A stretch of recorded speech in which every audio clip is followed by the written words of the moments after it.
the end of the runway is Concorde 001 and into loose. Let's join Raymond Baxter. Just seconds to go. Et maintenant, enfin, le premier vol. 110 tons of aircraft, all up weight there. The magic moment with us. The crescendo of sound from the 593 Olympics.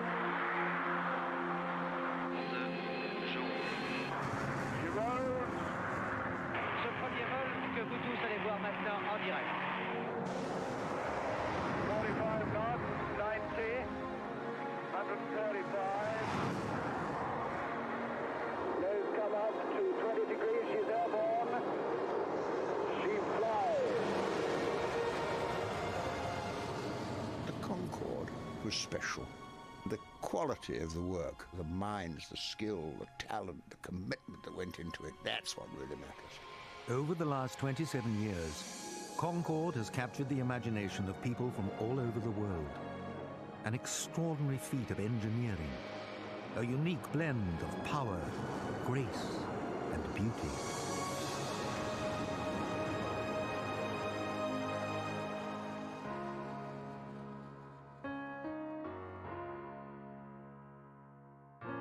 First time I've ever been in the air. Never driven it going in because I'm retired. I am thrilled. Every single cell in my body is thrilled. Words fail me. It's so incredible. It's a wonderful experience. What are you going to tell your school friends when you get back to school on Monday? Well, trying to find some way of getting them to believe me.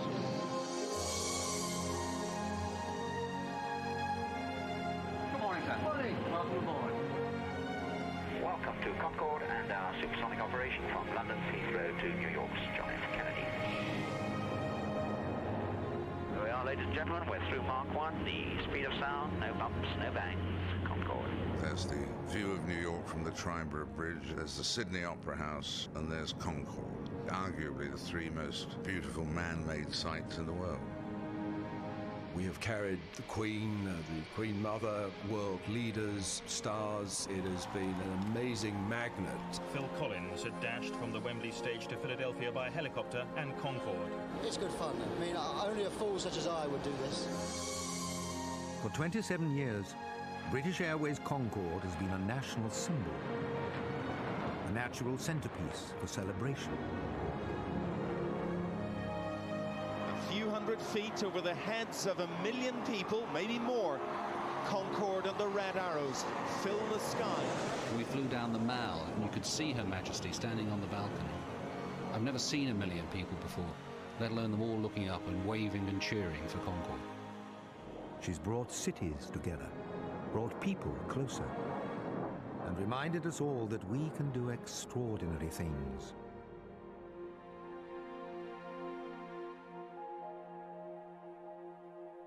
You kind of think, oh, I wonder who might be on Concorde, maybe a famous film star who's just signed a contract in New York or something.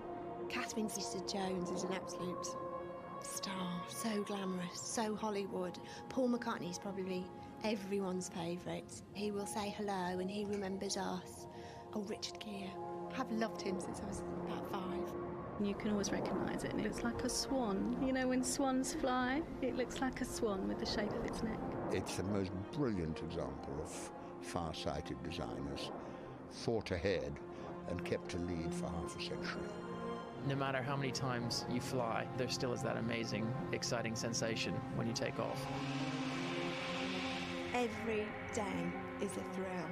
By the time the passengers come on board, the air is absolutely charged with excitement. Speedboat Concorde 1, you're clear for takeoff. 27 left, surface wind, 240 at 10. Speedboat Concorde 1, roger, clear for takeoff, 27 left. It's a thrill. It's the nearest thing I'll ever feel to a rocket. Power starts to bite, push back into your seat. PSV's building. You're concentrating like mad. 60 knots. The noise takes over. 100 knots. That's it. Heart starts to pound a bit. V1. Rotate. V2. Positive climb.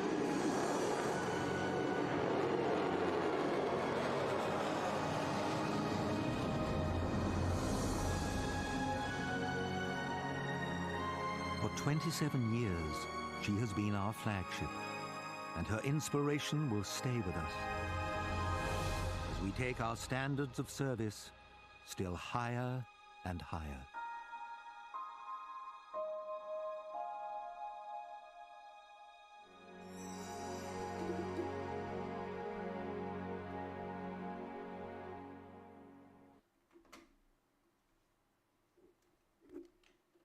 Hello, everybody. It's been a long time since we streamed. I'm trying to be as slick as I can with all the transitions. Not bad. It'll get better. Hello, everyone, then. Welcome to London's Heathrow Airport. Today, we'll be taking our Supersonic Concorde service, Speedbird Concorde 1, from stand 421 here in Heathrow over to Kennedy. And I can't actually remember the stand number, but we'll be heading over. A pretty cool video there at the start. I do like to play that one. It sort of captures the mood. I think it's pretty cool. Yeah, so we currently got tower online, and then we've got an approach over the top of us, so it's going to be quite good fun. We'll get some ATC on the departure. Yeah, so here at Heathrow, I'm just having a look around then, sort of what we're up to currently. It's quite busy. There's a fair bit of people about. There's a Lufthansa taking off there. We can have a little watch of him, and then we'll hop over into the aircraft. But really cool. We're just I'm sorting out a couple of things in the background here. But as I say, we're going to be doing both legs hopefully today, so I'm keen to get going as soon as possible. I've done the INS programming, and I've done a couple of other bits, and so we will hop in actually. Should we get going? Let me bring up a little chat. Give me a second. There we go. That's what I was looking for. Cool. Let's hop into the aircraft then. Hope you can hear that all right. Let me turn that up a little bit more actually. It's about getting the sound balances right, but yeah, hello. So, before we get going then, this is us over at 41. Speedbird 5, oh no, you can see the Concorde outline, but the livery's not quite gone on there. That's a bit annoying. Anyway, he is flying along with us. I believe that's Jones Aviation, so big shout out to him. We then have Speedbird 3, who has just departed about 10 minutes ago or so. He is also on his way over to JFK. He's flying along, so we'll see him hopefully when we land. So very cool. Everybody's here today. We're all flying along. So let's get some clearance then. Hop back in. Okay, cool. So what have we got left to do? Well, I've done a fair bit of the job. All we need to do is get the INS, there we go, into the nav position. Turn on our master CBs on the roof. Let me just turn it down a little bit. Let me know about the sound levels, guys. Master CBs all on. Anti-stall systems on. Mito Player, hi, how you doing? Nice to see you. The evacuation stuff. And we'll set up our departure then. So, initially, we're looking, well, we'll tell you what, we'll get our clearance first. So, we've got the ATC on, we've got the tower just come online, so it's 1185. And after departure, we're going to go into 9653 Heathrow direct allows information India, QNH 1021, clearance Palmer. So I'm tuning that up on the other side here, because in Concorde it can get a little bit busy on the departure. So I want to be able to flick across as soon as possible. 29653, hold position, I just need to amend your flight plan and I'll call you back. I'm going to select 250 knots in the auto throttle. And then if we get over an Avi tab. At Lockheed, right Lima, hold at November, Departing from Bravo Heathrow. 3. Get taxi charts up. Hold November Bravo 3 at Lockheed. 29653, you've got an invalid flight plan. You need to file a flight plan that routes via Max. Then. That's Mike Alpha X-ray India Tango. 27 left. So initially we need the 113.6 radial from London. And that's going to be on a 256. So what that means is as we take off, the line will come across, that we see down here. This line will come across, and when it hits the middle we then fly on that direct heading. So we hit 7 DME. When we hit the 7 DME, then we make a right hand turn, 268. I pulled that out because that's going to be when I engage the autopilot around there. 268 towards the 352 Woodley. So we're down here. 165, keep it going please. Not this right, the next right Lima, hold at November Bravo 3. Turn that one on. towards Compton on 114. He's set up on the first officer's side. 3-5. So it's 36901 ready for taxi. 36901, you're going to taxi Bravo, follow that all the way around. That's pretty much our departure stuff. It's a 1021 Q&H here at Heathrow. So taxi via, taxi to Nevis via Bravo to 3691. Everybody who is possibly here can be. So they're all trying to have a little see if they can do stuff with Concorde. So that's good. 75290 taxi So we're Sierra, looking hold at at the Sierra 1. we've got left 4 engines, the hydraulics. Taxi Sierra, hold at Sierra 1, So, 75290. starting to finish up and we need to get Alpha, Romeo, X-ray, on frequency. very loud from that side there. AC is too loud compared to you. Roger, Dodger, and we turn that one down. Is that a little bit better? Wait for him to speak. DZ209, request pushback and start. A bit better? DZ209, your push and start is approved face south. Pushback and start approved face south. Is that a bit better for you guys? Let me know in the chat. I know you said it was too loud, yeah. Want to guess? You going into Barbados? No, that's quite. It's not too hard, is it? Innsbruck, maybe? Right, let's get our clearance.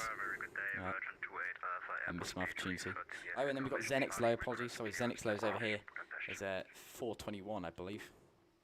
He's behind us there. Pretty cool.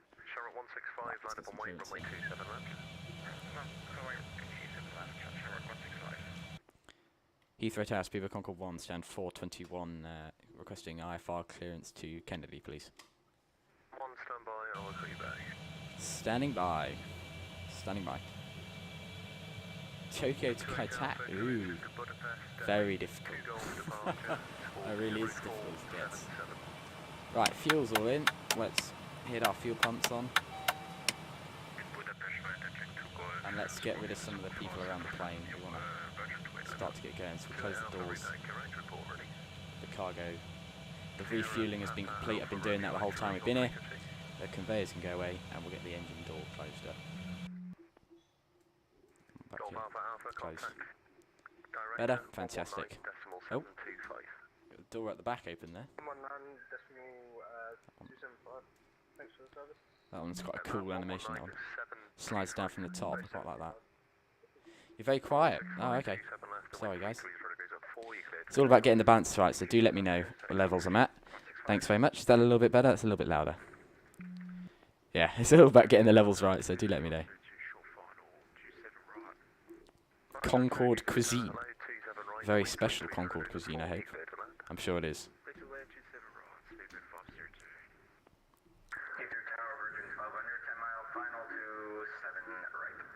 Alrighty. Well, I'll do a quick sound check then whilst we're waiting for the clearance. Give me a minute.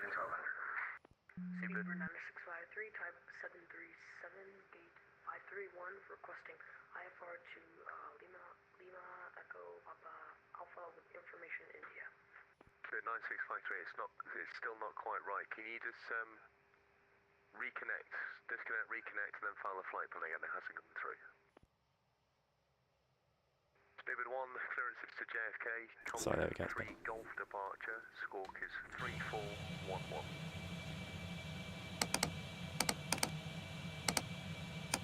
Squawk 3411 cleared on the Compton 3 Golf departure. Speedbird Concorde 1. Concorde 1, that's all correct. Cool, that's pretty much just that. So, initial altitude then, 6,000. So we'll dial that on in there. 6,000 is selected. Let's get rid of the catering trucks. Because we're doing 2 legs here today, I'm kind of keen to get moving, as you can probably tell. Let's get rid of everything. Let's call up the tug. Ground to cockpit. Tow is driving up. So, cross bleeds. Open. Ground supply valves. Open. I believe. Yep, that's it. Right, ground power is available. Let's fire up number 3. We'll press our push and start. Anti-collision lights on. And number 3. Start up. It's quite a loud start, as you can probably hear. It's quite a loud plane. Let's get our pushback clearance then. Speedbird Concorde 1, 421, request push and start. Much better. No worries. All right. Nope. 3411. Sorry. Yep. Supercock 1. I hadn't turned it on. Okay. All doors and hatches are closed. Ready to connect. Sorry, he is a bit loud. That guy. I can't do anything about him though. He's got his mind of his own, as it were. Right. We'll set the climb rate then. One about 2,000 feet per minute. That's a pretty safe climb. Just about less than that. Maybe some. Push start brief. Concorde 1. Right, that engine's running, look, 45, it's self-propelled above 25 RPM. So we'll turn on the gens and the hydraulic for number 3. We then also have to start number 2 on the stand before we can start pushing back, because we need all 3 hydraulics. We've got the blue on, green and yellow, and then green, blue and yellow is done by the outboard engines as well. 20% RPM, in goes the fuel. So connected and bypass pin inserted. Release parking brake. We'll turn on the boost conditioning, which gets us the air conditioning for that engine. That's alive. Brake fans on. I'm just checking my panel to see if everything's good. It's all good. Wait for the 25 RPM when it starts to become self-propelled. And that means we no longer need to worry about starting. There we go, 25 RPM. That'll click off, the relight valve will click off in a second. When that flicks off, we can go. Wait for it. Should go any second now. Oh, it's taking its time. Alright, release parking brake. Starting pushback. Starting pushback. Wait for that valve to go. That'll automatically click off, it should at least when it gets to a point. There we go, it's clicked off. Right, pushing back. We'll lower the visor, not the nose, but just lower the visor so we can see as we're being pushed back. And let's go ahead and start up number 4. And as we start number 4, we'll turn on the air conditioning, hydraulics, and the electrics for that number 2 engine, which just started up. I'm going to close the electrical SSBs, as we no longer got the ground power on.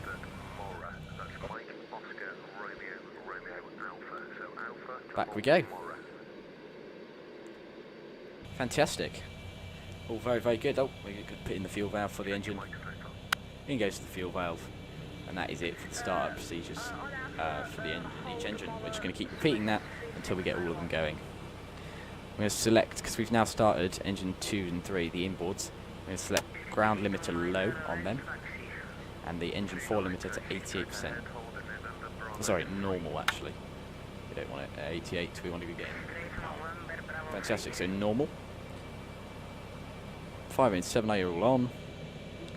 Engine 4 starting. My better pushback is a little bit messed up, so we won't quite push back onto the line. It just seems to be having a bit of a fit at the moment. Pinging as the lights get extinguished. There's a ping every time one of the lights gets extinguished or comes on, so if you hear a ping like that, you know something's going on. Operation complete. Set parking brake. Set a parking brake. You see that moving there. Disconnecting tow. Stand by. Hardware home. Anyway, that one's done. Relight number 1. Selected. I've put on the hydraulics for that engine. I can shut down the cross bleeds for 3 and 4. I'm going to turn on the fuel valve for the first one. So, pre-taxi checks. We check the electrics and the hydraulics for the engines. That's good. We're going to send the fuel trim for... we'll wait till the tug disconnects actually, because sometimes the aircraft can lurch around. But we'll start our before taxi checklist and taxi checklist. The engine is starting up.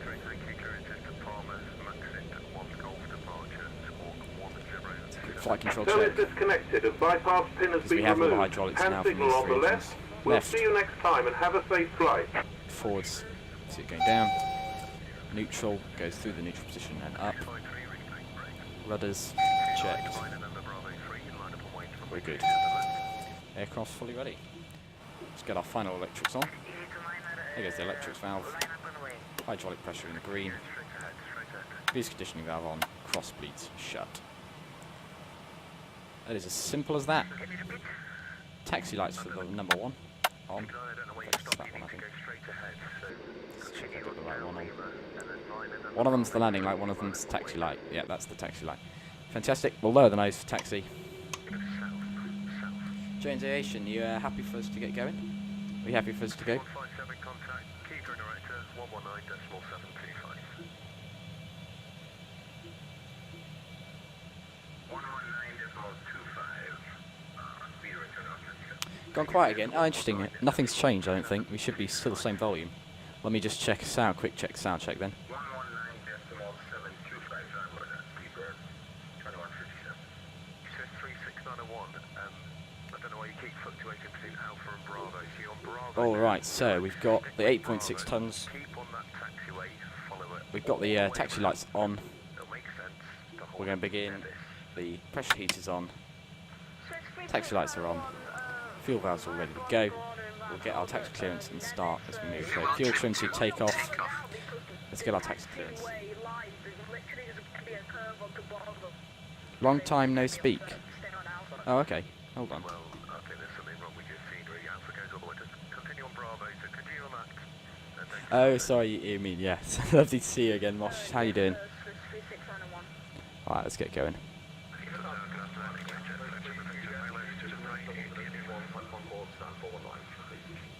Okay. We'll get our taxi, go by him, and then he'll get pushed. I guess. I don't know. We just want to get going. We need to set that to chrono. I've missed that on my checklist. Chrono. Let's get our weather radar on. Just confirm you're lining up on 27 left. Line up now, 27 left. Easy to minor, line up and wait on runway 27 left. Keep going down left to 53. Let's go. Very busy frequency here.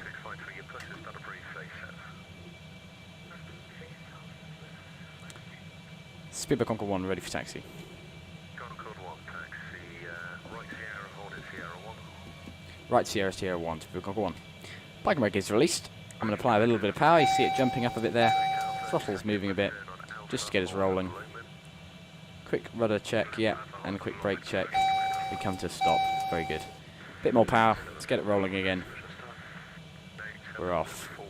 So the model matchmaking for the Concords that I use means that he appears slightly further back than he should actually be. So, you know. So, don't worry, we're not actually going through it. We'll just go through the model match. Way too many times over busy OS, yeah. Very difficult flying Concorde. The first time I ever flew it, I thought, oh well, I'll just go from Heathrow, how hard can it be? But yeah, it took off and went, and I rotated and the nose just didn't go anywhere and we just went into the trees. I don't know why, I think I hadn't trimmed it properly or something like that. Right, taxi checks then as we're rolling. Auto ignition on, auto throttles on. That's pretty much it for the overhead. But make sure you're in climb and takeoff mode, which we are. And then in the back here, we've got to do some stuff. D-air pumps need to go on. All these standby inlet valves need to go on. The D-air pump there. The limiter's low. A little bit dab of brake here. I'm just trying to control the speed. Engine control shuttled into flyover. Aircraft is fully ready, I believe. Let's just go through our checks. I always like to make sure I'm getting it all right here. Idle switch is low. Anti-ice is off. Brake fans are on. All good. It's quite weird turning Concorde because she overhangs by quite a long way. You see the flight deck is a long way ahead of the main nose wheel. So you get a big overshoot. It's great fun. I did in fact get liftoff but stalled. Alright, make the right turn. Almost Speedbird Concorde 1 standby. Almost ready to go. I'm not quite ready. Wait. Sort myself out. Right, what do we need to do? So, we need to arm the burners. We'll do that as we turn onto the runway. We're not going to need the landing lights today. Gosh, over central London, oh no. Our V1 speeds are set. That's V1, the yellow's V2, VR, and the green V2. All ready. Takeoff monitor will go off as we get on the runway. And a quick scan of the overhead. Looking, I'm happy. I'm happy. Into the back then, all the pumps are on. Fuel valves are on. Everything is good. We're happy to go. We'll say we're ready to go. Yeah, they are, aren't they? Yeah, they aren't easy, the new ones, compared to the old ones. Just waiting to tell him I'm ready to go. Airport 2720, readback is correct. Yeah, so we're going to put it to speed at Right. Shadow Whiskey. Bring it up to a halt here because he's busy, and I should have said I'm ready to go.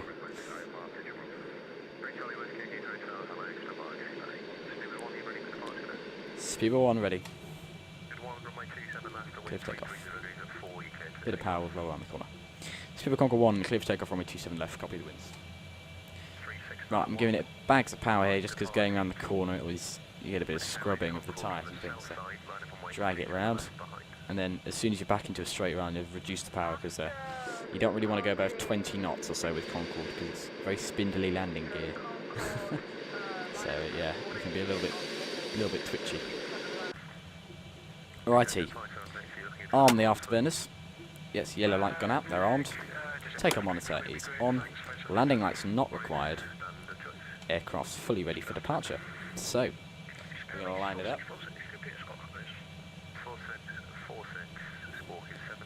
Bit of more power around the corner. Reach down 2.2 Mach, wow. The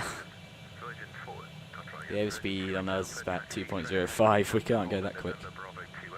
Bit of power onto the run, and then all we're going to do is hold stop as we do this, and get ready to go. There we go, nicely into the centre line.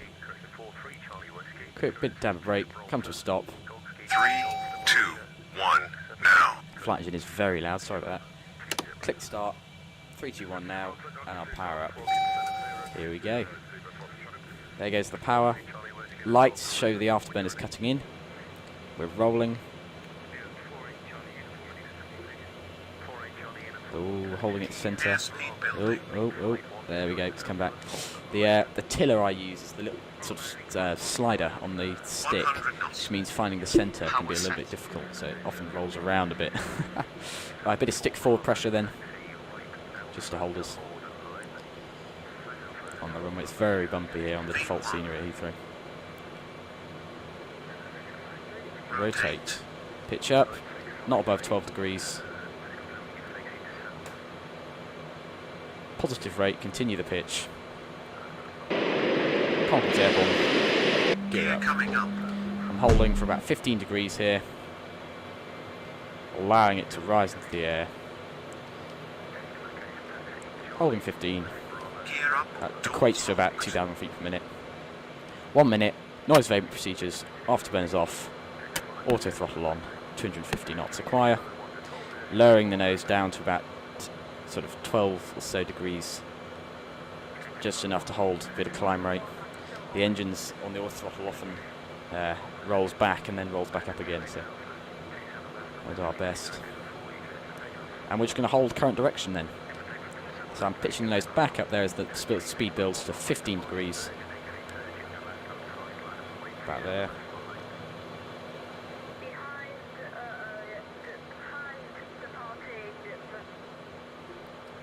Good, there we are, climbing nicely. You can see the radial coming across there. So start to roll left.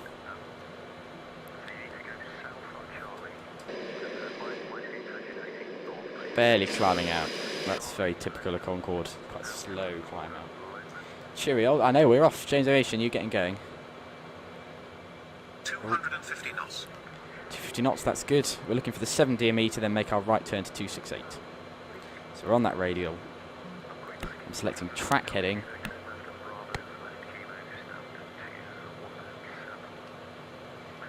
There we go, that's better.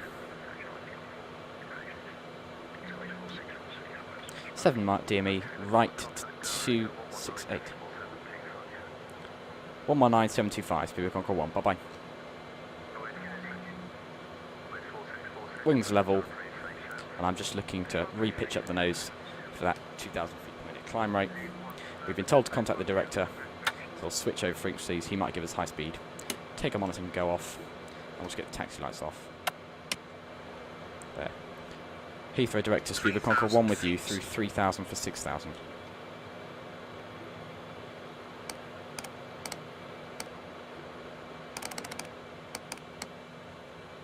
Getting Compton set up on my side. Oh, I've got the wrong frequency there. 725. Heathrow Direct to Speedbird Concorde 1 with you through 3000.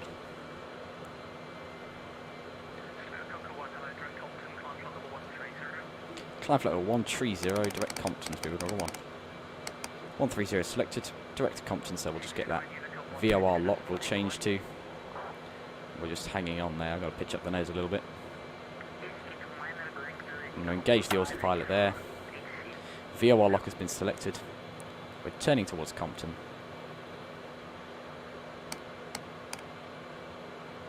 There we go. 2,000 feet per minute. It's climbing nicely. Very good. That was a pretty successful departure. More successful than some of them have been. All very good. So we've got that yellow light that's saying the afterburners are no longer armed. They're actually off. I've got them completely off because we don't want to be accidentally using them. So they're completely off. We're heading direct to Compton. I'm going to request high speed and see if we can bring the nose up.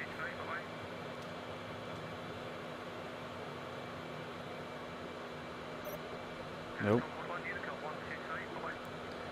It's Unicom 122 Small 8, Speedbird Concorde 1, bye-bye. Nope. 122 Small 8, we're off.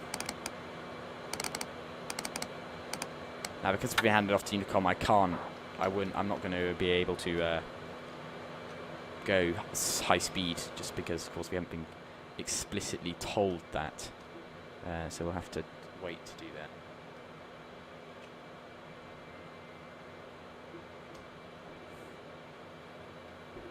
Fantastic.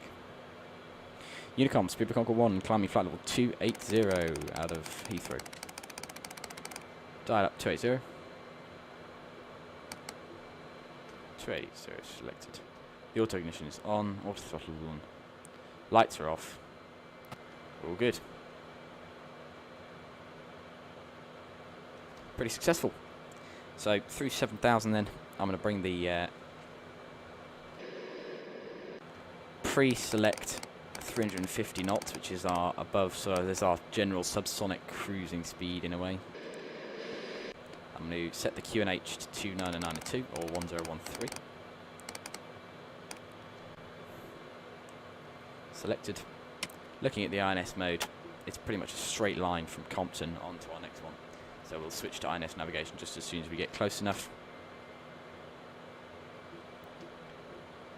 Fantastic. So, 8,000, and I'm going to select 350. Allow the speed to start to build up. Reduce our climb rate to about 1,800 feet per minute or so. And I'm going to bring the nose up, leaving the visor down. Because below 10,000 we're supposed to still be looking out for other aircraft, but I want to streamline the aircraft a little bit more to allow the speed to build. So we'll just do that and bring the nose up. There we go. Very good. Into the back then. Having a look. Oh yeah, wrong trim, I heard that. So flight engineer, fuel trim for flight. Fuel trim to flight. That's going to bring the centre of gravity. Oh. Ah, I hit the spacebar, my bad, sorry guys. Spacebar, I need to get rid of that. It takes us into replay mode. So we don't want that. Right, there goes 10,000. So I'm going to drop the rate even further to about 1,500 feet per minute to allow the speed to really build. We can then, I'm going to put the visor up. The noise gets a bit quieter in the flight deck. Gets a little bit quieter there, which is very nice. As we start to bomb along, yeah.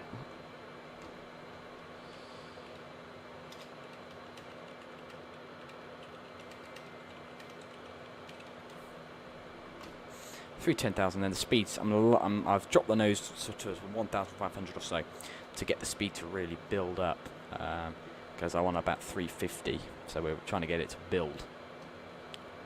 We're heading away from Compton now, so I can select INS navigation and flick the switches to INS. So it's now heading towards our next waypoint, which today's flight is MALBY. 1 to 2, MALBY. Waypoint 2 of MALBY, which is fantastic. So, there comes up to 350 knots. There. 350 knots.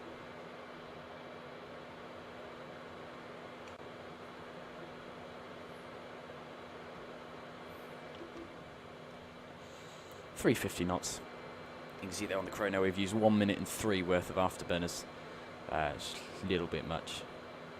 That's a little bit more than I'd want to. You aim for a minute. It's not no bad thing. 12 minutes is the maximum. Of course, we're about to make the supersonic climb, which will require full afterburner. So it's not that bad. So 350 knots then. Climbing away nicely. I'm going to increase the speed to 380 knots, as that is about 0.95 at 28,000 feet. As we climb away, I'm going to select the engines into the normal control schedule. I'm leaving the brake fans on just to cool the brakes in case at this point, but when we make our supersonic acceleration, we're not getting a reheat light up or something and we have to return to Heathrow. I want them on so that the brakes are nice and cool when we do that. Increase the climb rate up to about 2,000 feet per minute, just to really get us climbing quickly up to flight level 280. Are you in the air yet, Mr. Jones? Sorry, I know we shot off quite quickly there. Checking again the lights, anti-collision lights, seatbelt signs and smoking signs are still on. We'd like to keep them on until we're right up at 50,000 feet.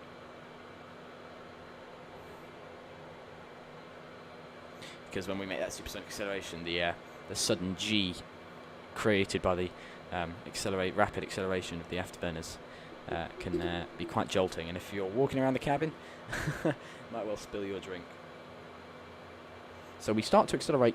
We begin our supersonic climb at KESUP. That's waypoint tree KESUP. In the air. So we begin our waypoint tree KESUP. So that's the one just coming up after this one. So we've got 12 miles to run till MALBY. And then we make the left turn, and that takes us down into the Bristol Channel. When we're into the Bristol Channel, we then begin our supersonic acceleration because we're over water. I had a family member who used to live in South Wales, and they always said you could hear the sound, the supersonic boom occasionally when the pilots would be a little bit eager and accelerate slightly too early. So we'll try and go at the right moment so we're right out in the middle of the channel. 17,000 then. I'm just monitoring the climb rate, watching it gently just trickle up and making sure we've got the QNH 1013. 7 miles, this is all very good. We've burned through about, what is that, about 8 tons of fuel already. Using the afterburners is so fuel consuming. It really is amazing.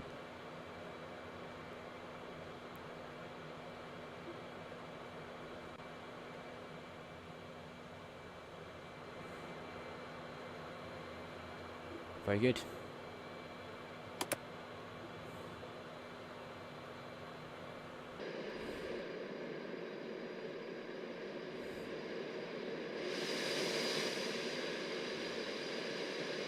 Bit of a wing wobble there as we make our turn. We've got 63 miles to run until we begin that acceleration. So we can have a look on our radar. You see traffic and the routing is actually on the radar. So all these little blobs with the altitudes next to them are aircraft. They are minus or plus feet relative to us. So he's minus 5,000 feet, so it's 5,000 feet below us. But he's got the arrow up, which means he's climbing. So you can see we're going to be going right over where did they test Filton, which is actually where they developed Concorde, so it's quite nice to head over there every now and then. So I'm looking for about 284, which is 384, sorry, which is 0.95 at 28,000. So I'm just sort of fine-tuning that, so that when we hit 28,000, we're going right as fast as we can go subsonic. We're already doing Mach 0.83, which is faster than most commercial airliners go in their flights already, and we're still subsonic. So it really is a quick plane in every sense. Right, all good. Looking back here, we can see the cargo weight shifting backwards slowly between the forward and aft limits. Slowly sliding back. Very nice.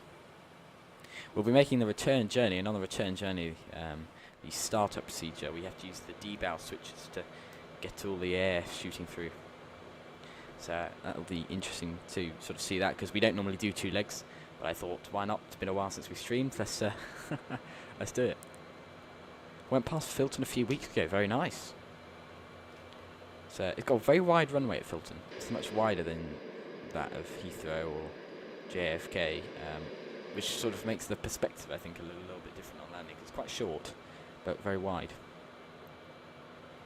You can see there the blue bar across the top is tracking our progress of the flight. See how far we have to go. We have got a 2,918 miles to go. In a conventional, at our current speed, it reckons we get there at 6 o'clock.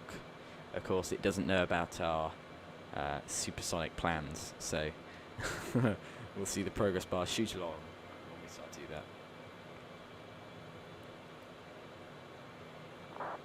Nothing particularly of interest at the moment. It's just monitoring the systems, because of course, ideally we'd find out about a defect before we began our supersonic acceleration. Because when you're going supersonic and the climbing, you're about 50,000 feet. The gap between your stall speed and overspeed just gets narrower and narrower. So that in Concorde, if we had a sort of power back issue, we might well drop into a stall, and that would be, we'd risk the aircraft breaking up. So we really want to watch that.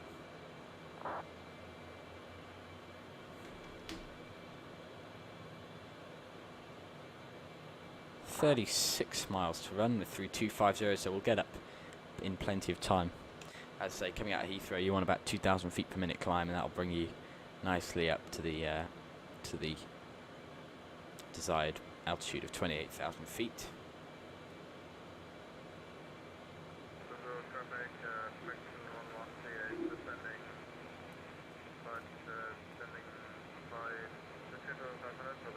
We could do 4 legs.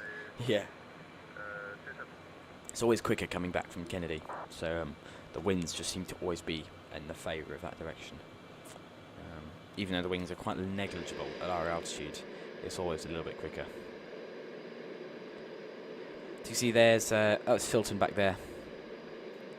So you can see it on the left, under the right wing. Right there. So, yeah. So nice, so you see we're right over the Bristol Channel now. Wait a little bit longer as we want to get away from the land sort of along the sides. So we hang on for a little bit.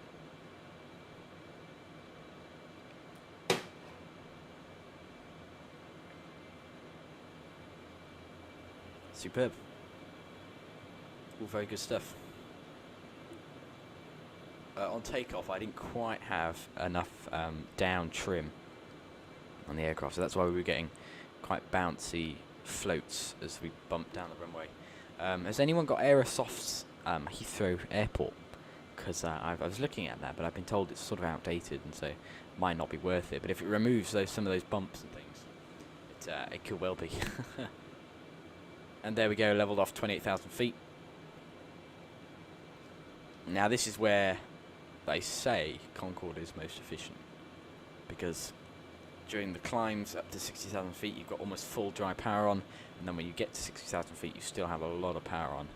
Whereas here at 28,000, we're 384, 0.95 speed of sound. We're bombing along at a subsonic speed with very low power, which is pretty good.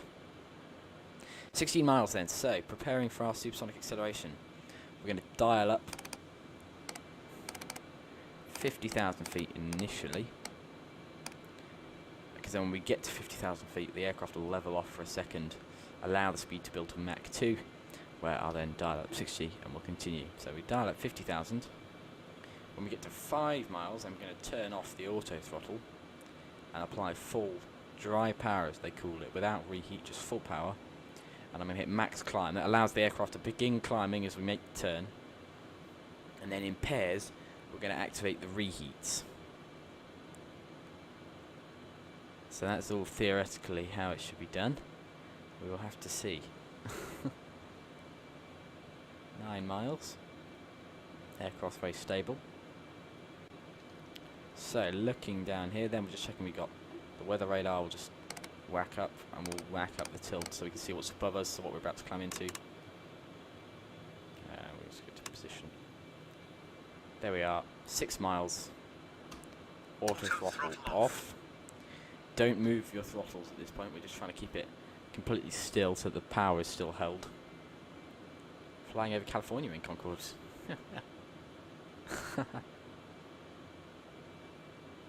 Ah, you're flying over. Yeah, they don't see it much over the land, do they, the Concorde? So we're just taking a sort of quick check. There goes the turn. Max climb, altitude acquire. I'm applying full power now. I was about to say we just take a quick check on the fuel. Full power applied. Inboard 2. Lighting confirmed. Outboard 2. So, because of the Colimata Concorde, we have a time on that one. So we're just checking the time that we put that in. We're Mach 1 with Supersonic. In a very steep climb there. It's in max climb mode, so it's going to climb as fast as it can. 30,000 feet. 30,000 feet straight through. Supersonic. As they say, no bumps, no bangs. Concorde. This is the back row. These are the right and the cheap seats at the back of the plane here. I say cheap. I mean, nowhere's cheap on Concorde, but this is yeah, this is right at the back. You can see on the screens then, everything's going up. 32,000 feet. The temperature outside is dropping rapidly. We're doing about 630 miles per hour. The 1 is wrong. We're not doing 1,600. That'd be very quick. But 640. Getting pretty speedy already. Nice view outside. Very loud at this point, and there's a lot of acceleration. You've really been pushed back into your seats. Really shifting. But it's in max climb mode, so you can see here it's actually reduced the climb rate quite considerably. So what I'm going to do is set the vertical speed to 0. But it's reduced the climb rate, and that's because the speed had started to drop off. So max climb mode tries to keep the speed sort of really high, as high as possible, right up next to the O speed, whilst climbing well. So that's why we select 50,000 initially, so that we can ensure that when we hit 50, we are going Mach 2, because often the speed can be quite a long way behind the overspeed. Brilliant. So now we're accelerating.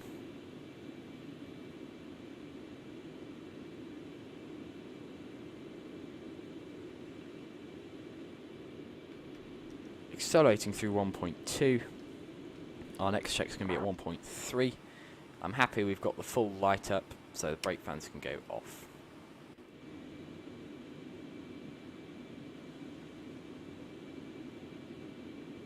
There we go. 1013, continuing our climb. The D-air pumps are all still on. We're looking at 5A and 7A have just been emptied. They're emptied. They're right, if I show you the map of fuel. 5A and 7A are these ones on the wingtips. Now, these are often emptied immediately, sort of during takeoff. And then the tail trim tank is often always pumping fuel forwards, but because we're trimming for a flight now, it's trying to send as much of the weight back as possible, so that's full. And these 7 and 6 are going to start to fill up a little bit more to move the centre of gravity as far back as possible. Coming up to 1.3 then. The engineer is about to tell us ramps moving confirmed. And this is as the ramps on the inlet of the engine start to deploy. There's a really special feature. 1.3. There you go. Ramps moving confirmed. Basically, the air entering the engine can't be going supersonic. This will cause all sorts of problems and wreak havoc on the air flowing into the engine. So we have these ramps which break up the shock waves and slow down the air. So they start to deploy as the speed increases. So we just confirm they have to start moving, otherwise we would have to stop our acceleration and come back down. So a lot of power there, very loud outside, and we're not actually climbing that quickly. A bit heavy today going over JFK. So I think that's probably why. KC, hi, how you doing? Nice to see you. It's been a while since we streamed. It's great to, it's nice to be streaming again. I've been away the last couple of weekends, so not been able to, but we are now. If you're new around here, please do consider hitting the like and subscribe. It really helps us out. they've brought down the community tab access to 500 subs, so we're really going towards that quickly, but it'd be great fun to get there, as I could give you guys updates on all sorts of things. And there we go, through waypoint 3, heading to waypoint 4. Oh no, through waypoint 4, heading to 5 even. That was one behind. Fantastic. 40,000 feet there, so we're almost the highest thing flying, apart from Xplane Concorde 3, who's ahead of us. I think he's slightly higher than us. There's currently online, there's a lot of Concords. There's BAW1, I believe, which is us. Sorry, I believe that we are online. There's Speedbird 3, who's ahead of us. Yeah, there's 1. There's 3 who's ahead of us. There's Speedbird Concorde 2, who we don't know, but he's coming back from JFK. There's 5 going from Heathrow to JFK. There's 4 Concords online, which is quite good fun. There's a lot of people flying around.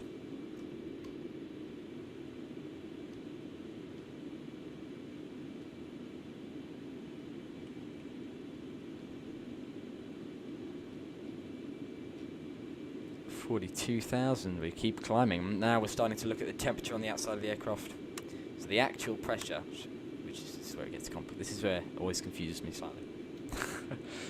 The outside pressure is minus 56. They say this total temperature is 56 positive. Now it won't always be exactly opposite like that, but basically the heat produced by the friction on the skin creates enough temperature to actually warm up the aircraft. And so the TMO is the temperature sort of we can't exceed. If the temperature is higher than that, we're going to have to slow down. Although often for me, when I'm doing the correct Mach 2 and everything, it seems to be about 129. So, well, officially you shouldn't go that fast if the temperature is slightly higher than 127, but we'll be alright. There comes Mach 1.7, so we're now going to drop off the reheats. Yeah, there you go, he's telling me off. In pairs. Deactivate.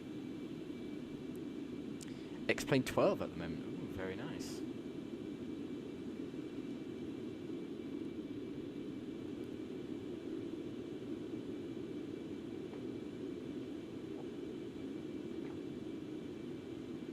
Very cool indeed. 1.7 then. Reads have gone off. Still got full dry power on, as we will do for the rest of the flight. So that's full power. That's a lot of power. That's enough power to take off most aircrafts. Most aircraft will definitely leap into the sky with that much power that's going through. So you can see actually if I go on the engine diagrams. Engines.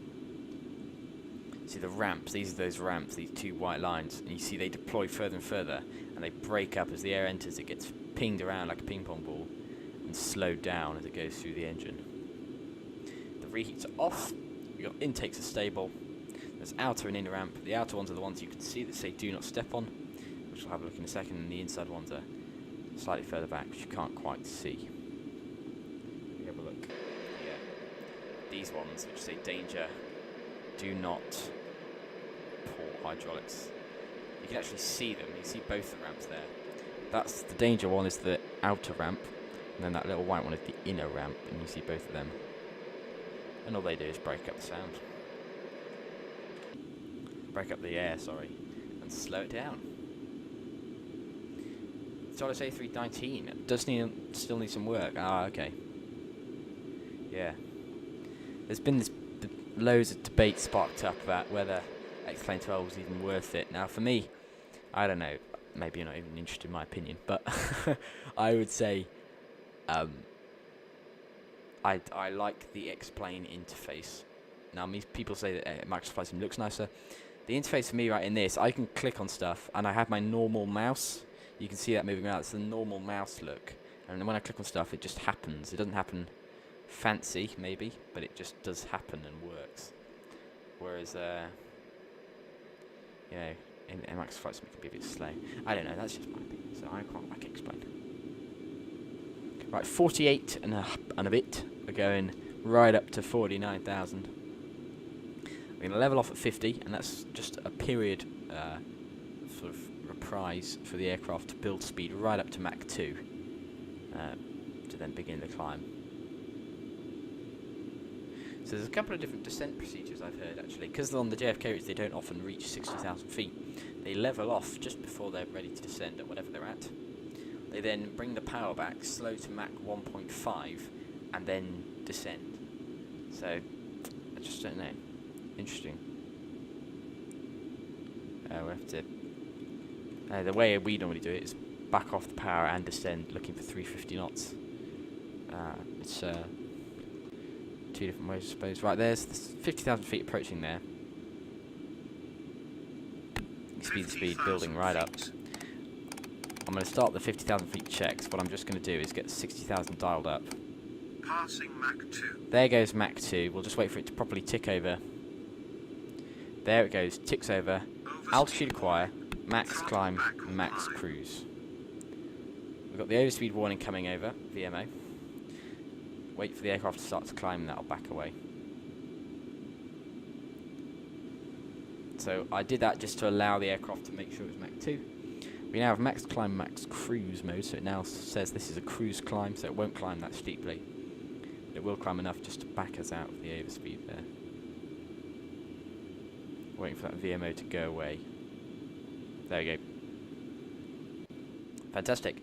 50,000 feet, so seatbelt signs off. We're looking at temperature on the skin. 86, so the pressure static heaters and ADS engine probe heaters can go off. There's plenty of temperature along the aircraft. I believe that is about it. Oh, do we go engine cruise? Can't quite remember. It's been a long time, as you can tell. I can't remember if we put the engine rating into cruise now, or we do that if we hit 60,000 feet. I think we do it if we hit 60, actually. So that's pretty much it. Anyway, twice speed sound. This is it. This is the cruise club. This is the this is where everyone wants to be. We're now going waypoint 5 to 6, so we're just off the south coast of Ireland at this point. Sort of going near Cork. There's actually an event on at Cork today, I believe. So quite a lot of ATC around there, but we're a little bit too far south. Most of the transatlantic routes go over Northern Ireland and higher. We stayed quite low, and this keeps us away from the normal aircraft so that we can continue our supersonic flight undisturbing of them. Because a supersonic aircraft going over would be quite a bang, I think, for the subsonic planes. So it's climbing quite quickly at this point. We're already through 52,500, but they'll reach a point at about 54,000 feet, so or 56,000 feet, where the weight, because we're quite heavy, it won't climb anymore, and they will have to hold off about there until this weight drops a bit, and then it'll climb a bit further. Right, so our new revised ETA based on our new speed is 3:30. So 2 hours and 30 minutes from now. That's not bad. A little bit later than ideal, but that's right. We spent a bit of time messing around at that end. That's fine. Alright. Lovely. Again, yeah, it's through 53.5. You see, it's climbing very quickly. As I said, I think that's because we're light.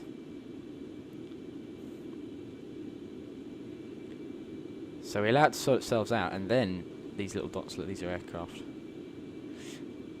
we allow it to sort ourselves out, and then we start letting passengers up into the flight deck. Of course, before 9/11, that is what would end up happening. So.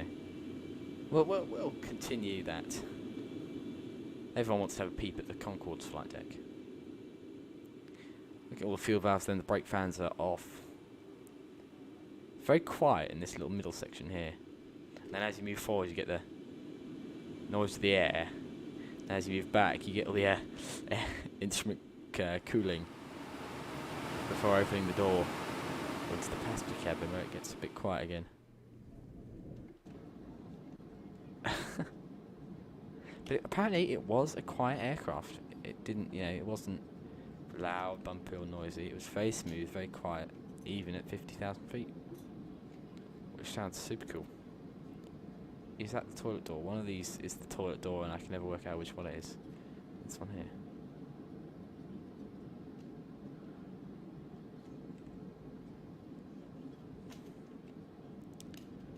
There's definitely a door here you can open. This one.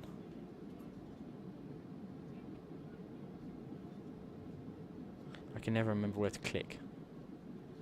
Oh well. Continue our way back through the aircraft. Looking at the screens there. 54,700 Mach 2. Minus 57, we're doing 1,230 miles an hour. Fantastic.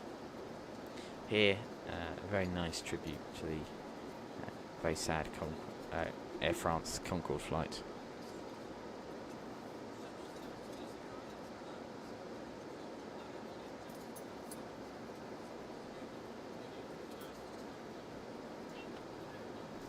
Very sad. I think it's very nice touch that the aircraft is. They've put this. The developers have put this into the aircraft now.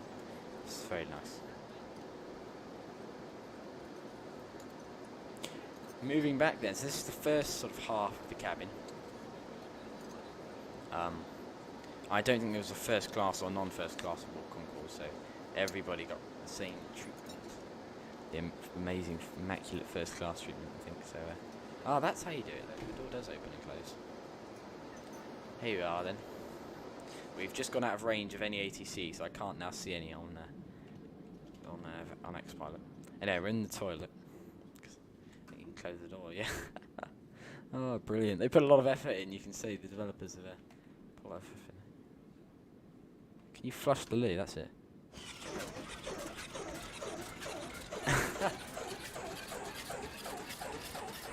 Fantastic.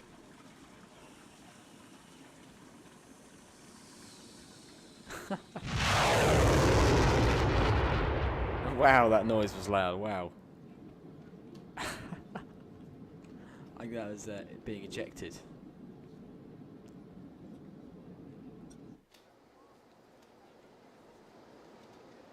And there we are. Even higher, look, 55,000 feet. We're getting higher. Still Mach 2. Fantastic. Lovely. And keep moving all the way down towards the back as it zippers back into the very rear seat, in that cheap seat I was talking about. Although they have quite a good view because they get a bit of the wing in too, which is quite cool. They are tiny little windows on Concorde. The pressure difference is such that it's got to be quite small to withstand it. Because it's not actually pressure crushing in, it's pulling out. So I think they need small windows just to, they can be quite a weak point. Right, let's zip up into the flight deck. See how things are going. Still 5 to 6, we don't need to do some reprogramming yet. We'll have a quick look on the cheating slightly on the map, just have a look at where we are. Yep, so southwestern Ireland, heading right out across the sea. Amazing. Very cool.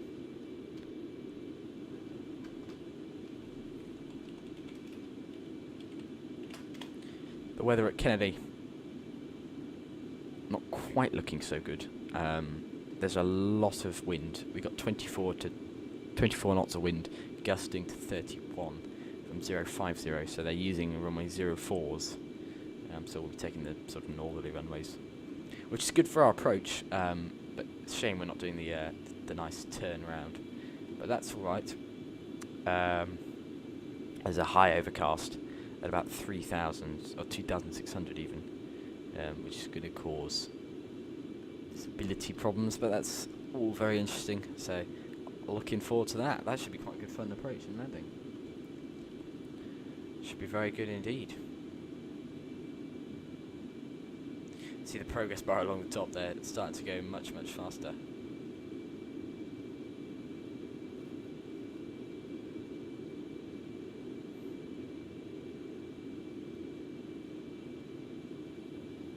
Never saw that, it's lovely. Yeah, it is, isn't it? Very nice.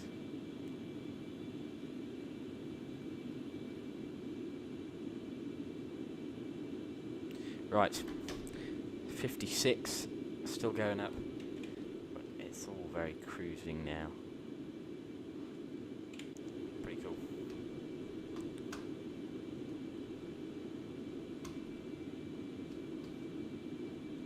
Very good.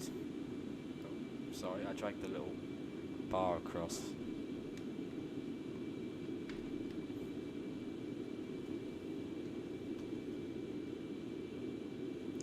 It keeps revising, because as we're climbing we're going a little bit quicker every time. It keeps revising our arrival time, so we're down to 3:28. Is that Zulu though? Yeah, Zulu. It's about 4:30 English time. So we'll hopefully go a little bit quicker than that. It's 2 o'clock now. I've been going for an hour. I'm aiming to finish around 7 or 6:30, depending on how fast we fly. So we've got a lot of time. So yeah, we're moving along quickly though.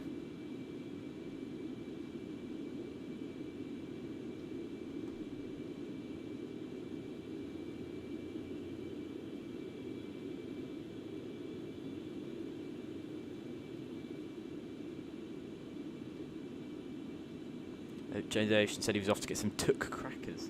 They're very good ones though. Very, very good. Almost arriving at Kaitak. Oh, wow. I tell you what, we need to get Kaitak, don't we? Oh, we need to get it.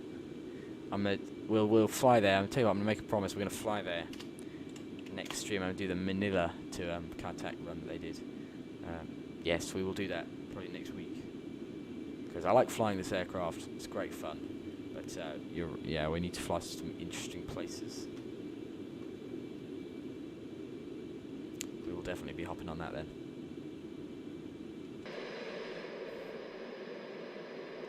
Lovely with a bit of the moon in the background. Turn down the sounds a little bit. That's better. Quieter during the cruise, I suppose. Well, I'm going to close the door at the back because it causes a bit of lag. Pop that one closed. You see it sort of deloads all the scenery. You see when we open it there, then it deloads it. Very helps. Very much helpful. 7472 into Kaitak. Nice. They landed 7400s there, I think. But landing Concorde there, that's a challenge. The flight today we're doing is just a very typical cruise, you know, Concorde sort of. The flight's just back into Heathrow and JFK, very simple, but great fun because it's Concorde, but not really challenge, I think, to fly. Whereas I would definitely say it's a challenge to fly something like that, to fly Concorde into Kaitak. So we will try that out definitely next week. I like the sound of that. Oh. That's what I meant. You see the climb rate there at about, as I said, about 56.5 or so. It's really become almost negligible, and that's just because we're too heavy to go any higher. The air's getting so thin that we're just not able to provide enough lift at our current weight. I could waffle on Newton's third law. Every action has equal and opposite reaction, so therefore we weigh at the present 155 tons, so we need 155 tons of lift equivalent to keep us in the air, and it just can't provide that any higher we go. The air's just too thin and not enough particles, so we have to get a little bit lighter to be able to go any higher. So that's all we're going to do. We chug along at, I say chug along, 56 or so for a bit. Lovely. Bombing along then.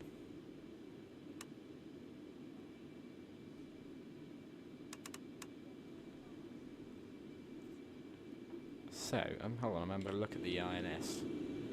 If we go distance time, yeah, so 2.8 minutes to our next waypoint. When we hit that one, we're going to start reprogramming. Get a position on that one. Back here. So there's 3 here, operating the 3 INS systems. So that one's INS 3, INS 2, INS 1. So I'll be getting there in 2 minutes.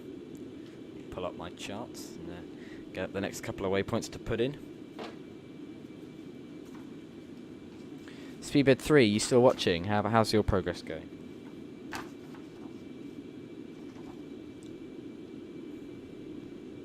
we're doing 1,087 ground speed, not bad. On the way back, they'll be a lot higher. It's amazing how the speed varies so much, but always coming back from New York to Heathrow in London, it's much quicker. I think there's just there must be a general prevailing wind or whatever, something like that, because we're always moving much faster.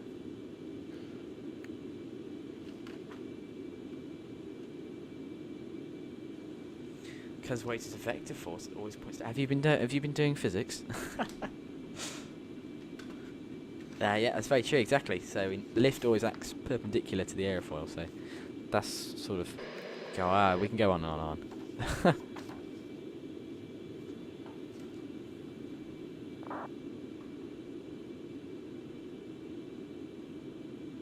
Top set nerd here, good. Physics is very interesting for pilot.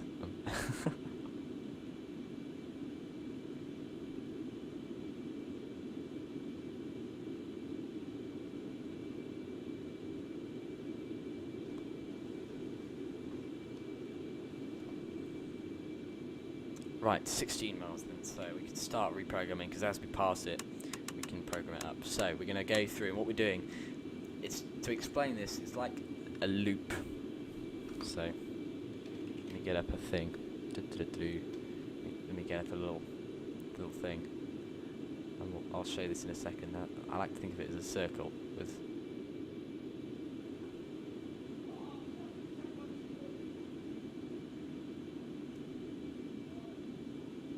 I haven't drawn that very well, but let me show you anyway. Let me bring it up.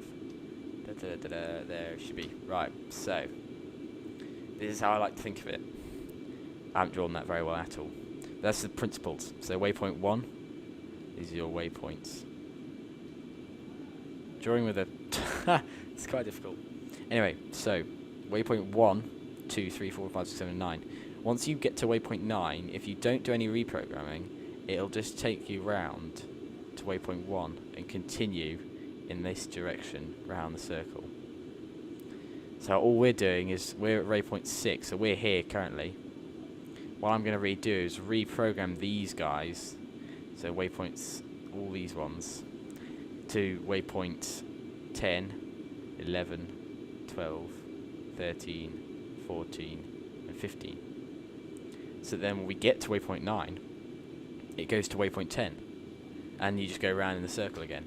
So that's kind of how the INS system works. It's a big, never-ending circle, which you just go around. I thought that drawing was pretty good. So waypoint 1 is actually waypoint 10, and so that is 4703. Whilst I was speaking there, we've passed through the waypoint, which is good. West 050, 0.0, waypoint 2, 4610. I just need to point out there, when you're making a turn, when it gets between waypoints, just watch the speed. It can sometimes just drop out of Mach 2. It might be worth leveling off for a second, just to allow that to build back up again. I did do it there because I was busy explaining. You couldn't help but saying that. Oh, yeah. You're criticising my drawing. I thought it was good. Oh, I put that in wrong now. Hold on.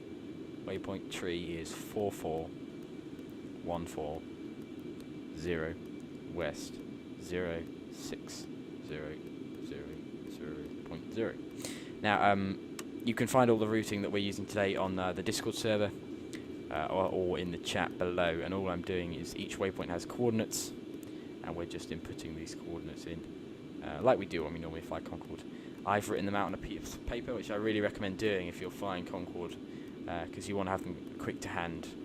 You want to have them right there, and searching. And often Concorde's quite a demanding plane on frames rate-wise. Certainly for me it is anyway.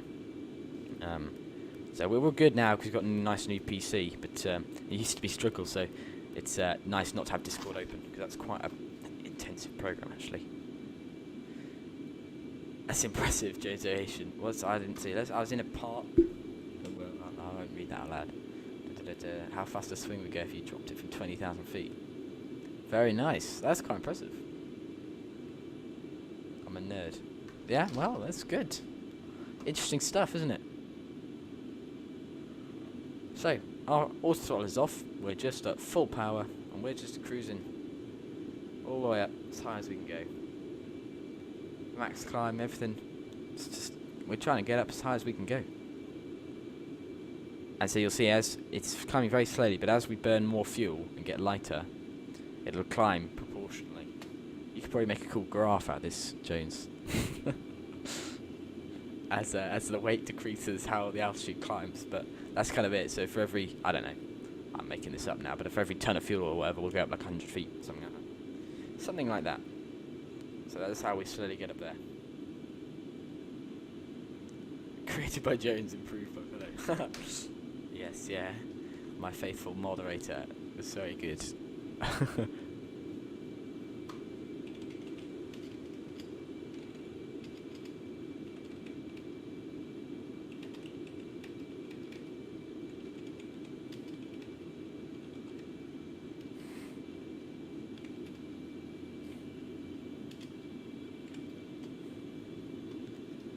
Brilliant. 56.7.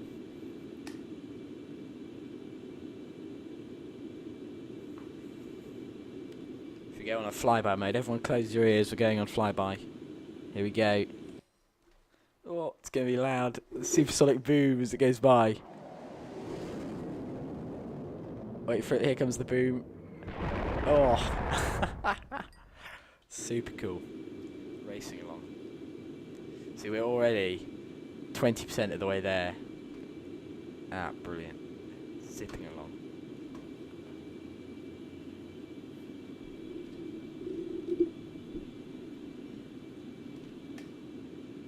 Oh, no. There we go. If you're new around here, please do hit the like and subscribe. It really helps. We're going up, we're getting there. Oh, I posted a short yesterday. I don't know. It's let me know what you think of it. Is that the kind of thing, shorts-wise, we should post to stream bits and clips? I don't know. Let me know. Let me know what you all thought of it.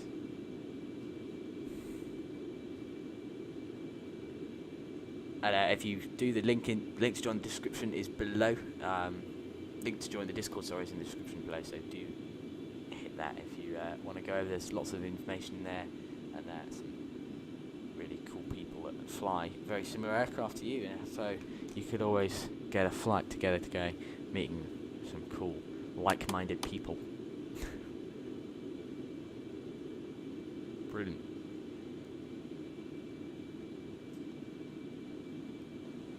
So the official Concorde departure and arrival times were it would used to take off from Heathrow at about 10 o'clock in the morning and fly back to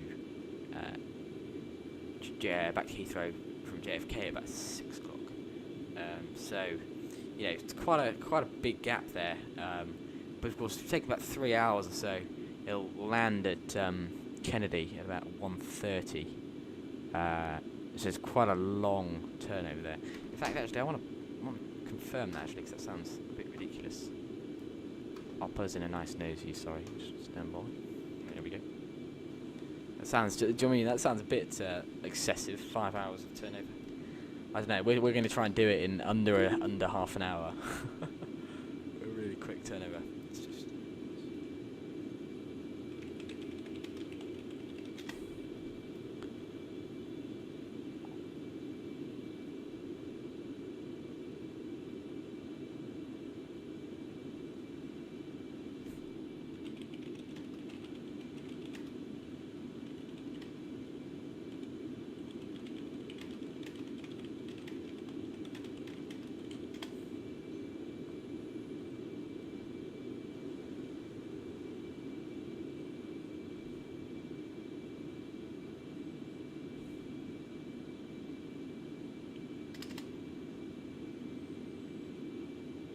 Leave Heathrow at 10:30 a.m.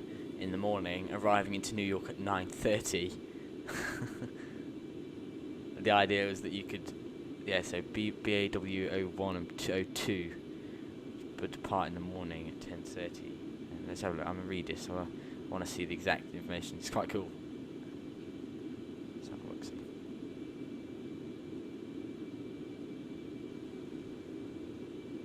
the idea was always that if you were a businessman, you could get wherever you needed to go. So BA operated flights 102, 01 and 02 from to and from Newark JFK, departing in the morning. The flights were timed to leave London Heathrow at 10:30 and arrive at 9:30, so that you could get into a meeting in the morning. Where would they come back? Let's have a look. When did they come back at? Oh, it doesn't tell me.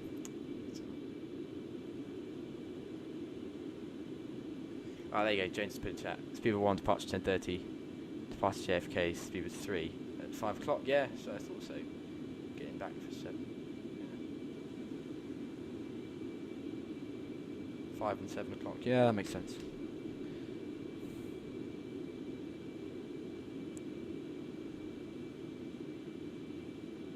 So they would land in the dark then, wouldn't they? Ooh, scary. So I think it's more that, I don't know, landing Concorde in the dark must have been chance. By any stretch.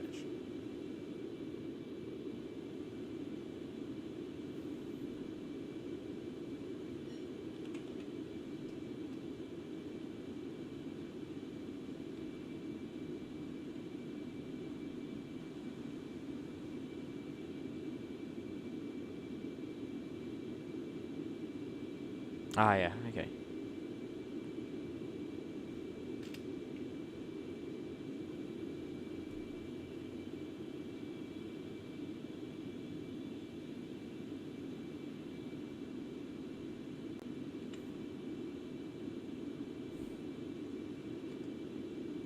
Right, I'm going to be out for about 20 minutes or so. Apologies all.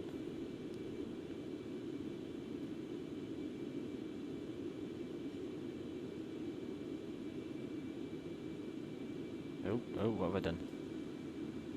That one. Doop, doop. There you go. That's the exact time I will be back at. Fuel status. Oh. 60 tons. Okay, that sounds good. 60 tons, that's alright.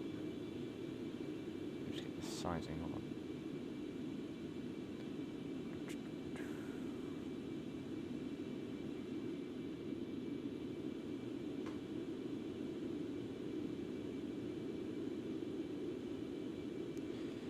Alright, I'll pop out. See you in a minute, guys. Let me know if anything goes wrong, like, I don't know, I put the gear down. I'm sure someone in the chat will explain to you what happened.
Hello.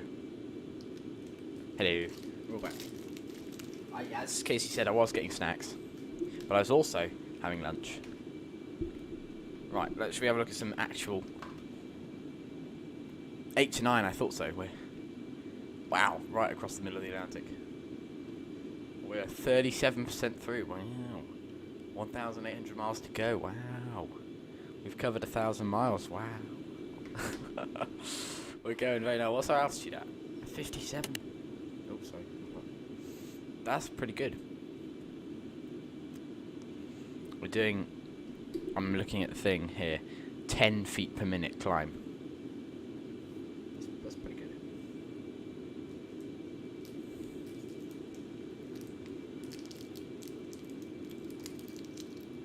Oh, dropping a little bit, -5 or so. 20 feet per minute, that's good, that's good. We'll have to see it climb rate like. It's sort of hovering around. What's our temperature at? 123. Fantastic, no need to slow down. Bombing along. 51 tons of fuel left. Brake fans off.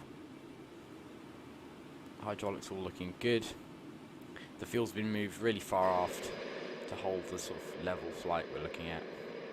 Amazing. We are cruising along.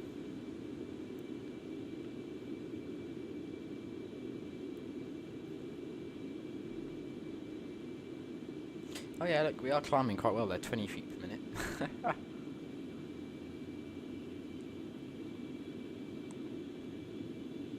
That's amazing. I've been gone for 20 minutes and we've burned nearly 10 tons of fuel. That's the kind of thing, 10 tons of fuel is what an A321, which carries just as many people as Concorde, would burn on a 3-hour flight down to Faro. They do burn a lot more fuel, but then, you know, A321 can't do 2,000 miles in 2.5 hours. There's definitely a win-win here going on. QNH1021. Oh, you sort of pretending you're higher up. If you do 1021, like, oh, it's like, oh yeah, look, I'm at 58,000 feet.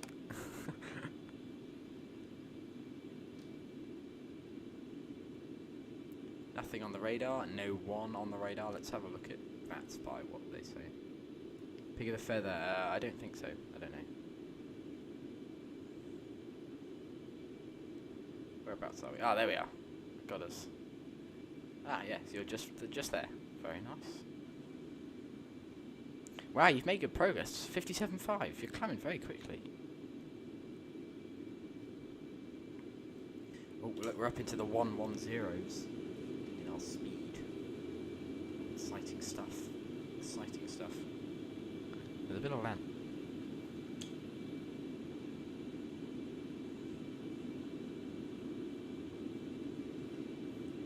Controller too tight resets QNH. That's exactly what happens.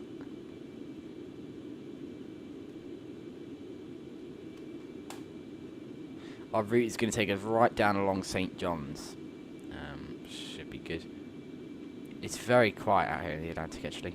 There's not really anyone. Our Speedbird 3, I see you also south of Halifax. I can see you on there. That's by very nice.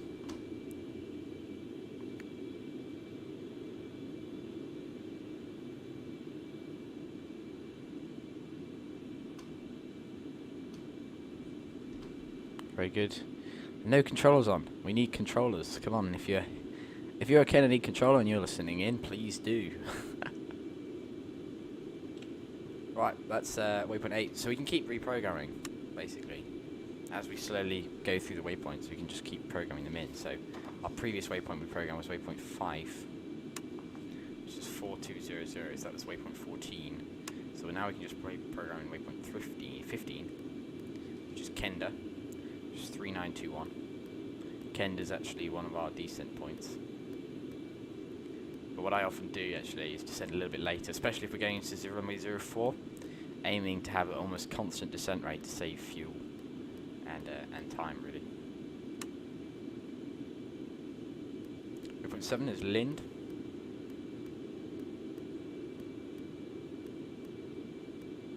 And Concorde has this big sort of looping route around the bay into Kennedy, which allows us to say supersonic without going over land. Because of course I don't really like that.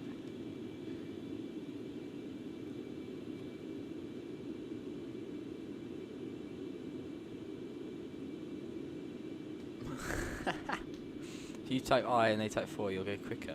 Logic. Okay, okay.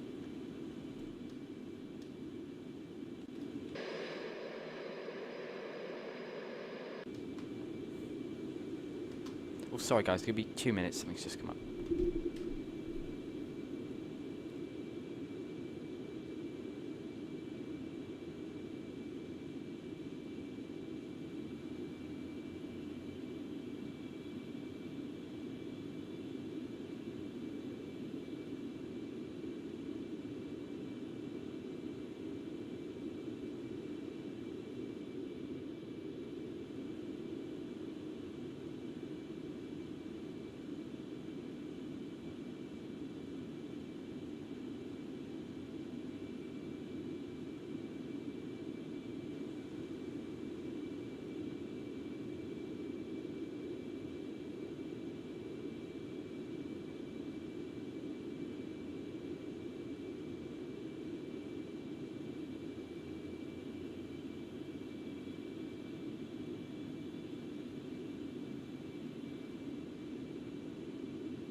Sorry, chat. There we go.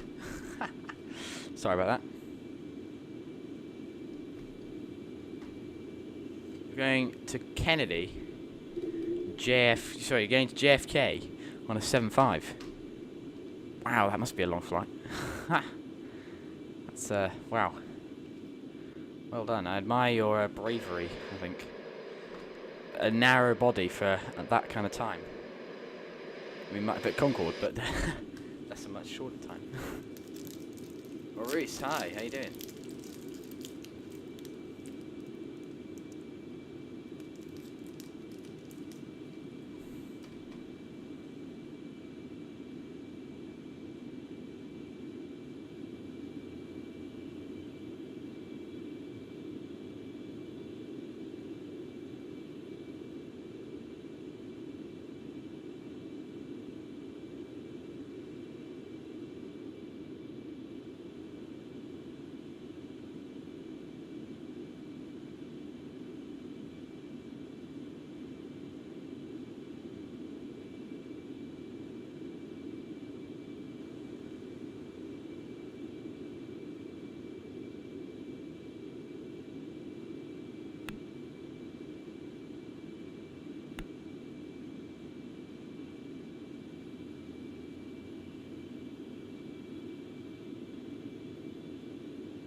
No, Lanzarote, that sounds nice. I think it's all wide bodies that go across the Atlantic now. Interesting to note here with GBOAC today. So this is the unofficial flagship of the flagship. So Concorde was the flagship aircraft of the British Airways fleets. So they unofficially, because Golf Bravo Oscar Alpha Charlie is the name of the forerunner to British Airways, BOAC. They unofficially had it as the flagship.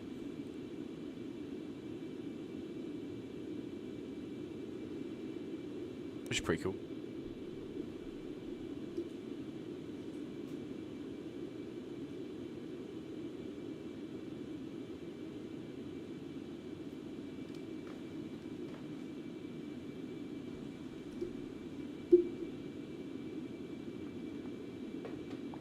Yeah, where is BOAC kept? Is it the one up in Manchester? I've been to a couple of them.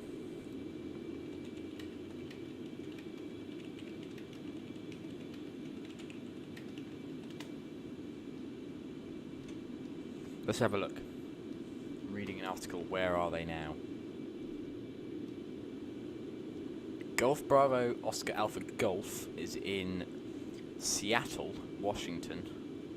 Not Washington, just Washington State. Wow. Museum of Flight. Okay. O Alpha Delta is in the Sea, Air and Space Museum in New York. Air France's number is in Smithsonian National Air and Space Museum. And then Europe, there's loads of them. So, BOAC said it's a British Overseas Aircraft Aircraft Corporation. Something like that. Yeah, it's a lot. Let me show you the what I'm looking at here. So this is where they're kept. Zoom in.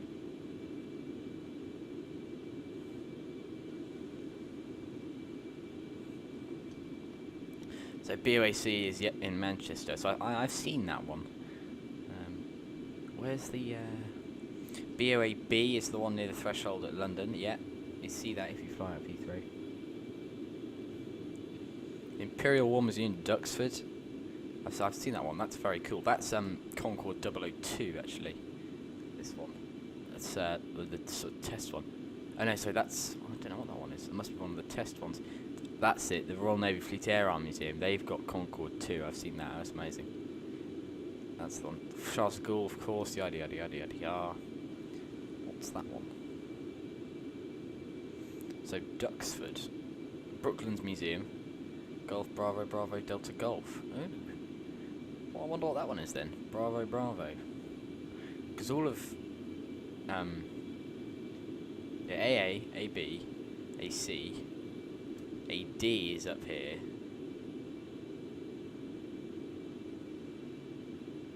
E, where's Echo? I don't know where he is. Maybe they didn't then number them. I don't know. It's interesting. I wonder what these ones are then. The one at Brooklands is in a British Airways livery. So I think it's a British Airways one. Golf Alpha X-Ray Delta November.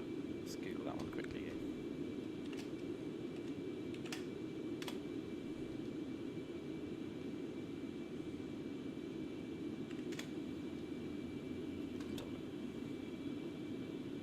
Alright, it's the test one. British Aircraft Corporation. Ah, at the Imperial War Museum. Ah, this is the original one. So is that 01? That might be Concorde 01. Look, it's in the original test livery. So that must be Concorde 01. How cool. Nice. Where are the other ones? That's number 1, 01. That's 02. BBDG.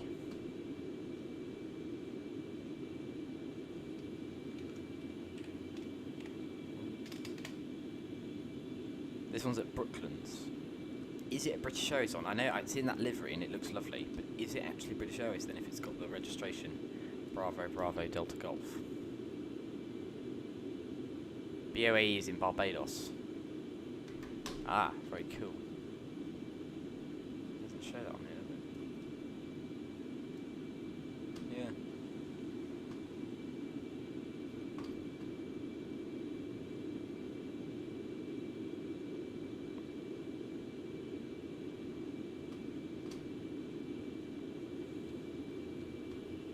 You can tell you where they are, they quiz each other. Yeah. I'd expect nothing less. Oh! Hello. I like this. Oh, it's moving, that's why. It's an aircraft carrier. But look, you can see, that's us there, up there.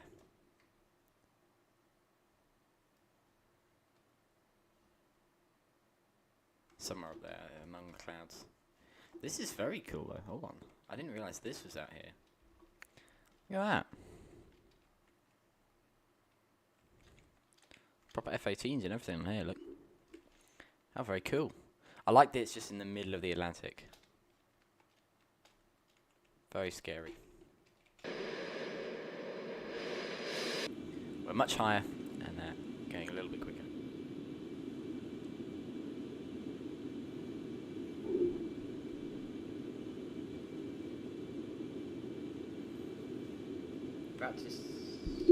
About to descend? Fantastic. How long have we got? We've got a while to go to the last descent, right? Our descent point is...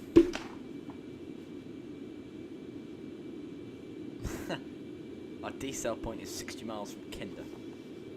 That's waypoint 15, so that's registers waypoint 6 on ours. Which is a long way away, so we won't be descending for a while, I don't think. And I might even descend slightly later. I might descend at KENDA rather than 60 miles before, just because we always seem to get down much quicker, and a sort of...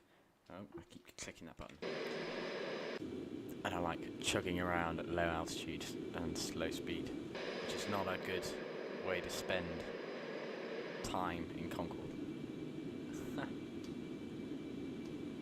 Yep, the speed's dropped off a little bit, 1070. It's a bit lower.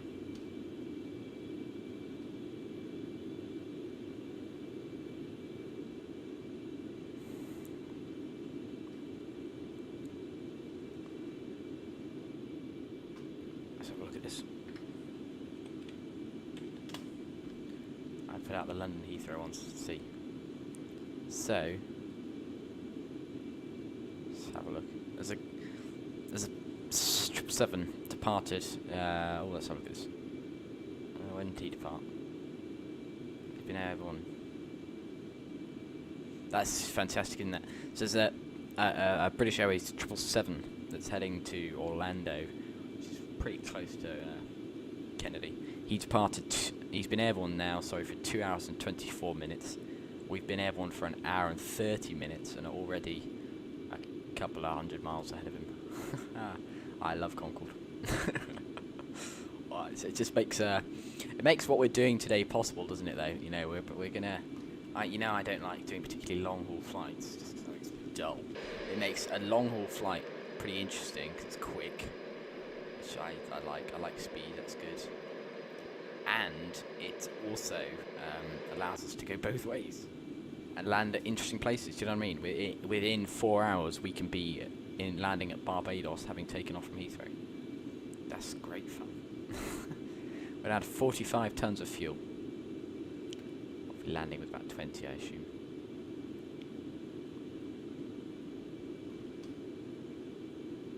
Not bad. I can see, yep, speed of 3. It's descending into Mr. Kennedy Airport now, but it's still a while out. We're approaching St. John's though, which is very nice. There's quite a large amount of cloud cover ahead of us, so we won't actually be able to... I'll just go out the aircraft. So we won't, unfortunately, be able to see the land mass, which you can sometimes see on it when it's clear.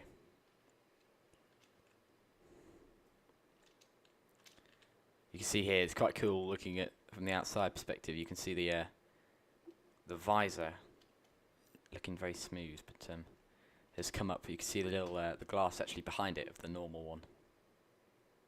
Amazing. BA5 following you closely on Atlanta. He is, isn't he? He's going very close behind us.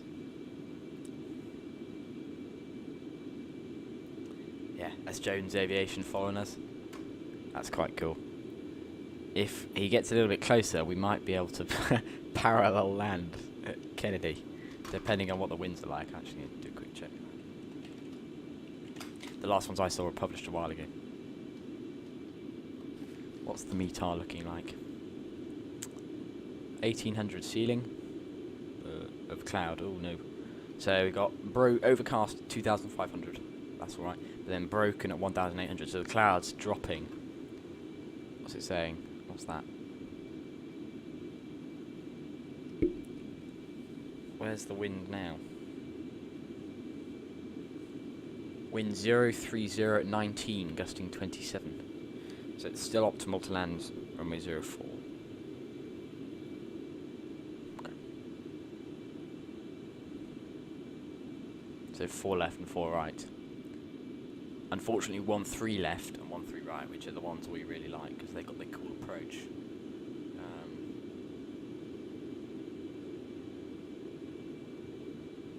They've got the cool approaches with the what's the arrival? I've forgotten the name of it. Oh, there you go. We've just gone through waypoint 9. Sorry, let's redo some stuff. So, waypoint change 9 to 1. Insert waypoint change. So now, as I said earlier with my bad drawing, that circle, we're heading across the circle, and that's actually waypoint 9 is actually exactly 50% of our journey. So we're halfway there.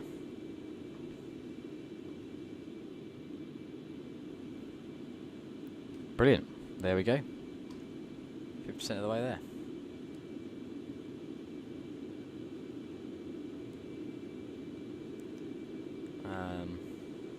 Yeah, it's interesting. I've got to have a look at some of the Kennedy arrivals and what's going on here, because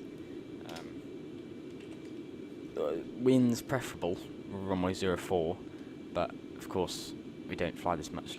We'd like to get into runway 13, because if I show you on the Avi tab, look, this is what the approach looks like. Get rid of them. Get rid of them. The arrivals into Kennedy 13 left. We take the Parkway visual. It's great fun. You see the tight late turn descending. So at the Kanazi waypoint, you're down at, I think it's 1000. Actually, take the VOR sometimes. VOR 13 left. That's the one. So down at Kanazi, you're 1500 as it says there, and then you descend to Dimmel. You're getting even lower, but you got to descend. Look at this sort of angle. It's great fun. It doesn't actually have a descent rate there, it would appear. 1500, but then it doesn't have descent rate. Interesting. But you make this really late turn, so you can see my excitement. So I'd like to try and land 13. It's a less extreme version of Kaitak. Actually, how did it go at Kaitak? Ever doing some virtual air ambulance stuff like one? Alright. Fast-paced flying's the thing too. Yeah. Well, yeah, as you say, I've seen lots of people doing it. It does sound intriguing. I think we'll definitely have a go at some point. hadn't actually properly thought about it. But, I mean, why not? Yeah. We'll have a think about it. Thanks for suggesting. Well, I'll have a look and see if I can get an aircraft. But I do like the idea of that, actually. That sounds good fun.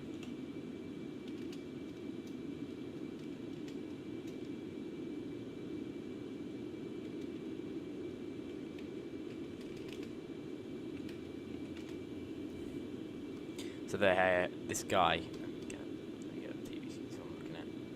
This guy's landed on that runway. This guy. He's taken off from 04 left. Still quite an interesting approach. Low over the water, right on to the runway. It makes things easier actually for taxiing back as well, because all we do is vacate left. Sort of, we don't stop that quickly. We vacate straight off down and into the Terminal 4. So at Kennedy, get the lights on. There we go. Better. At Kennedy, we park over here. This is the British Airways terminal. This is where Concorde would always park. So we'll try and park there. Very very little displaced threshold here at 04 left.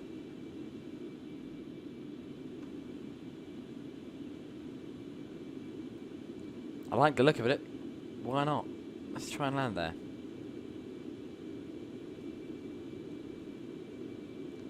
That looks good fun, actually.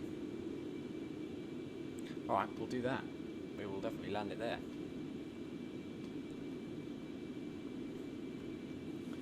I believe 4 left was made... 4 left was made for the space shuttle. Wow. That's amazing. How long is it?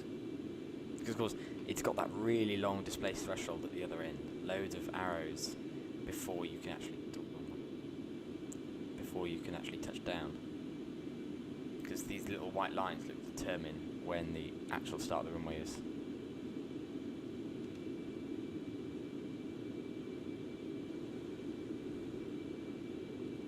Just gonna get up some parking. Gates, International Terminal 4. Oh no. Where are we at Kennedy? Which one's that one? Does it tell us? Not the International Terminal, it's that one.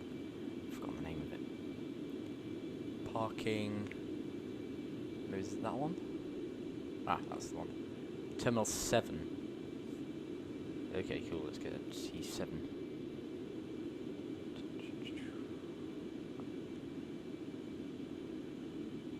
Alright. That one. That one. Nope. I try people, I'm trying to work out what I'm getting. So I can't remember, but I think Concorde will park on stand 2. So we might try and shoot for 2 if that's alright with you, Speedbird 3. In case Houston had a problem, it could go to JFK. Wow. I mean, I believe you, yeah, but that's a tough ask. 3,600 meters. Ah, look at that one. 1-3 right, 3-1 left. It's 4.4 kilometers long. That's a big runway. And so is 04 left. I mean, much rather land on that one than Space Shuttle. Nice. Thank you.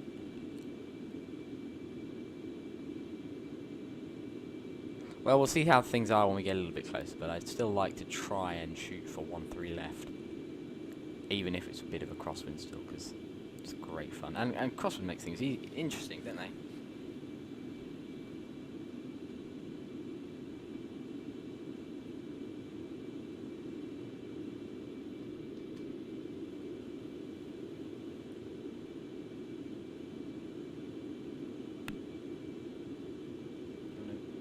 Don't want to open up the iPad. How much fuel we got on board now? 42 tons. Ah, we're getting down.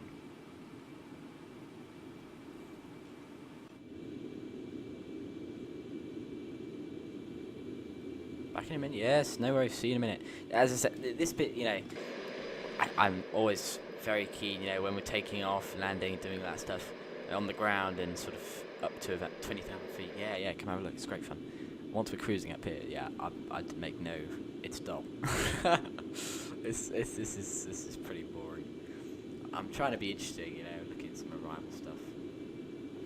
But what do you say? Huh? There we are. Approaching that St. John's, right over the North Atlantic. So interestingly, these are the ones going. So he's actually coming up to JFK. The commercial airlines go much higher and then come right down in, whereas Concorde sticks very low, goes right across. Which, given when the Earth is curved, it's further to go than the ones over the top. But it means we can go supersonic if we stay down here, and it means we can go supersonic all the way along the coastline. And our routing takes us right in and across, so we can stay supersonic for a long time. Where's Speedbird 3? Is he there? Ah, he's there. Interesting route you're taking. Whereabouts you've headed in across Boston and Rhode Island.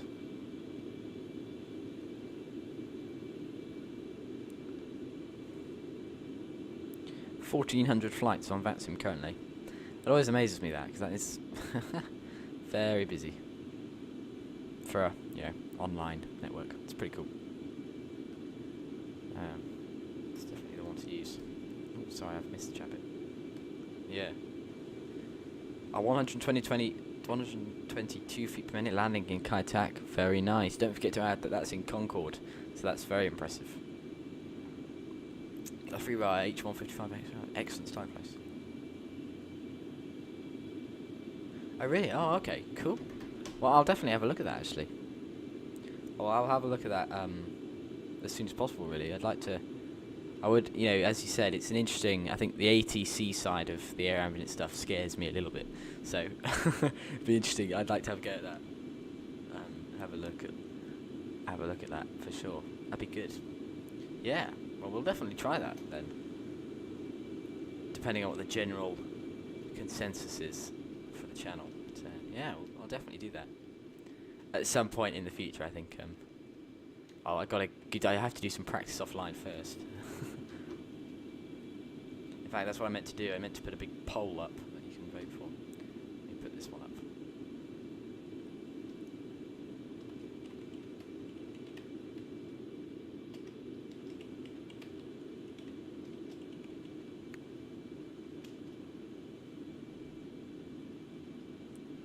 Yep, Speedbird 3's just become subsonic. I've just got a little message telling me. Slowing down. Oh no, it's such a bad feeling that when you have to slow down.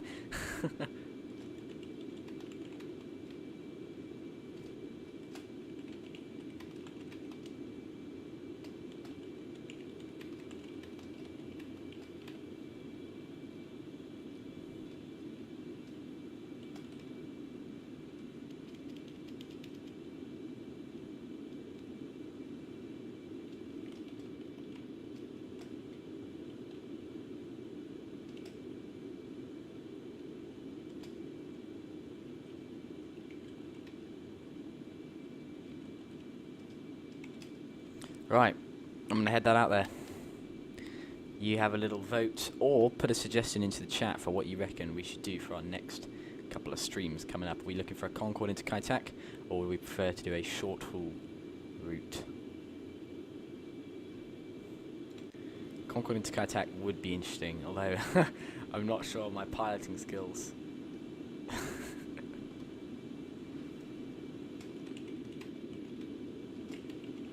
Well, let's bring up the YouTube and watch it.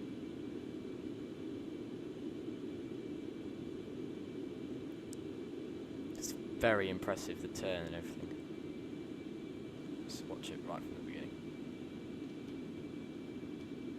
Let's pop this one up. Here it is.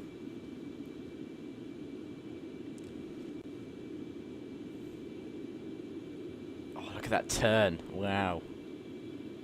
It's worse than the Parkway visual turn into JFK, and I know that sounds obvious, but you know they always consider that to be quite bad. But that was very sharp. Look, he's actually correcting with a bit of left turn there because they've gone a little bit too narrow. That's tough. That's real tough. Wow. And down. That was a lovely landing from whoever the pilot was. Fantastic. Let me know if there's any YouTube videos, aviation-wise, you think that would be good to watch. We're not doing anything. Oh, he's going across the bridge, look. He's going across the international bridge. Oh, he's come straight across the bridge into the remote stands. Wow. Oh, the departure. Here we go. Taxiing back out. Oh. Oh, God.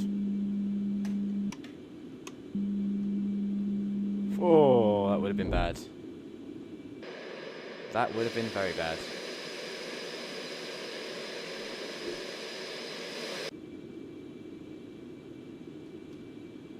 Oh, goodness me. You all didn't see what happened there because I had the TV on, and I'm glad. But I'm sure you heard the noise. I accidentally selected the visor down. Oopsies. Fuel status, 40 tons. That's all good. 40 tons, not bad, not worse, not awful. It's just an average sort of thing. Anyway, let's go back to watching this. There it goes. Wow, it's moving quickly there.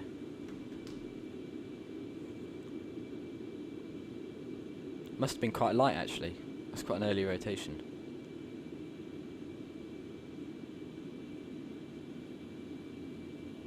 Oh, look at all the water pouring off the wings.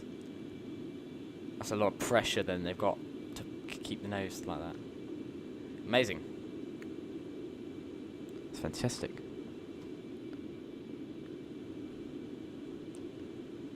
Yeah, I'm getting reports here from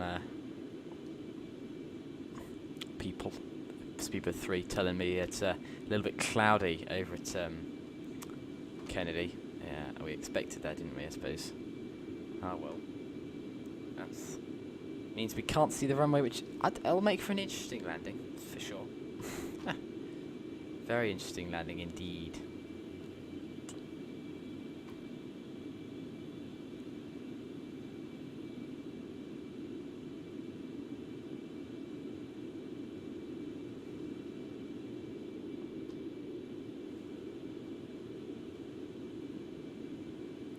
Very good. What's our 8.7 minutes to the next waypoint? We've got 1,200 nautical miles to go of a 3,000 mile flight, so we're well over halfway, 58% of the route done. 1 hour 12 minutes is the time to go, apparently.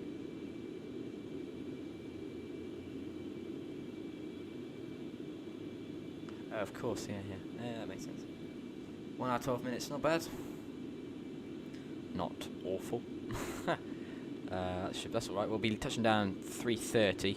I'm going to try and get us airborne going home again at 4 o'clock, which would aim for a touchdown into Heathrow at about 7 o'clock for a stream ending about 7:30. So if you are a Concorde pilot in Xplane 11, or even if you're not, you have time whilst we're flying here to go ahead and look at the tutorials that I've posted a long time ago into all the chats and into YouTube. Go have a look at them, learn it, and then fly with us on the way back. I'll see you all there. Right, I'm going to pop out, guys, for a bit. I've got some stuff to do.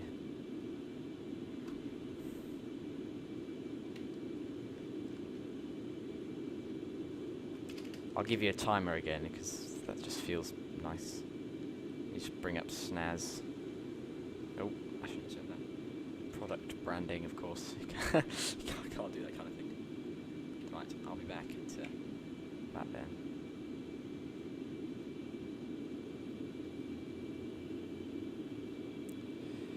Back in a bit, guys. The aircraft should fly, but if there's any problems, do let me know. And I am in the chat, so do say hi in the chat. If you have any questions, still say hi. I'm only in the chat. I'm only a message away. Cool. See you all there. Bye. In fact, I'm gonna change the view before I go. Do we fancy that view instead? That's quite a cool view. See you in a bit.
Hello all, I'm back early.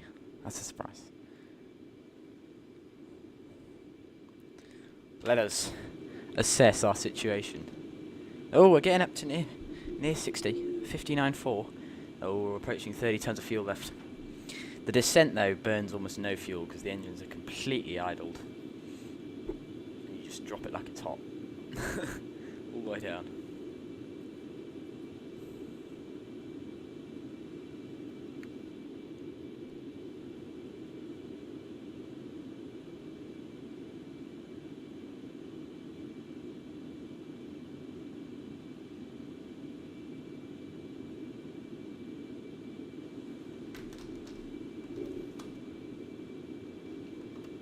%, 850 miles to go.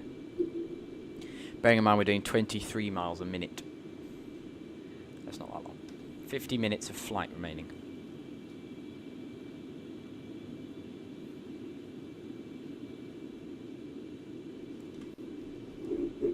Alright, I'll finish up with some reprogramming. So,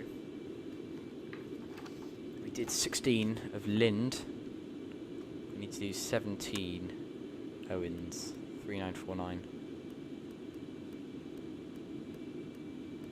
4 West 072 498 waypoint 9 CAMRN 4001 0 West 0773517 insert. Fantastic. Our next lot have been inputted.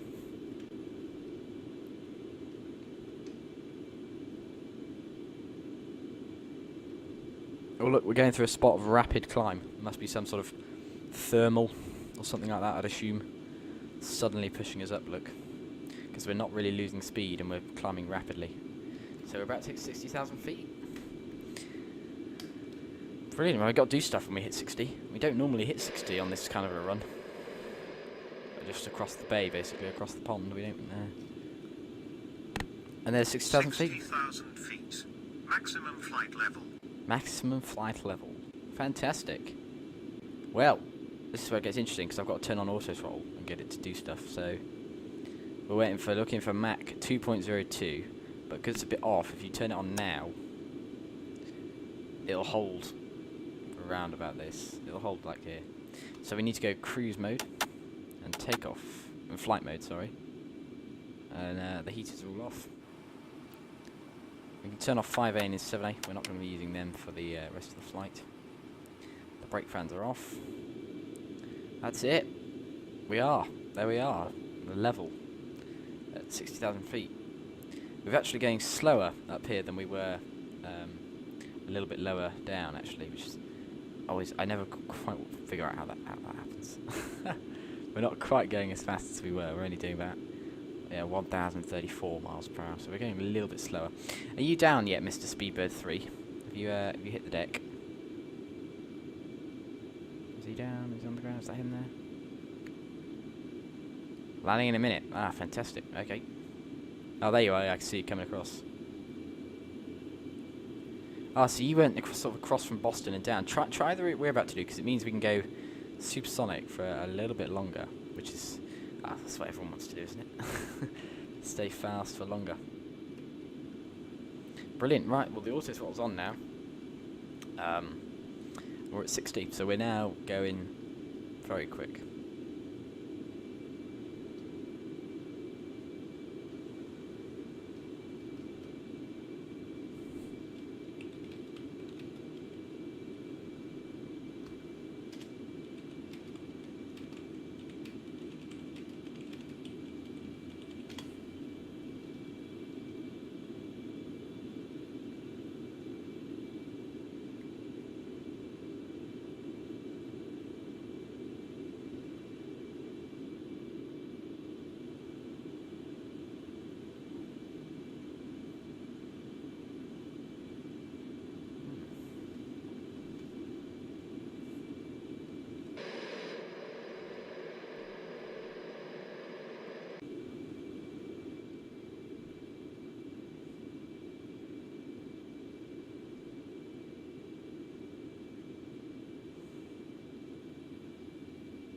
That's good. We are full cruise, but you see the temperature there, 126. West of London City Airport. Let's have a look.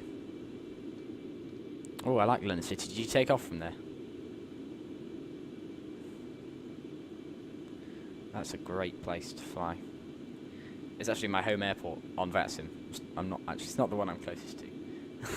But I said it's my home airport because it's a great airport and it's pretty close near to me, so I can call it my home airport. Where are we at? Waypoint 2 to 3.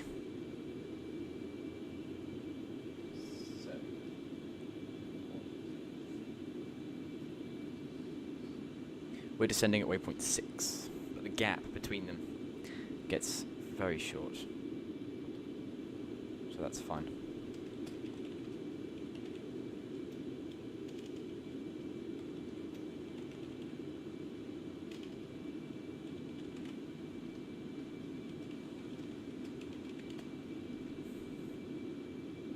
I'm getting up Volanta now, mate, sorry. It's taking a while.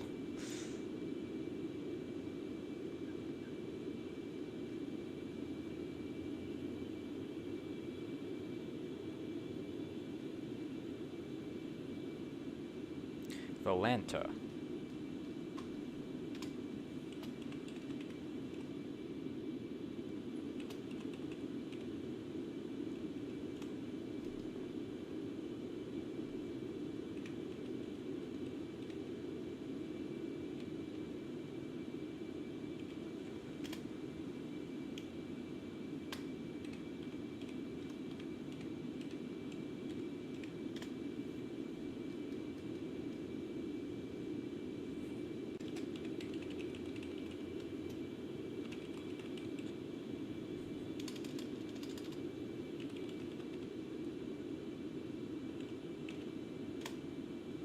Aye, I can't sign in, sorry, it's not very happy with me.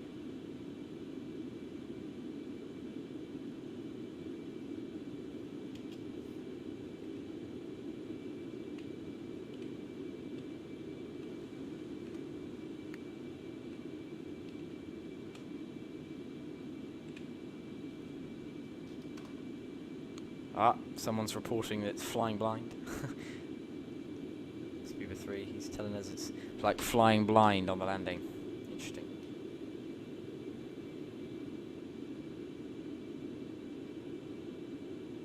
Oh, the Royal London Hospital. Ah.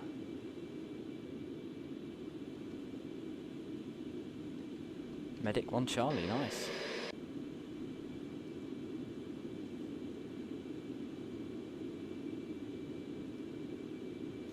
We need some controllers. Come on, Kennedy. Let's get some controllers out here. Just a quick look. Has the wind changed much? Still 030. Okay. Bit of a shame.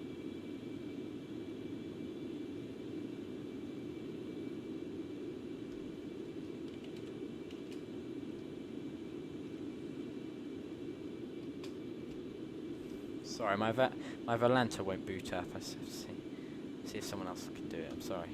That's a bit odd. Very cool.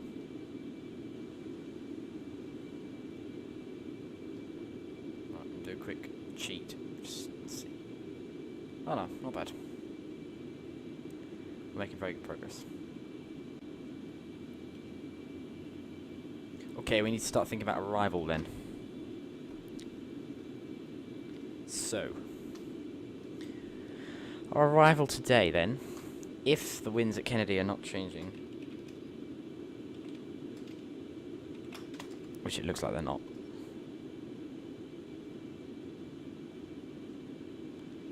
So, 030 at 19. Okay. So the runways at Kennedy, as we know, hopefully, are all these runways. So if it's 030, the optimal runway to land on is runway 4 left. Because by landing on 13 left, we'd have a complete crosswind. Which would be very difficult. So we will have to land on 4 left. One day live on stream, we'll touch down on 13 left. But alas, not today. Alright, clear out these ones then. It's going to be a fairly box standard ILS approach, unfortunately. ILS 4 left. Yeah, we'll just tune in, head towards the Roke. I don't really, it's a bit of a shame really actually. Just get it, 1123 is Canarsie. We need the 193. So this is to intercept it. And then the ILS is on a 044.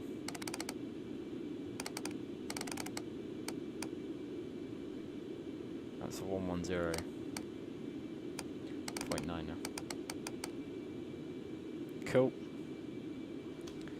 Bada bang bang boom. We'll just hit a couple of buttons and it'll do that and we'll come in and land.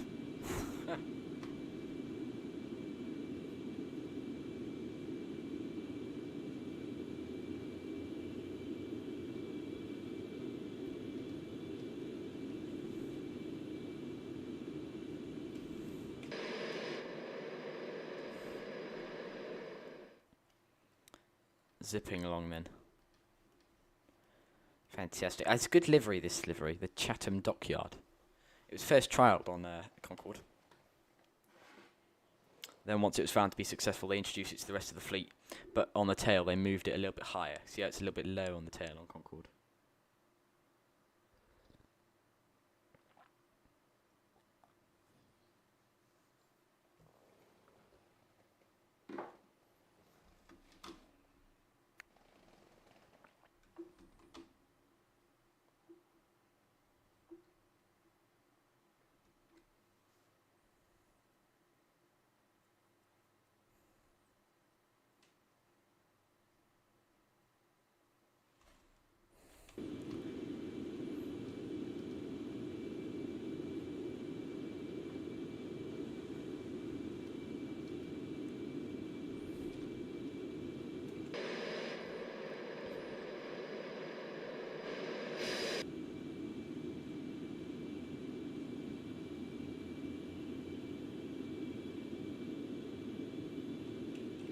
Three to 4.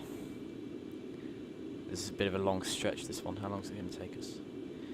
13 minutes, wow. So I made some errors in my timing.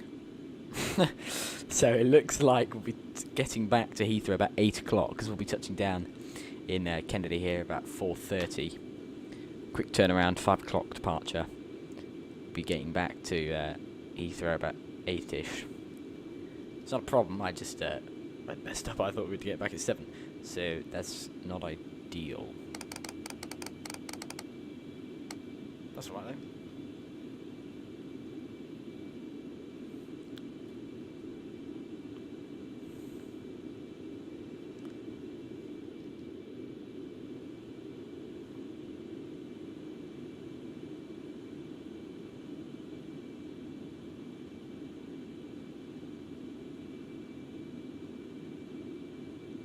All looks very good back there.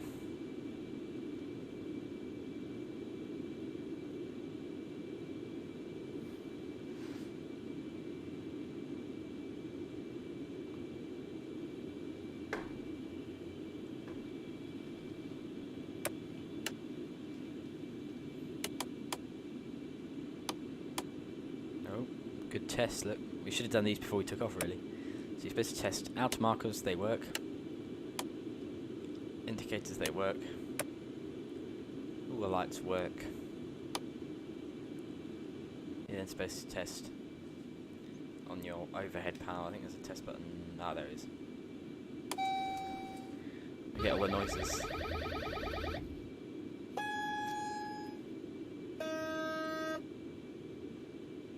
That noise, that's an awful noise. I had it once. I wasn't streaming, fortunately, at the time, but I was messing around with Concorde, flying around Gatwick, and I thought, oh, I'll try a fuel dump because I'm a bit heavy for landing. Try and get rid of some fuel for landing, you know, to make it easier because we're a bit heavy. We're going to be overweight. Oh no! I very cleverly, I was like, oh, I'll dump some fuel. I went back into the engineer's panel, clicked a couple of buttons, Next thing I know, I heard that. I looked out into the front, so I was back here. Back here, I looked forward, and all I could see was ground. And I'd shut down one of the engines, and the plane had rolled without me knowing. So I was sat in the back, just looking. I was looking only at that view, like this. And I couldn't see anything. I had no idea what was going on. Yeah, it was not a very successful flight. I'll put it that way.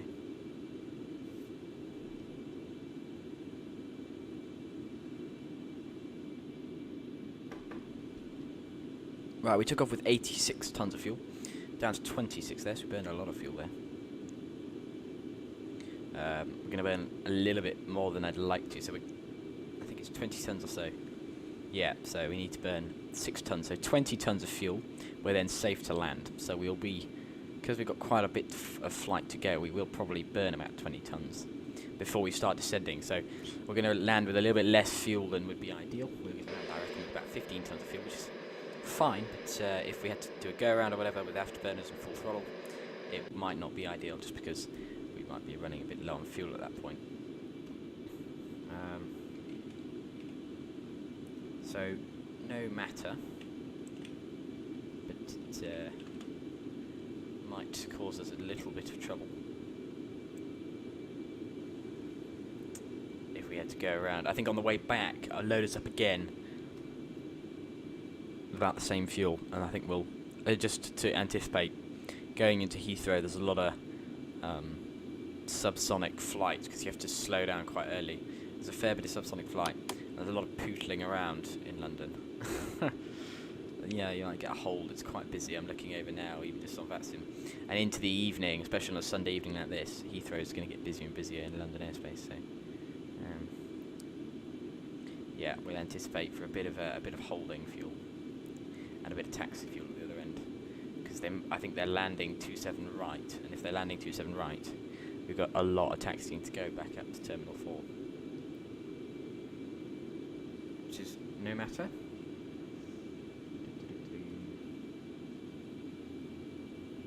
Should be, so we're going to get a nice day landing here. I say nice, we've got a lot of cloud cover from the reports I'm hearing.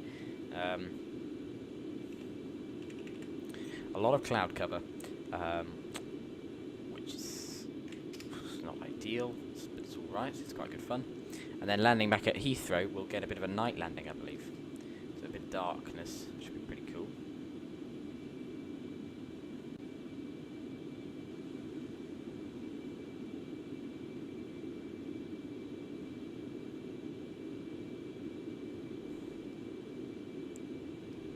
Should be very cool. Right, eastbound routes.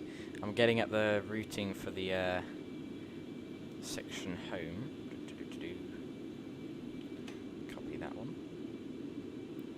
Paste it there. So yeah, so the flights we're doing today then. So I'm not a fan of long haul flights. I think we all know that.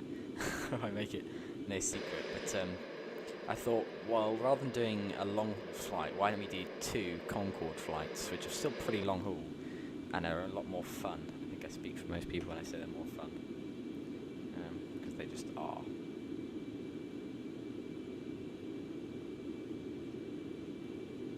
So that was my thought process. I wonder what you will think. I think it's a wise choice. New York Approach has hopped online. Fantastic. We'll get some ATIS then up. Boston are using 4 right and 4 left. So, that's cool. I can see Mr. James Aviation just behind us. He's going quite about 50 miles an hour faster than us, which is not much, but it's a fair bit. So I think we might, if we're lucky, we should be able to try and get a parallel approach in. It should be super cool. if he's still around the chat, we might request to the controller. Especially if I think they're going to be landing 4 left.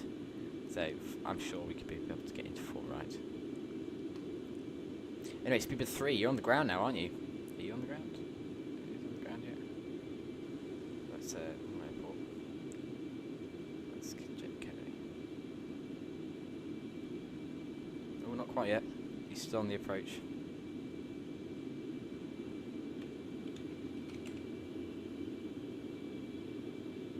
Or has he? Has he gone down? No, I think he is. He's on the ground.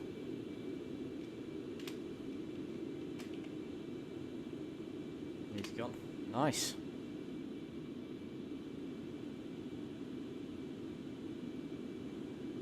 Right, he's got the 80 set for Kennedy. Approaching use, ILS 4 right. Okay, 4 right. Good new. Right, 4 right. ILS look 4 right. It's 109.5. It's again 044, but it's a 184 radial. Capture it. Actually, I'm going to switch that around. I'm going to put the capture radial onto the first officer's side. On my side, I'm going to have the ILS set up because autopilot 1 is on, so it's going to be using my side for the information. So I prefer to have it on here. 109.5. And on his side, the Kanazi VOR 123. If the option is given to us, because sometimes the controllers are very nice and do, we will attempt to arrive runway 13 left, because it's more fun. That's pretty much the reason. 128, 125 is the old, what's him? Shanwick radio is online. Ah, is he covering us? I think we might have left his airspace. Shanwick or KENDA is he's covering both. Are we still in his airspace? But we will be on the way back, which means the fun world of position reporting.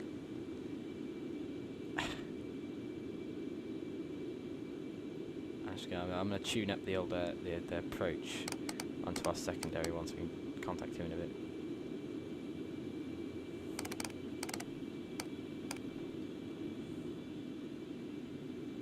(128, 125) coming up to waypoint 4. There's the yeah, we're out of this airspace. But on the way back, we will be in it. Oh. So you get to hear my position report, which often are not the most accurate things.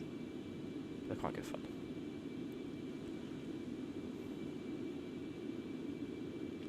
So we're shooting along the coastline here. I'll just give you a quick idea of where we are. Whoop.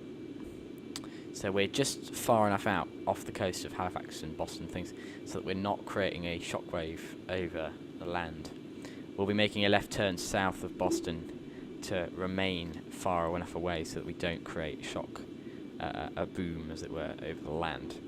So we'll be keeping south. Our route takes us just about south to allow that to happen.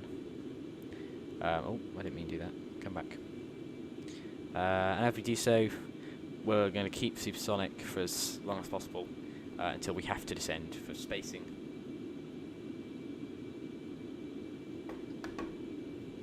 That's pretty much the plan. Our routing with Concorde is doesn't take us on an arrival actually. They say it's like the CAMRN 4 arrival, but our final waypoint is CAMRN. We come from OWENZ into CAMRN, so it's not quite like that. Waypoint 9 CAMRN. So we sort of join it in at the bottom there. But you can see why I then like to keep the speed. I like to keep descending. Descend late, sorry, because from CAMRN it's quite a long way up to Kennedy. Oh, what was that? Oh, that was the night lighting going on. It's got a little bit too dark. I wonder what time is in JFK. Local time in New York. Let's have a look. Current time in New York is 11 o'clock in the morning. So they are 5 hours behind. 11 o'clock in the morning. Very nice. And a lot of cloud. Can make things interesting.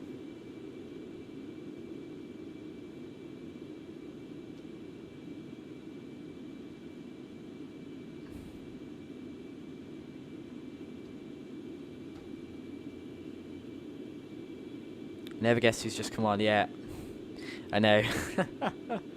I know, I was looking at it just as you hopped out, we were having a look. I was saying, well, hopefully we'll get him on the way back, but yeah. Yeah, I mean, of course that was going to happen. There's a lot of aircraft in his airspace, actually.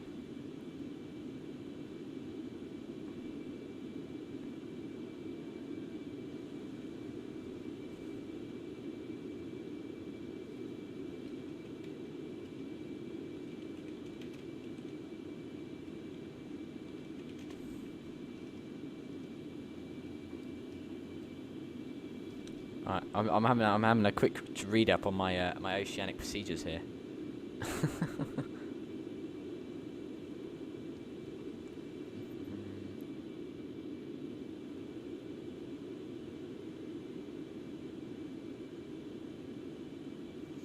So, eastbound is Sierra November. To track Sierra November is the sort of middle of the three. So there's the... Oh, I'm not showing this, am I? Let me show you. So, green route, Sierra Oscar, I believe. I know westbound is Sierra Mike. So westbound is the top one. Eastbound is the one below that.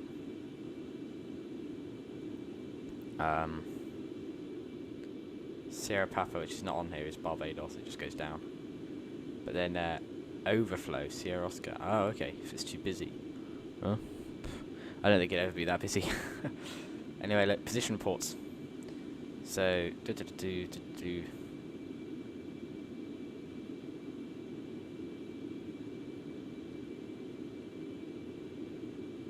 position report. So look, position report, pass message, pass LESLU, estimating next one, then the next one afterwards. He says that, we get readback correct. There's lots to do though. There's a lot of talking.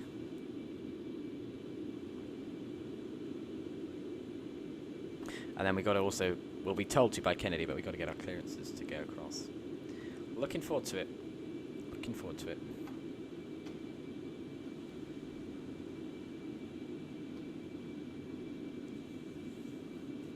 Alright, which waypoint is this coming up to? 5.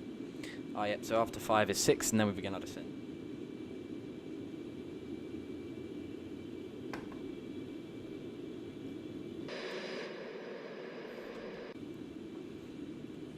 So I believe, along with Jones Aviation, we are the highest aircraft in Vatsim. I think. Unless someone's flying space shuttle, in which case we've got no chance. Something like that. Yeah, approach and use is running 4 right. That's what the approach controller has got on his ATIS. So if we're looking for the 4 right approach, we've got that all set up. Seems fine to me.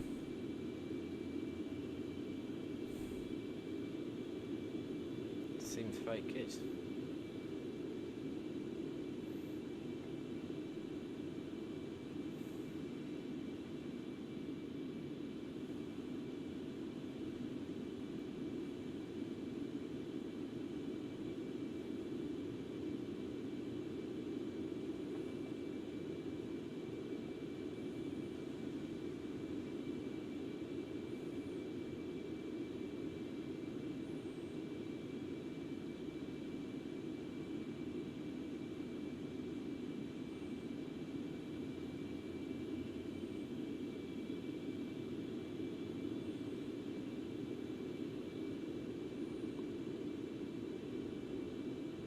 Ah, so as we start to slow down, you're 20 foot above me. As we start to slow down, these, when we click these, they'll show us our approach speeds. I think we can find them out here. Visual reference 202, descent speed 456. Not particularly helpful, but when we click on them as we start to make our approach, they'll show us our approach speeds. Looking, looking to touch down around 160. With the approaching speed, it's about 180, so that seems fine. Yeah.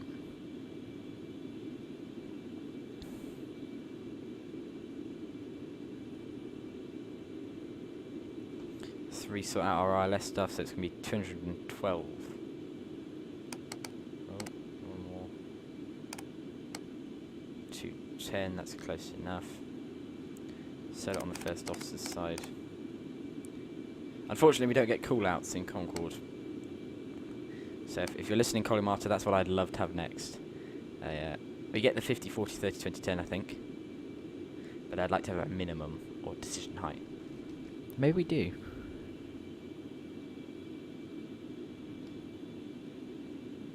Watching a drill competition, they've messed up badly. Oh, that's funny. When they do, yeah, it can go badly wrong. But, yeah. Right. In case of misapproach, we're going to head up to Deep Park on 1177. Immediate right turn, just to avoid residential areas. It'll be an immediate right turn, 099. Immediate right turn, 099. And then capturing that radial from that VOR to go into a hold. I expect we'll be given a vectors by the controller in case of a missed approach. So we don't need to worry about that too much. Here comes up to waypoint 5.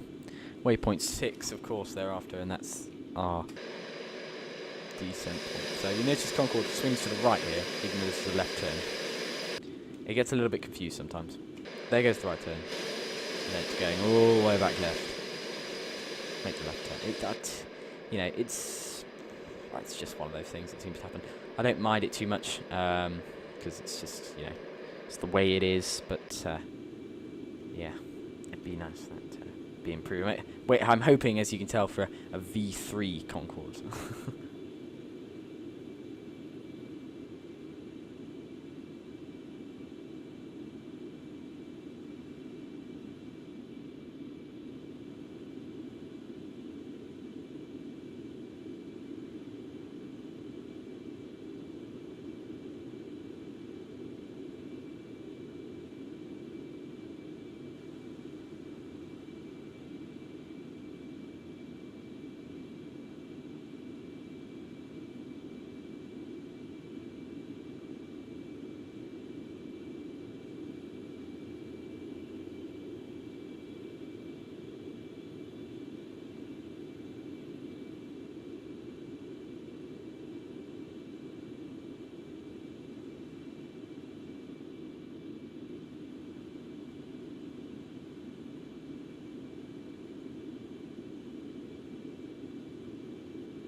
Sorry, I had myself muted.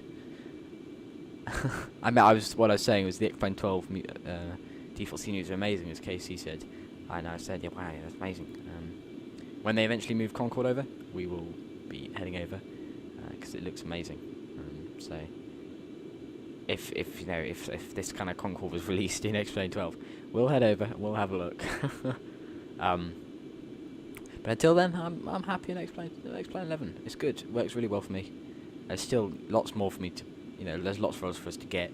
X-Enviro and all these things we've still got to have a look at. We haven't even begun to scratch the surface of what you can do. We just do our little shuttle bus in Concorde.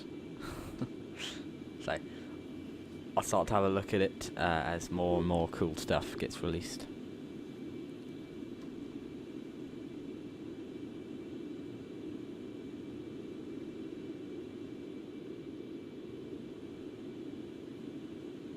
Right. If you are new here, please do hit the like and subscribe. It really helps out. Thank you. Alrighty, so we are 160 miles from KENDA. KENDA being our... We're officially supposed to descend 60 miles from KENDA. However, because we're landing runway 4 left, we don't need to be at our final altitude quite as early. So I might hold out for a little bit longer on the descent. So this one here, you can see it out there. So 110 will be our initial. So if I dial that up, dial up 110 as our descent target, as it were. We'll dial that one up. We're not going to descend yet, but we'll dial that one up. Well, I'm going to sort of doing it judge by, if that makes sense. We're judging when to start descending, but it'll probably be at KENDA rather than 60 miles before. Just to give us a little bit more time. We don't need to descend so early, so we might descend slightly later. Still flying Xplane 11, the INI simulation. Yeah. The Concorde haven't dared to. Yeah. You know, all these developers are moving over to Microsoft Flight Sim, and I think it's a real shame because I really like Xplane. For me, it's the interface and the way it all works. So like when they in INI move over to MSFS, just operating their systems, I feel like you need a normal looking mouse. Do you know what I mean? Whereas not the big Microsoft Flight Sim one. The way you click it, there's always like a delay and everything. Whereas I really just like the very clean way Xplane 11 runs. So that's just my personal opinion, though. That's why we have both, don't we? So that everyone can do what they want to do.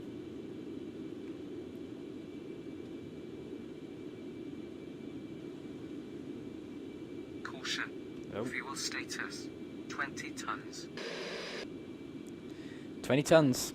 There it is. That's what I was not dreading. Preparing for. We're very much. We're gonna when we touch down. We're gonna be quite light. It's gonna be quite a sporty touchdown. Oh, would I click? Oh, I reset the chrono. Oh, that's a shame. That's alright. We did. That's only we would have only done it on the ground. So that's alright.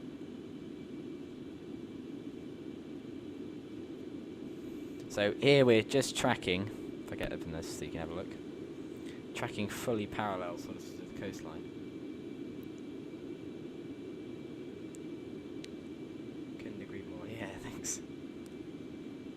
See that black dot? That's Jones Aviation just behind us. So we're just tracking along the coastline. I'm going to start descending at this waypoint down here, and descend in towards Kennedy. The only restraint we have is that we need to be subsonic by the time we get near the coast, so as to not create a bang over the coast. Yeah, physics never said for. Yeah, the physics thing. I agree. It's I'm not such a fan of the ones in FNSFS, but who did I hear? I've forgotten who it was saying. It's sort of again, it's personal preference, isn't it? Do you know what I mean? I like the Xplane way it handles, but then some people prefer the MSF one, and I think it's what you get used to, really, isn't it? As he said, if you're a real world pilot, then okay, yes, you'd probably go in Xplane 11 because the physics are more realistic. But you know, if you're not and you're just interested in how the game looks, you'd probably go into Microsoft Flight Sim. Although having said that, looking around the flight deck here, look at the reflections. That's amazing. That is. Yeah, I don't know why you'd leave this simulator. It's all very heated, isn't it?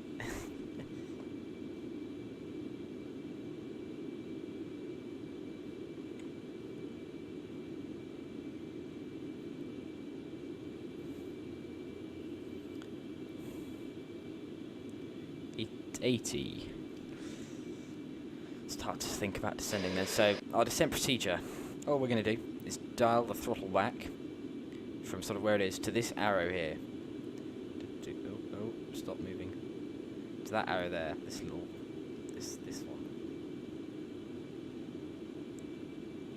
Once we dial the throttles back to there, we'll set up a vertical speed, about 3,000 feet per minute or so, with 350 knots in the auto throttle. And what we'll do is we'll descend at 3,000 feet per minute or so, with the speed falling back to 350. Once the speed reaches 350, we'll increase our descent rate to match 350 knots on the way down, as that holds us nicely. Once we start to get to about 30,000 feet, we'll have to turn on the auto throttle, because you can't keep descending that steeply. Turn on the auto throttle, it'll apply a little bit more throttle, and we'll just slowly cruise on down to 11,000 feet. Our skin temperature is 127, which is nice. That means we're not overheating. We're just cruising along right up at 60,000 feet. Very nice.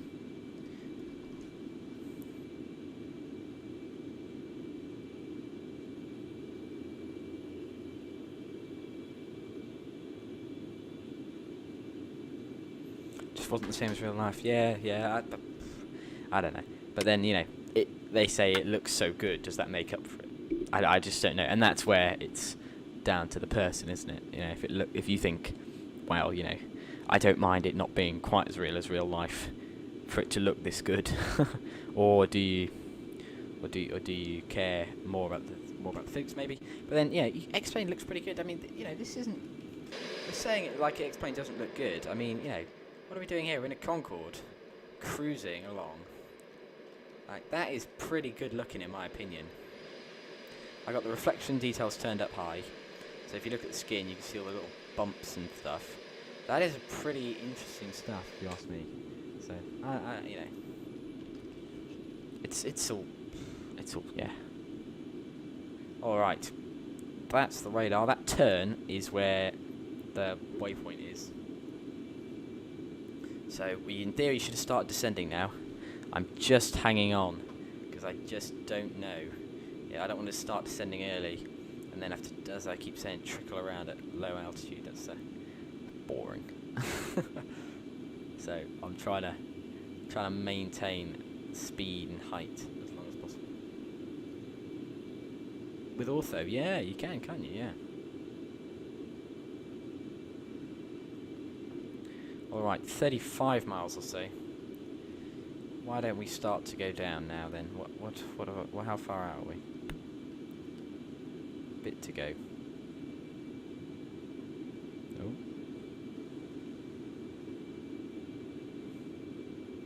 Around the corner and up into Kennedy. That sounds good. Alright, let's start to drop it then. Cross simulations for ortho. Ah, okay, yeah. No, I have never really tiptoed into the ortho scenery market. You've got 15 tons of fuel left, we've only got 18, yeah. We're running quite low, so you probably should start descending. But then, as trickling around at low altitude burns a lot of fuel. Shouldn't have left the burners on out of Heathrow, yeah. We've taken a. This has been a long journey. This one, you know, I've been streaming now for. What does it say? 3 hours 30. Of course, I started early, so it's been about 3 hours worth. We've been airborne now. Should we have a look on flight radar? It'll tell us. But I think we've been airborne for a good 2 hours. How long were we air? Yeah, 2 hours 59 minutes. We've been airborne apparently. That's almost 3 hours. That's a long time for Concorde to be airborne for. On the way back, I imagine it'll only be about 2.5 hours. So, you know, we have been airborne for a long time.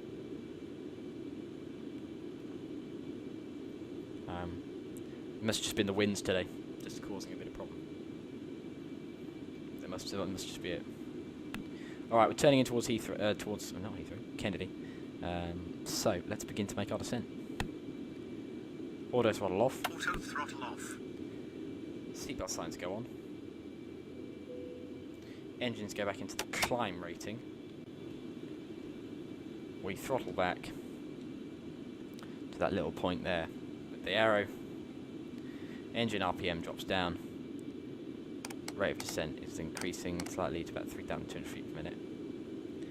And we're dropping out of Mach 2. Don't worry, we're about to turn around and do it again. But there we go. We're dropping down. And it just gets slower from here. It's the worst bit of the flight. It's getting slower and slower. It's not good. We are going very quickly, and we're quite close to the airport. I did leave that very late to do all our descending. Why not though? I mean, the thing with Concorde is it can descend really quickly. It can descend at 6,000 feet per minute and if you open up the reverse caps, not the reversers, just the reverse caps, you can get it to really descend steeply, to not much effect on speed increase. So, you know, drop it like it's hot as JFK, yeah.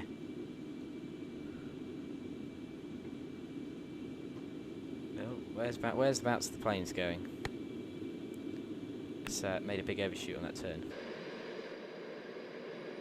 So you're behind us somewhere, James, are you? Look out for you then. If you're staying high, you're hurtling down onto us.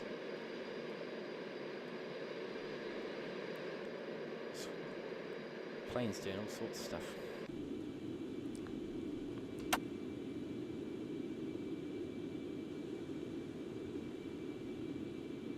So I'm sorting out the settings, trying to keep the frames, you know.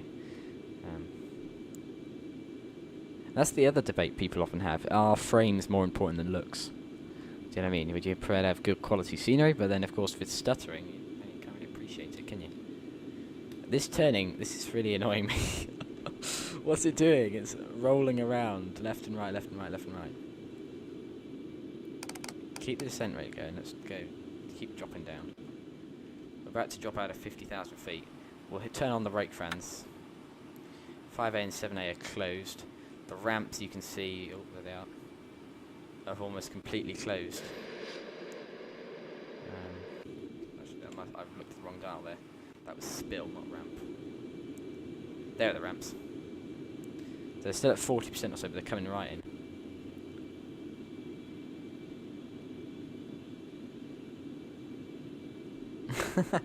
Yeah, it stayed very high, wow. As I decided now was the time to descend. Looking at the map, you can see we're getting close. So interestingly, we programmed through the INS, but then it comes up on this tablet. So I find quite helpful. It means I can do something like that to see where I am in relative to the airport. What I am going to do actually, sorry, is just go on settings. Toggle that one off. Because it keeps flicking the lights around. And it's not a bad thing, it just, I quite like the, you know, I got the lights, you know, how I set them up. I'd quite like them to stay that way.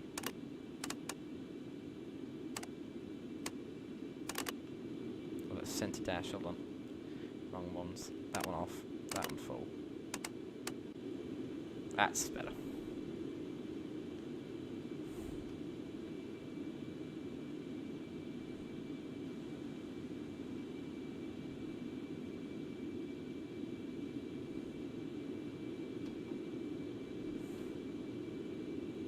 Okay, we're dropping.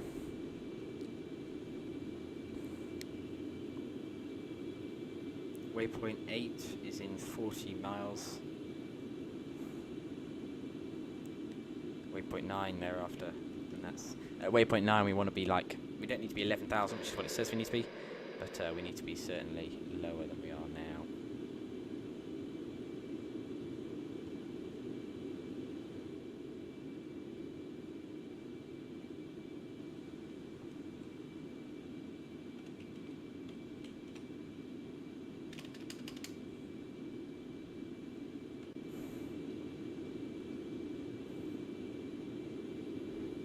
Alright, coming down nicely there.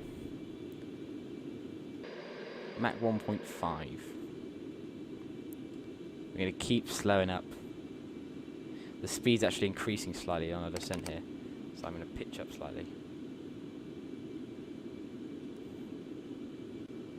I don't want to descend quite this quick.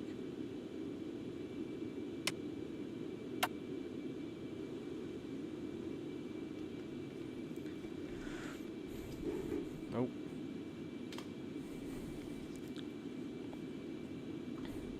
.858 ground speed. Still going pretty quick. See the weather starting to appear on the weather radar. What I need to do, oh, wrong button, there we go. Set the weather radar tilt to level with us.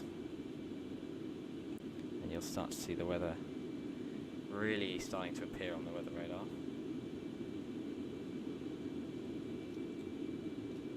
It's in test mode, which means we see airports as well. funny that. So it's on a 300-mile range in theory, but I'm only seeing about 100 miles. I never quite understand that. But, maybe it's circle diameter. I don't know, radius, something like that. Right, let's get a quick check on the ATIS, see if he's still using 4 right. He is 4 right. Bird activity in vicinity of the airport. Num cranes operating at JFK. Operate transponder mode C on all activating runways. Read back all runway hold short information. Advise you have information Yankee. Okay. Will do. Can we see Jones? Oh, there he is. BAW5. Just making the turn at the last waypoint. Cool. He's gonna be gaining quite quickly here because we started our descent. Ah. Throttle back or climb. We'll have to reduce our descent rate a bit here.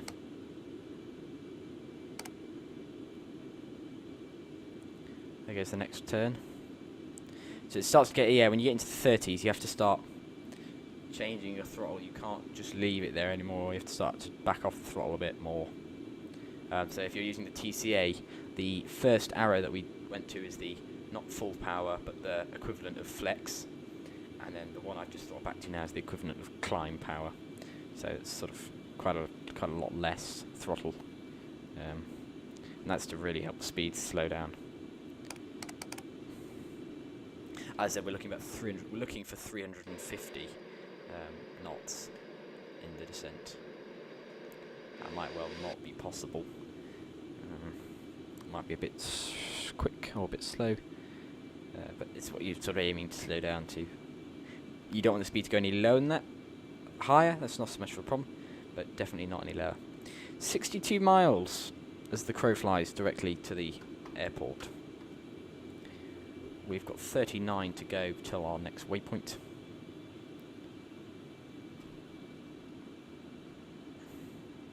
You can see there the radar picking up the aircraft and the general Kennedy New York vicinity.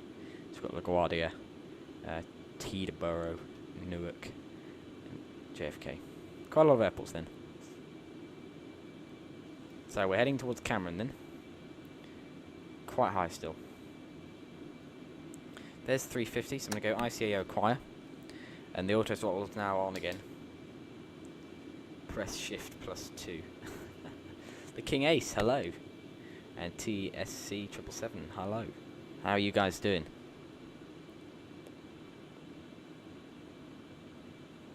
Right, we'll switch to the approach, see if he wants us yet. Good speed 102, New York approach, clearance on request, standby. Right, let's see. New York approach, People Concorde 1 with you through 32,000 for 11,000. Concorde 1, New York approach, good morning, squawk 1042. 1042, People Concorde 1. Do a quick recycle. November 80901. Cool. Recycle the squawk then. Ah, and we're subsonic. That's just gone through there. So what I'm going to do actually, good, 380. Wait for that. So 380 is a little bit faster, and that we remember on the acceleration 380 was about 0.95 the speed of sound. So I'm just trying to find that because it's a little bit quicker. 20 miles. Okay. Got 15 tons of fuel left. Continue approach. There is an aircraft on the runway still. I'm trying to get him moved. I might need to send you around if I can't get him on. Temperature's 98. We'll start to turn on our heaters. Limburg 4443, I have your clearance advisory to copy. Lights for today then. We're going to be using the landing lights and taxi lights. So that's these two underneath the aircraft. They just face forward like that. They'll just be on. I'm not using any. We're not going to use any of the big wing landing lights. Just those two. Q75. Modena VOR. Mike X-ray Echo. Is the levels all good on the sound? Let me know. Climb via SID. Except maintain a 3 Let me know how it all sounds. Through 260 then.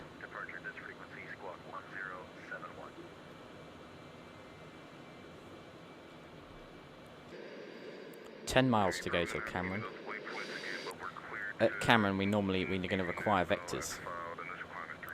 Because, of course, we don't have anything past that. Idle was invented for a reason. Yeah, I keep a bit of power on, but you're right. Most efficient descent is to go idle. I was reading, you know, Sully, the guy that landed the A320, of course. He said he would always try to time the descent so that he would descend on idle power. So, yeah, you know, what you're doing is that's really what you should be doing, I suppose. I should be doing.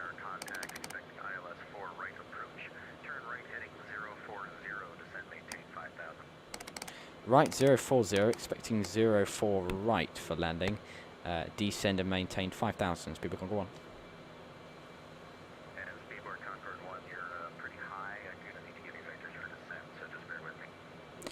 Speed Concorde 1, we can increase the descent rate if you'd like.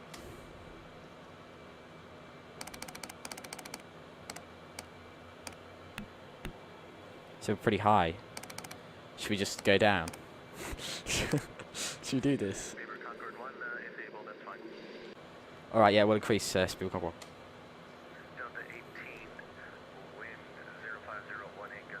Having no engines, yeah. Well, he's just told us we're too high, so all I'm going to do is go throttle off. Idle power. Let's just see how quickly we can get it. See, the speed's actually not increasing at idle power. Oh, it is a little bit. This is also the other trick we have. Reverses. There go the reverse caps. Look at the speed come plummeting down. Oh, it's beautiful. And reverse caps back in. Reverser retracted.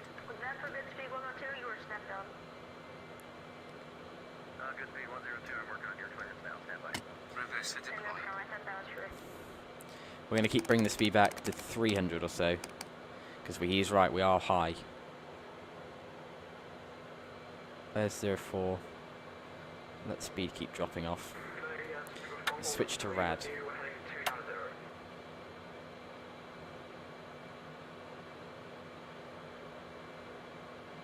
Reverser retracted. Oh, there comes in reverser. That's 15,000.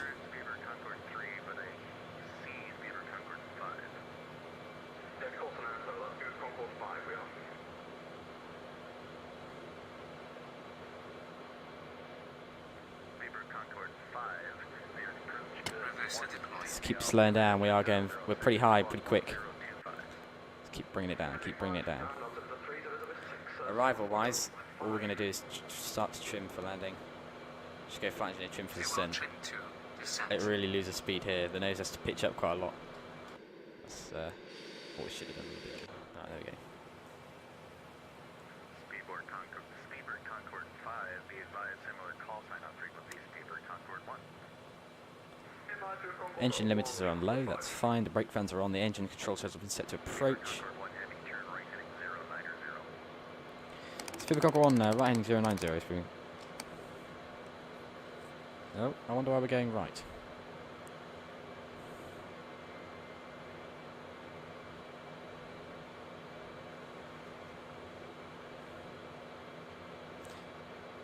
I wonder why we're going right here. We're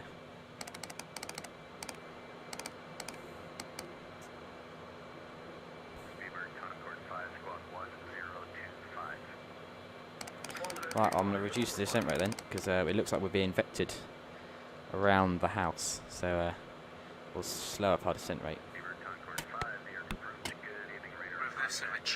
Bring the speed to 250. Drop one of the nose and we'll trim for landing. That's going to send all the cargo weight forward.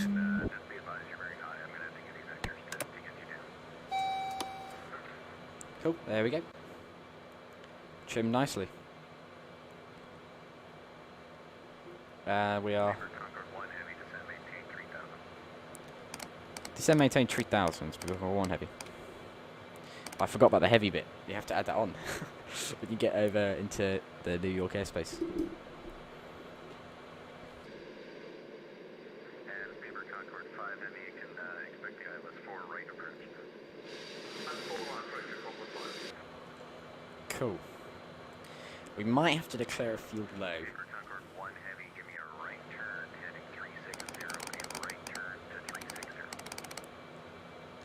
Understood. A right-hand turn all the way around to 360. Speed of Concord 1.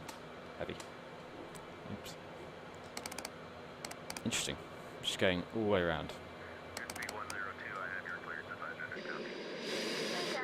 The power's going to start to apply. I've only got the visor down. I haven't got the nose at this point.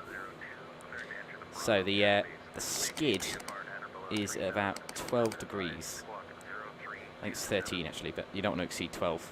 Is when you'll hit the tail at the back on landing. So I set the little white thing to that to remind me not to rotate the aircraft any more than that.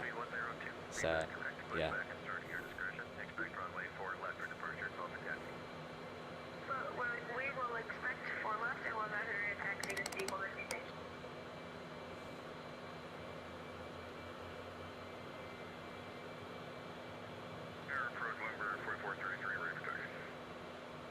Oh, we're going to be low on fuel for landing.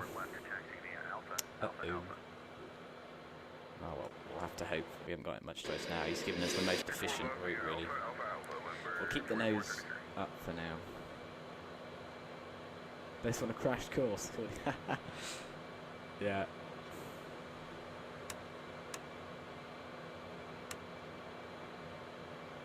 There's JFK coming into view there.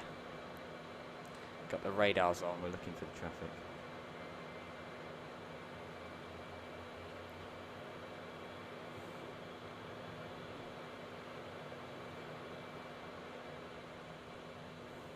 Coming around to 360, there we are. I've clicked the thing so you can now see our 320 Speed of Concord 1 Heavy.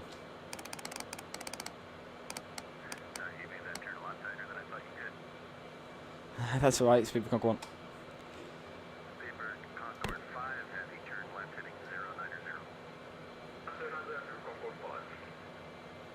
1. I've got no situational awareness. I've got no idea what's going on. Alright, we'll bring the nose down because the the nose is 5 degrees. If the nose is above 5, I'd drop the nose because you're just making it more efficient there at this point. Cool. Nose is down.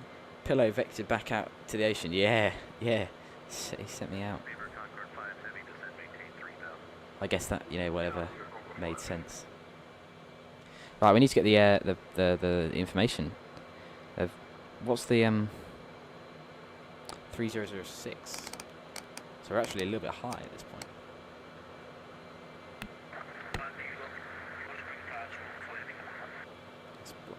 The lights have all coming on.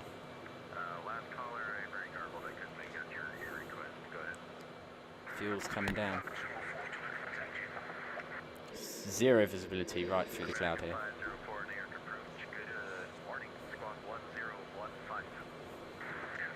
We've got 18 miles to go, according to the old We're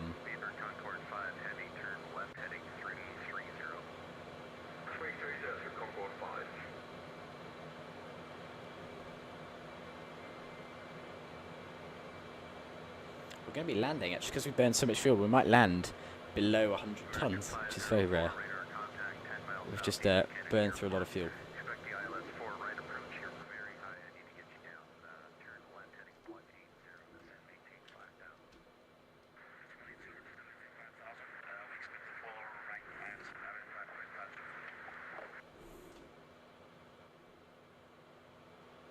So I'm trying to reshuffle the sound levels, guys. Just it's funny, V-Pilot's a little bit quiet for me, and then a little bit loud for you guys.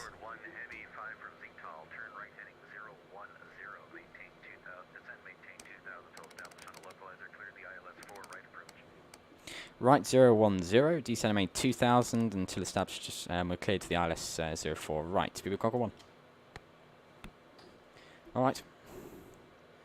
Let me know about the sound levels there. 180 knots or greater until Eddie. Speed of Concord 1. That's not going to be a problem. It's we can't do more. We can't do any less.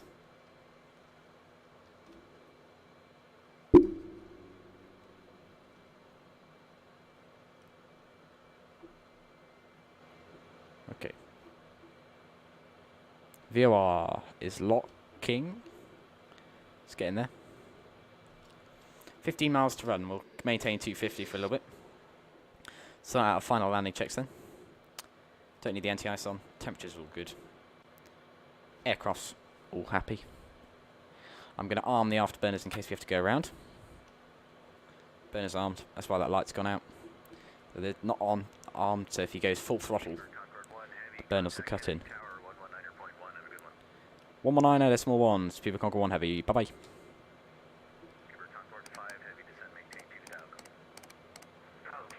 11901. Kennedy Tower. People Concorde 1 fully established. 04 right.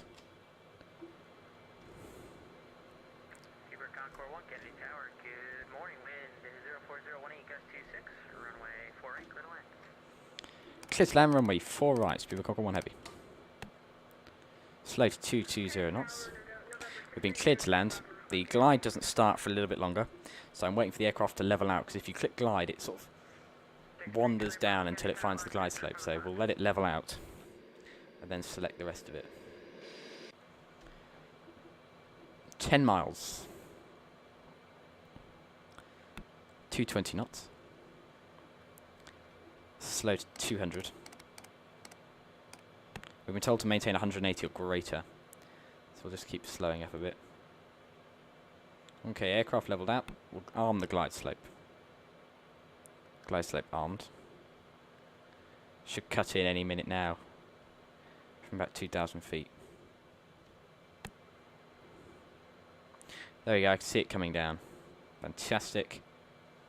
8 miles, nose full, gear down.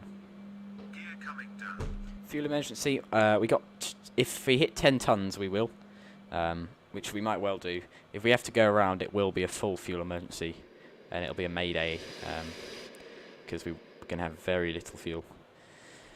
So we'll have to see.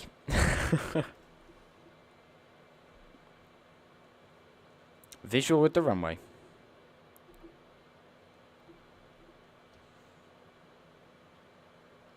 Slow 190.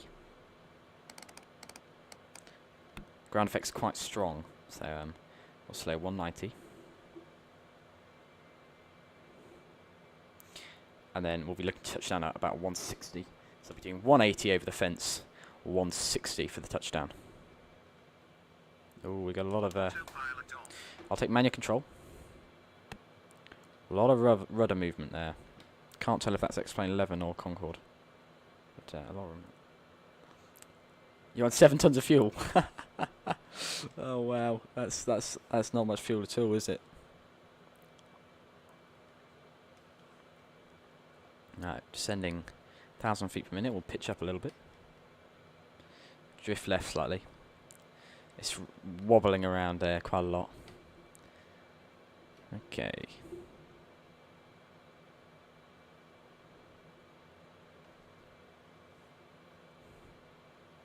Oh. A lot of rudder kicking going on. I don't know what's causing all that, but there's a lot of rudder kicking going on. I'm not doing it either. You can see it down here on the controls. A lot of rudder kicking.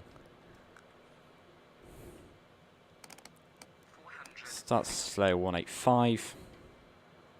Allow it to slow up. 300. Oh, pitch up the nose slightly. We're a little bit low. 200 feet. Auto throttle off. Auto throttle off. I have throttle. Bit more power. Pitch up the nose. Hold the nose there. Idle the throttle.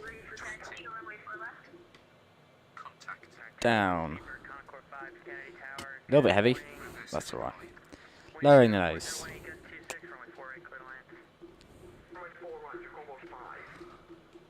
Of course, they can clear 2 to land, can't they, at this point? 100 knots. Wow, that's slowed down very quickly. Amazing. 60 knots, first thrusters off. The wheel went a little bit funny there again. Alrighty, we have to power up to get off the runway. Bring the nose up. Let's get off. Good speed 102 Kennedy Tower, good afternoon. Did you talk when you approached for board sign, officer? Amazing. It stops very quickly. Fantastic. All right. Let's get off the runway.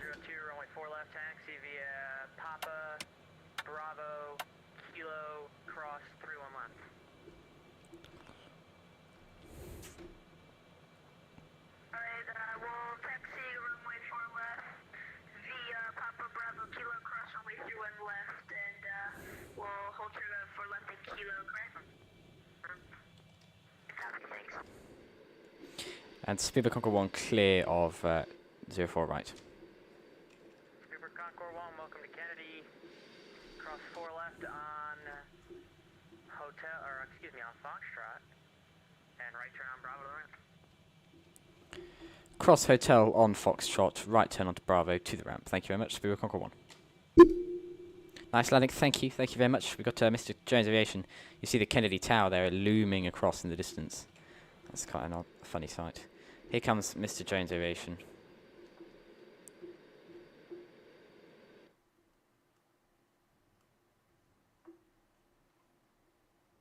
There he goes. He's down. Fantastic. I'm just going to move away because I just want to make sure we get across the runway all right. Because it's drifting around quite a lot with this new nose wheel steering setup I'm using. Again, Jones has stopped just as quickly as we did. It's interesting. Clearly, it's a bit wet. I think it's quite wet ground here today at Kennedy. That might be part of the reason. Right onto Bravo, we were told. Bravo being the outside of the two.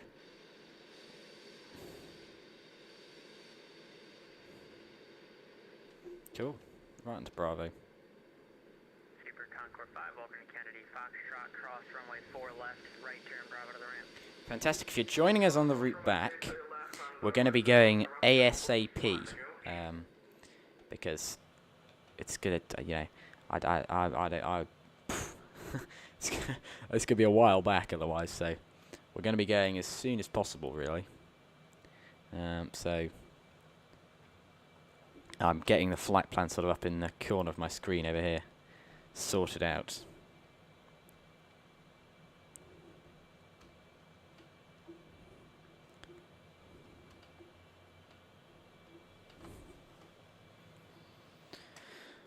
Oh, that's a quite a fast corner.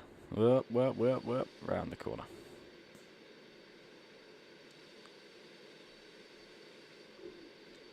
James, will you be joining us on the way back? Oh, I've lost the centre line slightly there. Right, well we can shut down. I think it's the outboards that you shut down. Yes, yeah, it is the outboards. We'll shut down the outboards then because we're not going to need them.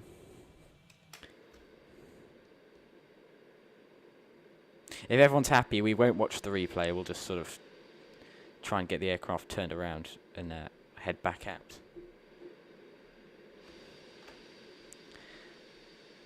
And just do some more flying. We're going right down to Terminal 7 here at the end. This is where the Speedbird Concordes park. We'll shut down the two outboards. Turn off the auto throttle and auto ignition for them. Oh, I'm losing the centre. My taxi skills are not very good. You will? Fantastic. Yeah, so if you're happy with that, Jones, as well, we're just going to go for as fast as we can. So, yeah, do whatever you need to do. I'm going to go for a speed of 2, if that's all right with you. And we'll spin it around and get going. I need a bit more power now. I've shut down those engines.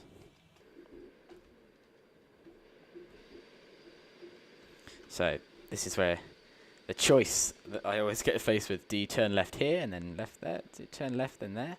Gotta go all the way around the end. I always think dive it in left here. Left round the corner.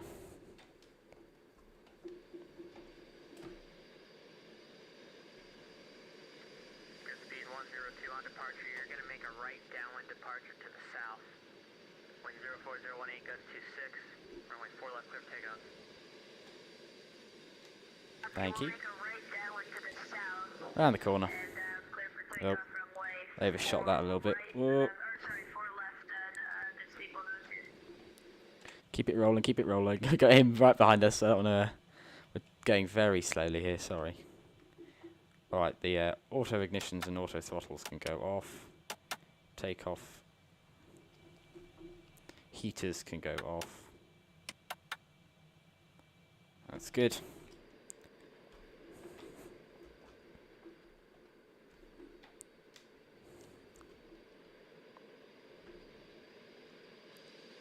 Turning it in here. Welcome to Kennedy, ladies and gentlemen. The time is 5 o'clock. That's after a couple of revisits to that. That's when I reckoned we'd arrive. So, very nice. We're going to swing it into stand 3, I think. Yeah, let's go stand 3. That looks like a nice one. So, pulling into the stand. Bring the nose up. We'll leave the visor down. Or, I think, yeah, they leave the visor down? I think they leave the visor down. I wouldn't see why they'd need to put that one up. So, nose up. Roll it in. And as we do so, we're going to have to turn off the lights. Superb. Right round the corner. Oh, I turned a bit too early. Oh. We've got a Speedbird 5 there. Oh, Speedbird 6 even. Who's that? Trip-trapping over our bridge.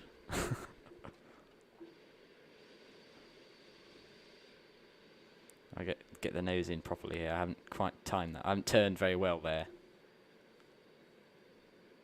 Recenter it. B102, contact New York departure 128.125. There we go. I'll have to stop there.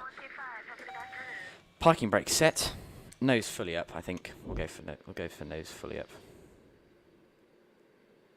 Nose and visor up. Engines 1 and 2 shut down. On the aircraft, we'll get the GP available. Catering and stairs up. And get the fuel trucks up. Let's get turned around. Seatbelt signs off. Anti-collision. Nav lights off. Into the back. De-air pumps off. 1 and 2.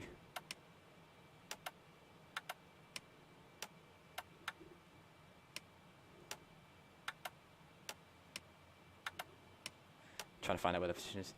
Gens off. SSB open. Hydraulics off.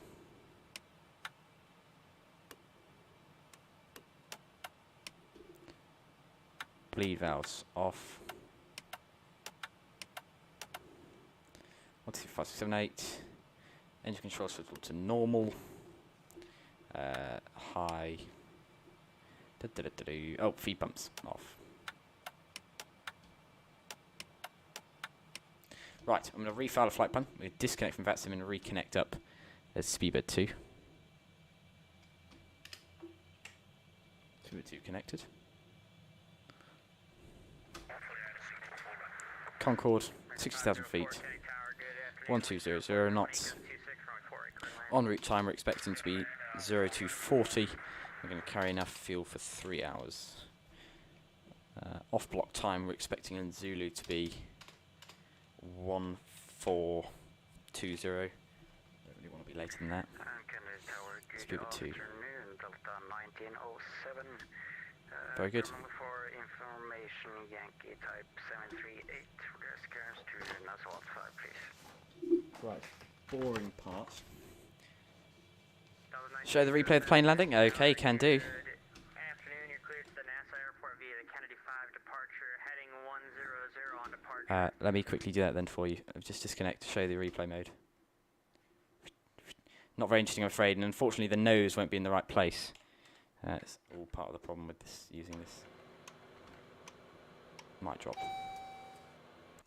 Sorry, it doesn't. The replay mode doesn't work very well with Concorde, but you can see the nose is staying up. But you get the idea. Look, we were very low over the fence. Oh, very low. Not a bad touchdown. Not bad at all. Right, I'm gonna flick the replay mode off. Sorry. Head back in here. Reconnect up. Speedbird 2. Oh no, someone's stolen our call sign. Oh. Oh, we can't connect because I disconnected to do the replay. Someone's taken Speedbird 2. That's really annoying. Oh no. Damn it. That's really annoying. Oh, okay, I'll have to wait before we connect up. Alright, let's get that stuff set up.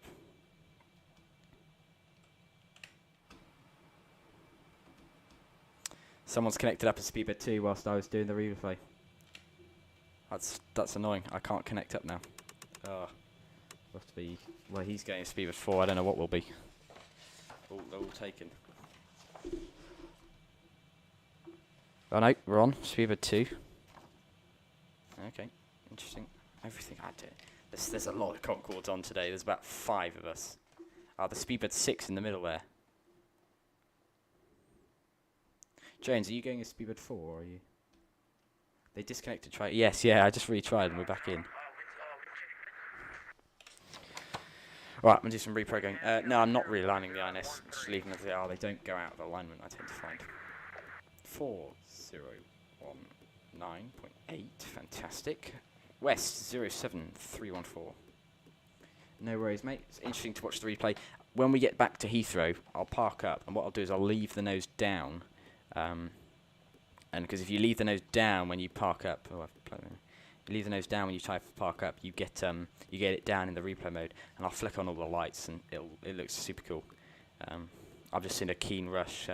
I want to do both legs. It's cool, but I'm worried on a Sunday evening I might run out of time if we're not quick.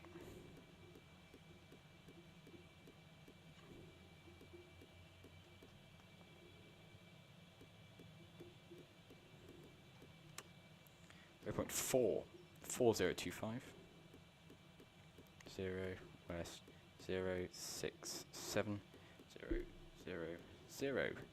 Cool. Waypoint 4 inputted. Waypoint 5 43070. Oh, you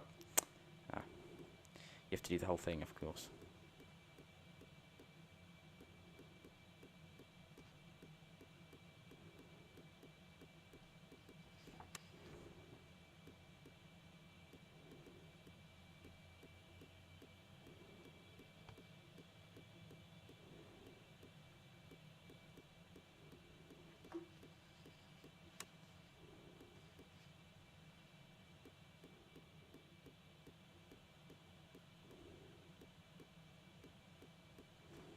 Sorry, I'm not talking, I'm just programming in all our little numbers.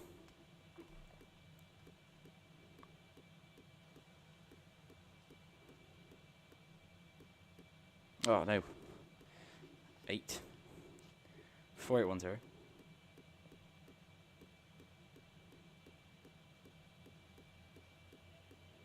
West 04020000. Lots of zeros. Waypoint 9 north 4926. Interesting, on the way back here we have to go around the circle of waypoints 3 times to be able to get in all the waypoints. There's a lot of waypoints, especially on the arrival. Alrighty. As you can see, I've left lots of things on, like the master CBs and stuff, and the nav lights I've left on because I didn't feel we needed to turn them off. So,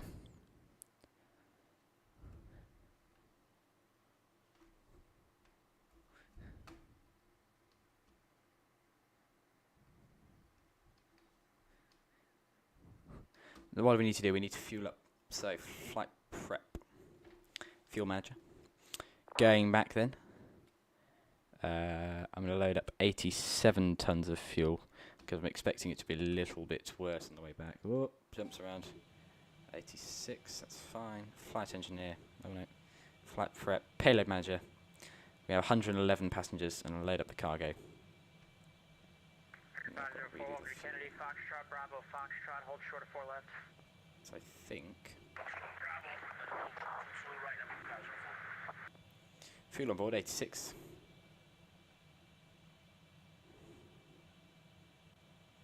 Aircraft gross weight 178. We've got 91 tons of zero fuel weight on board, plus 87 tons of fuel.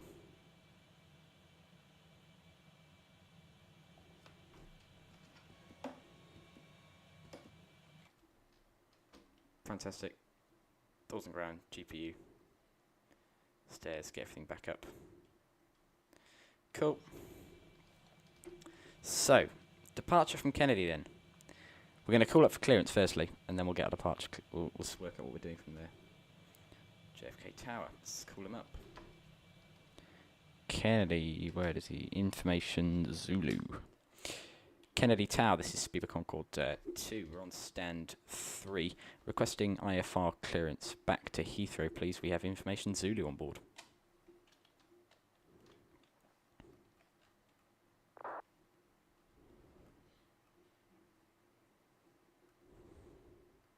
Speedbird Concorde 2, not showing a flight plan on file. You might have to try and hit the button again.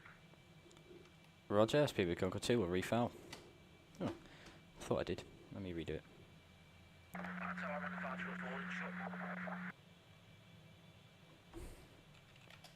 Concorde. 04 heavy, cleared cross, 4 left, right turn, Bravo to the ramp. 4 left, right, right of Bravo to the ramp, very fast, thank you.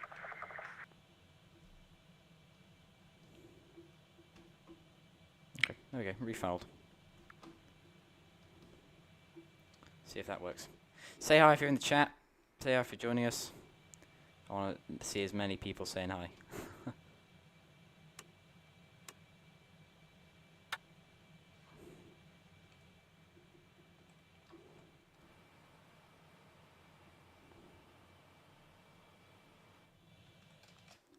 Speedbird Concorde 2, we've refiled. Requesting IFR clearance to Heathrow.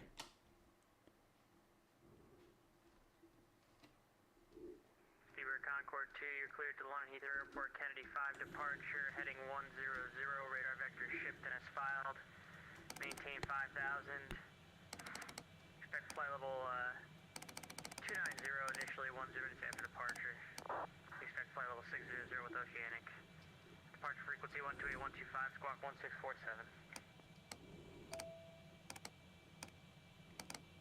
Squawk 1647 with the Kennedy departure and right heading 100, initially up to 5,000 for Speedbird Concorde 2. Concorde 2, back right push, start discretion, advisory to taxi, Zulu's current. Understood, push back our discretion. We will advise when ready for taxi, Speedbird Concorde 2. Okay. Speedbird Concorde 3, Round the cockpit. That was fast. Through the menu when you're ready. Oh, it's gone dark in the cockpit. 3, cleared to London Heathrow Airport, Kennedy 5 departure, heading 100, radar vectors merit, then as filed, maintain 5,000. Kennedy 5 departure, wow. Frequency 128.125, squawk I assume it's 04 left, yep. 1159. Initially right heading 100, vectors merit, initial climb 5,000, expect flight level 370, 10 minutes after departure, departure 128.125, squawk 1613. Ground to cockpit. Tow is driving up. Let's get the tow up, shall we, guys? Back right push start discretion, advisory to taxi, 8 Zulu's current. Roger that, push start, approved at our discretion, info Zulu is correct. Jones Aviation, you happy for us to get going?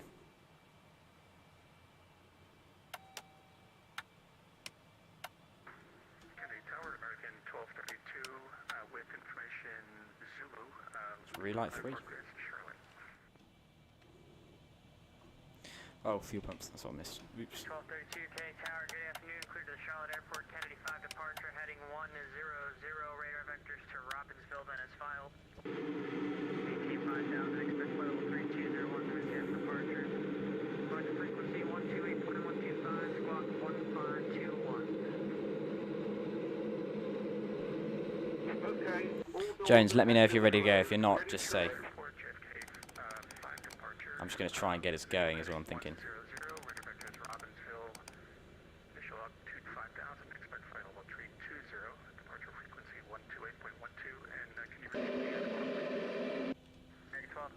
Squawk 1521, 1521. And squawk 1521, American 1232. Fantastic. Back right push start, your discretion advisor to taxi, 8 Zulu's current. We'll let you know when we're ready to go. This controller's quick. Oh.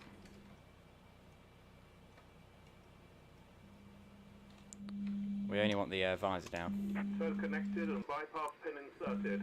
Release parking brake.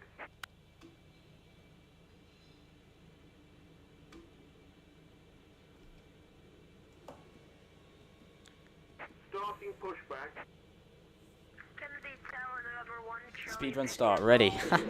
Very impressive. Well, your pushback's at your discretion, isn't it? So get your clearance and we'll go. Let's get push. just land, because we have floats, we're a seaplane. We want to just take off from JFK, just land in next to the New York seaport.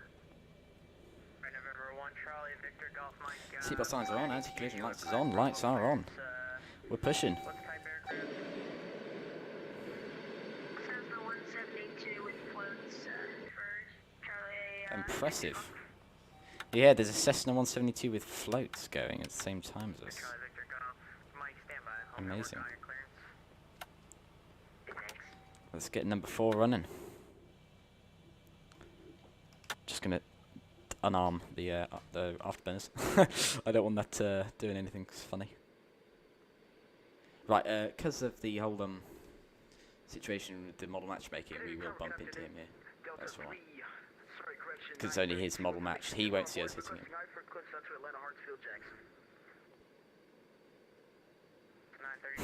I've seen your comment in Discord, Jones, with the birds in the vicinity. That's oh, that's funny. Number 4, let's get it rolling.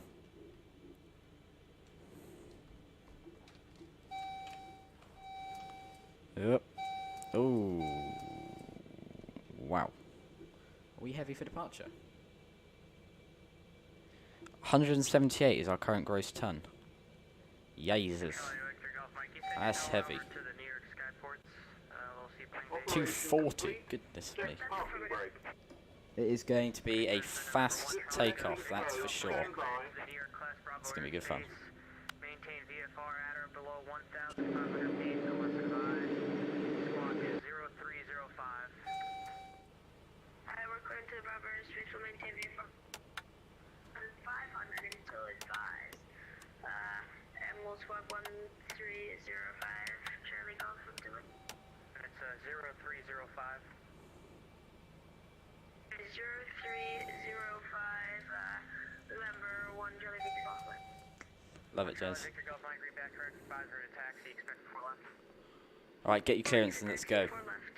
Because we've got another Concorde here who's also trying to go and we don't want to get caught.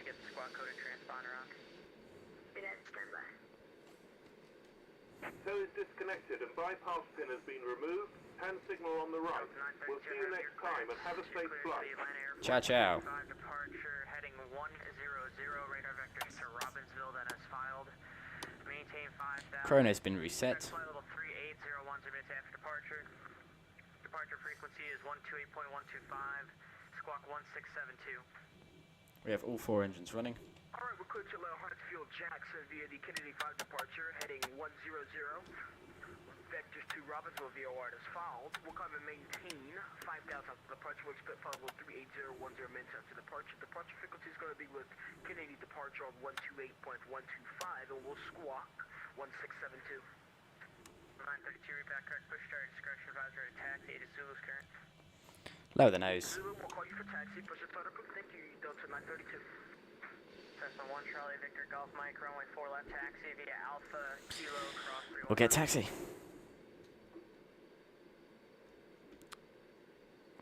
Wait for him to say something and then we'll go, go, go, go, go. You're quicker than us anyway in the air, Jones. Should we recycle the old overlay?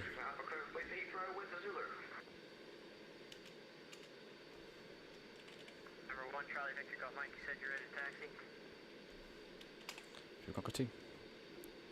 Reloaded. Okay then, Speedbird Concorde 6K Tower, good afternoon. You're clear to the London Heathrow Airport, radar vector, Kennedy 5 departure, heading 100, radar vector ship then as filed. Maintain 5,000. Expect flight level 2901 minutes after departure. You can expect flight level 590 down the road.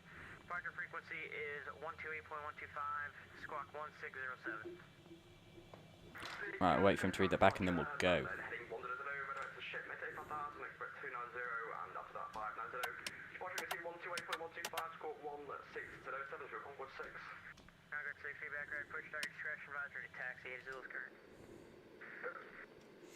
That's Speedbird Concorde 2, ready for taxi. Speedbird Concorde 2, runway 4 left, taxi via right on Alpha, Right on Alpha, Kilo, cross, runway 31 left, 04 left, Speedbird Concorde 2.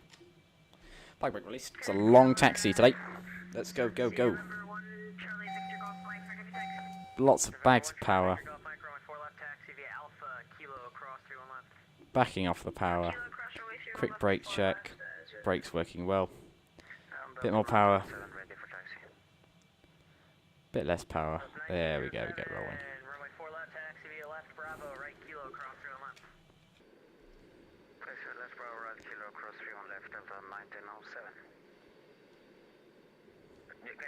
Tower, Delta 935, for information, Zulu, requesting I am far to Atlanta.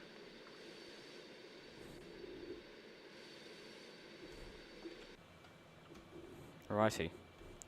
Bit of power. Roll out. It looks like the other guy's pushing in front of Jones. This is a bit annoying. We won't be able to get past him, but that's right. Righty. No, it's cool. Lots of Concords going to Heathrow. That's great. Alright, right on Alpha. So that's the inside one. So that's this one. Right on Alpha. All the way across onto Kilo. Wow. Wow, we're going all the way around Kennedy today.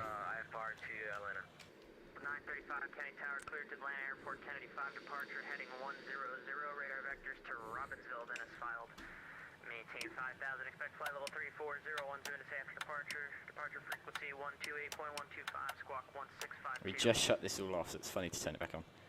Alright, right round the corner. Airport, JFK departure, heading 110, south, and then proceed to Robinson, BOR 5,000, expect level 340, 10. Navigating the complex web of taxiways here at Kennedy.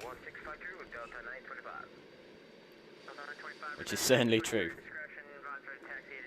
It is a web of taxiways. Because it's all been added as it's grown, so it originally, you know, it's got the good ladder system that you might have at Heathrow. But it's changed a bit, and so now it's not quite so nice to follow. Right, taxi lights on. DA pumps on. Oh.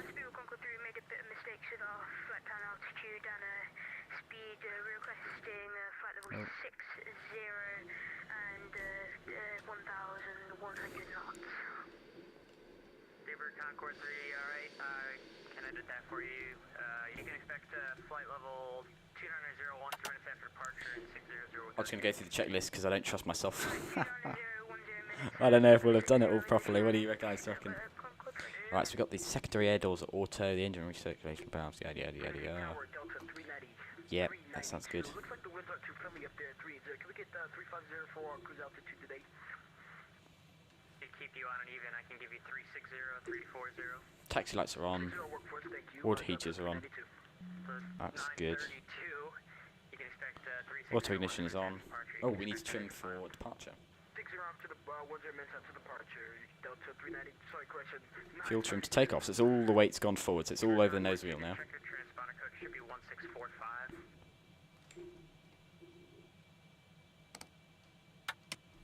1645, Speedbird Concorde 2, heavy.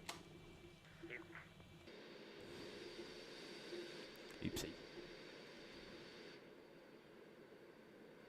We're rolling along. So this is good. This is pay-where scenery for JFK. It's lots of ortho, as you can sort of tell, combined with a lot of good 3D objects, and I think it looks really good. It looks really, really nice, in my opinion. I really like it. So, because there's 3 of us here today in Concords, there's actually half the British Airways Concorde fleet in Kennedy going on the same route at the same time. This is cool. It's quite good fun.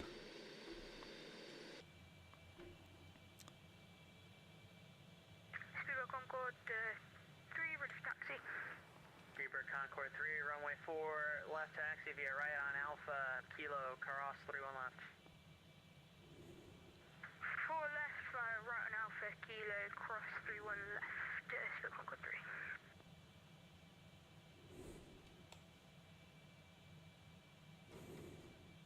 Flight control check, full right, full left, full up, and full down. Flight control's positive, we're good to go. We're going where that Delta's going.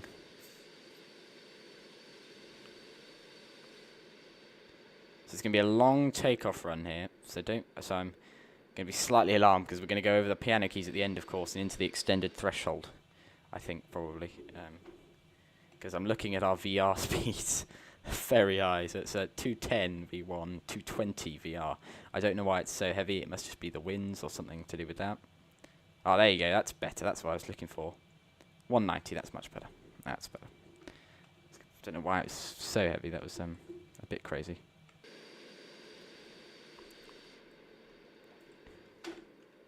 Well, we're in the flagship of the flagships, taxiing around Kennedy on our route home. Doesn't get much nicer than this. Mr. Jones, are you on your way out? I'm just looking at you on the stand. We don't want to go without you. But as I said, you catch up with us mid-flight, I'm sure.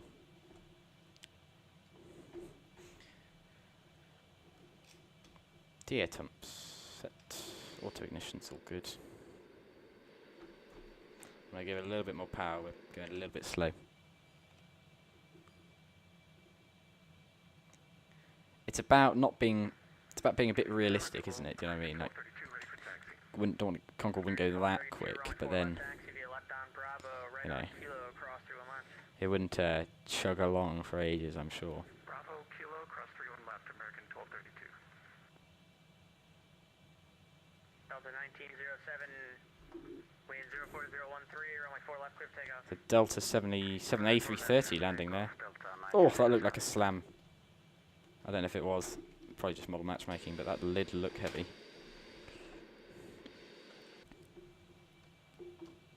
Kennedy Tower, good day. It's over 47 on ILS approach for runway 04 right. We're going to, of course, be heading on to Shanwick, Gander. 247 Kennedy Tower, good afternoon, wind 04013, runway 4 right, clear land. Clear land runway 04 right, so it's 247. We were cleared to cross Kiev, so we'll just head straight across. Going a bit quick. Round the corners, of course. Normally in Concorde, they aim to get an order in from the bar, a champagne offered or orange juice offered to everyone, and that's before they take off. So we don't want to be sliding around at high speed, because of course the cabin crew are all still back there doing that. So doing this turn I'm doing now, which is a bit quick, is sending them flying. So I gotta watch the speed, Which is funny, seeing as it's, you know, the quickest airline, I gotta watch the speed. The green lights are slightly off-centered from the yellow line on this scenery. It's only a little bit annoying.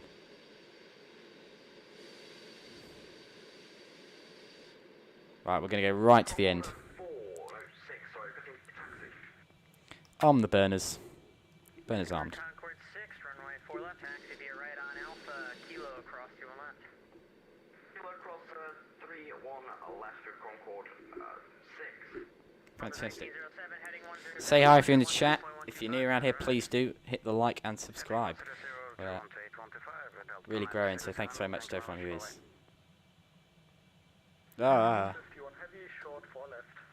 Oh, goodness me. That's not gone well. Concorde on the other side, cross 4 left, Alpha to the ramp. Big way to Concorde on the other side, crossing runway 04 left, and clear to the gate.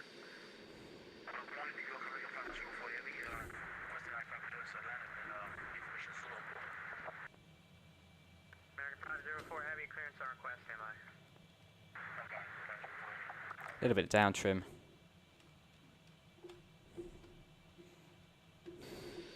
Chrono's ready to go.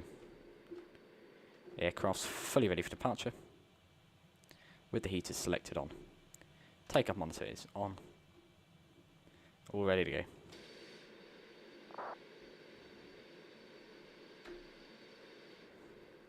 Speedbird Concorde 2, heading 100, runway 4 left, clear for takeoff. Heading 100, we're clear for takeoff, runway 4 left, Speedbird Concorde 2. American 504, heavy, I have your clearance. You're cleared to the Atlanta Airport, Kennedy 5 departure, heading 100. Alrighty. Bit of power. Roll it on.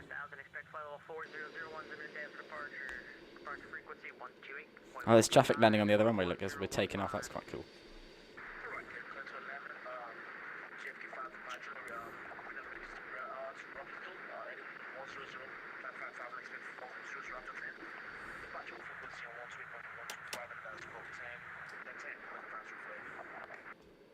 It's about lining up right in the centre of this plane, because it wanders around once you start rolling.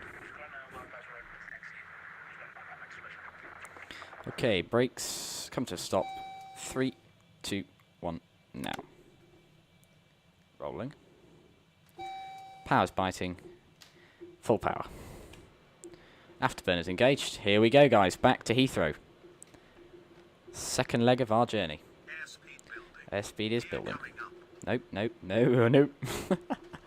The gear are staying down. That was an error in there. No, they're not. They're staying down. They are staying down. They're in the down position, don't worry. They're staying down. 100. V1. Nope. Rotate. What's this with the gear coming up? V2. Positive right. Gear are now coming up. Very nice. Continue the rotate. 15. Nope, they're up. Oh, this is, I think they're getting a bit confused, aren't they? And right turn 100. 1 minute. Afterburners off. 250.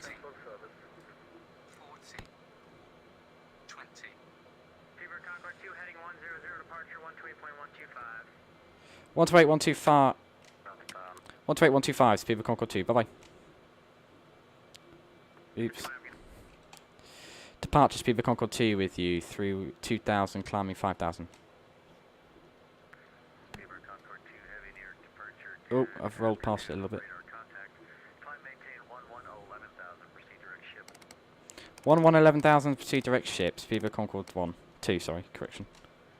Whoop. Whoop. There we go. Oh, holding level, I'm allowed the speed to build back up to 250 there because it's got a little bit low. Take a monitor and go off. Let's just hold for a minute, allowing the speed to climb up because it's not really building, which is a bit of a worry.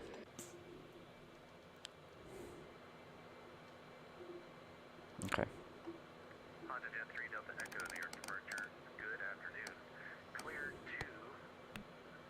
What's pilot 1 on? Rotate right. We need to get to the direct to ship. Ship is waypoint 1, so we're going to go waypoint change 0, 1. Insert waypoint change. Now, when it levels out at that, we can have a look on the INS. Should be 0 to 1. About that heading. Fantastic. Aircraft is climbing.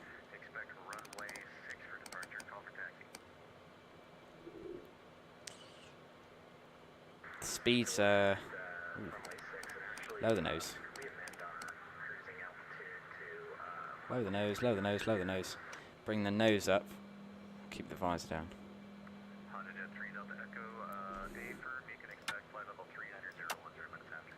We're, oh, sorry, I shouldn't have done that. Quick burst of power. We are losing speed.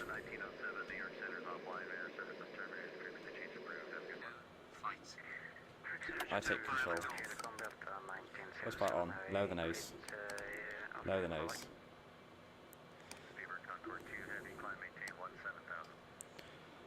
17,000 speed of Concorde 2 heavy. Ah, the speed's not building. There we go.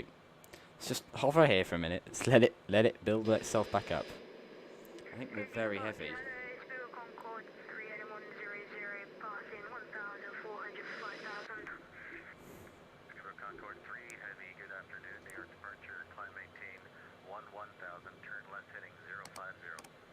Speed is just not building. We need to request high speed, I think, to save this. And speed of Concorde 2, request high speed.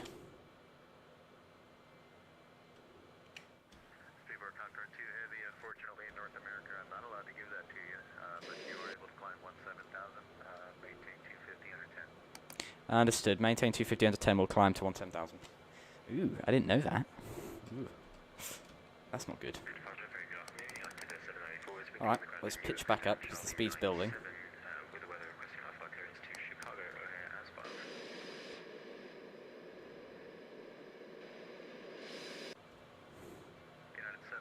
Let's streamline the aircraft for supersonic flight. There's ring cloud anyway, so we can't see anything.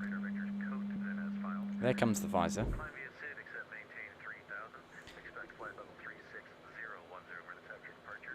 There we go, it's behaving normally again. That was weird. The speed was dropping and I couldn't get it back, so I had a mild heart attack trying to get the speed back up. Right, okay, there we go. Speed's building. Ah, lovely. Speed's really building. Let's keep pitching up. 2,000 feet per minute. Let's go, go, go, go, go.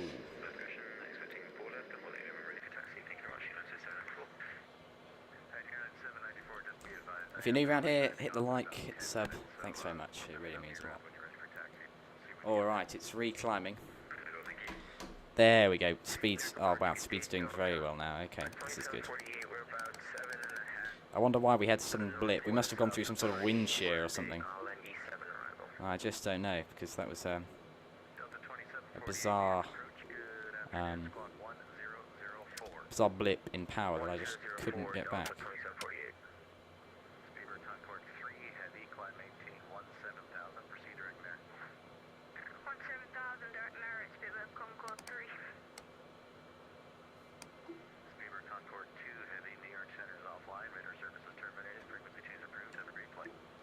Frequency change for Speedbird Concorde 2 Heavy. Thank you very much. Bye-bye. 1228. Okay. Oh. Let's get 350 knots. Let's get up to that.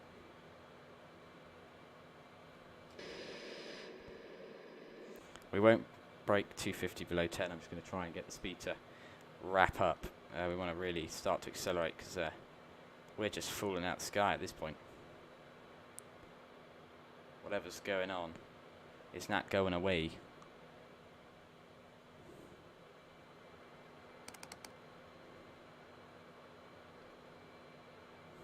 Come on. There we go.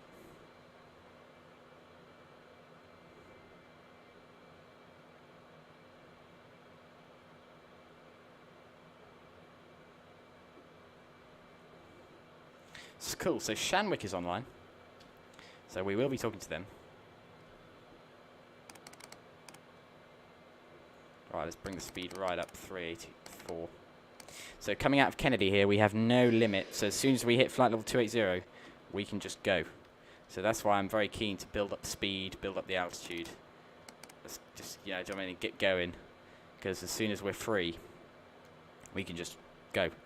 So it's, although, because it actually is all very controlled, we actually end up accelerating probably about the same time we would have done at Heathrow, really. Interesting. So the Speedbird going...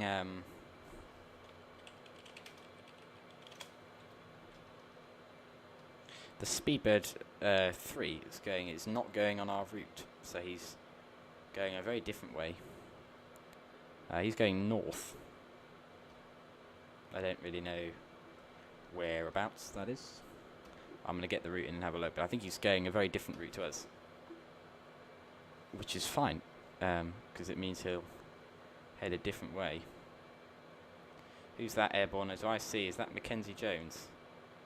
Oh no, he's lining up on the runway, is Mr. Mackenzie.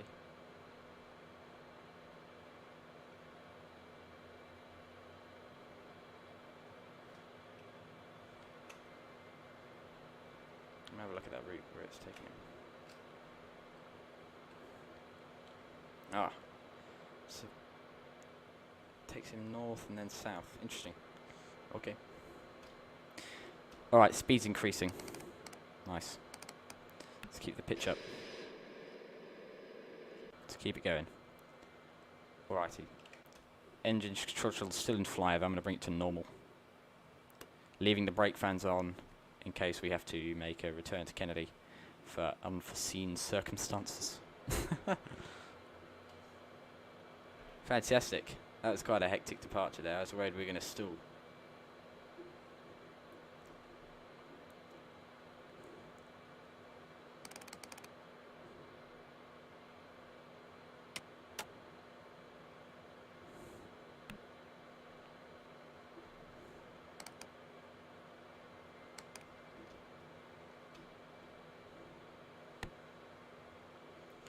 Waypoint 1 to 2 selected.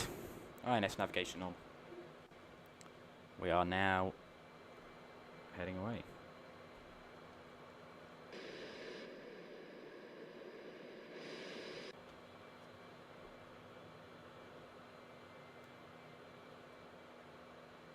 Speed's holding.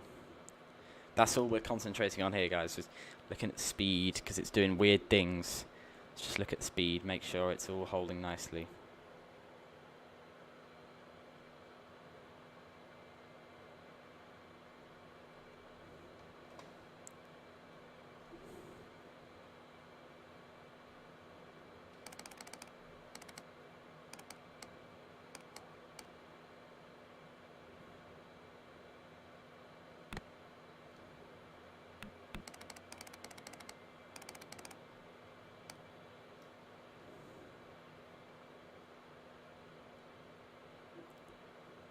That's 170.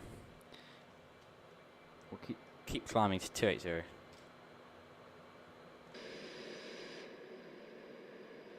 Let's just keep climbing, basically. We're right in a cloud here, actually. I'm going to put that to water. So yes, we got Shanwick online. So we're going to have to radio them up before, just as we enter their airspace, saying hello, requesting IFR clearance or requesting transit. What's the phraseology? It's been a while. Yes, People Concorde 1. So it's People Concorde 2. We request clearance to Heathrow by track Sierra, and then we looked at it. It was Sierra. Which one was it? Sierra November. By track Sierra November, block 450 to 600. And they'll go. They'll go, you're cleared to da da da da, and we'll go, okay, cool, thank you. Carry on, return to premium frequency, and then we'll do all that fancy stuff. You might hear me get told off here. It's been a long time since I've done Oceanic, so yeah. Brilliant. We're climbing very quickly there. That's 220. It's continuing up.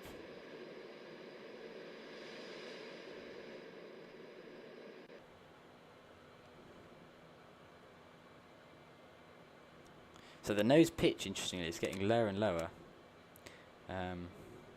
as we climb.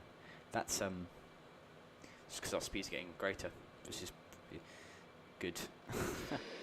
Means that the aircraft is more level, and that we want the aircraft to be level as possible if holding altitude, because it means we're being most efficient. Considering we had almost a fuel emergency last time, we're looking for efficiency at a good cost.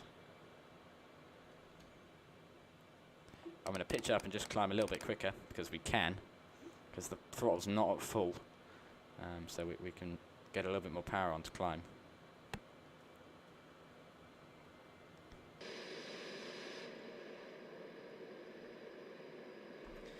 Climbing up nicely there.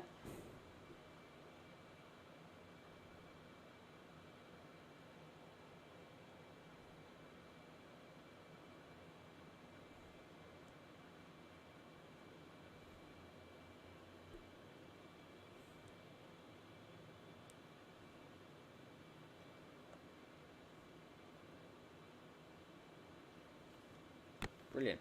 Here we go. Leveled off 280. Dial up 50. Auto throttle off. Altitude acquire. Max climb. Max cruise. Oh, not max cruise. Max climb. Full dry power.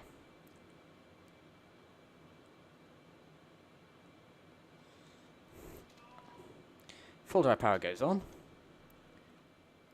Afterburners. Inboards. Outboards. There she goes.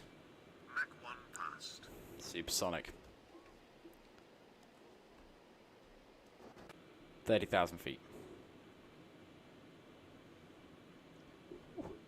Climb quickly now.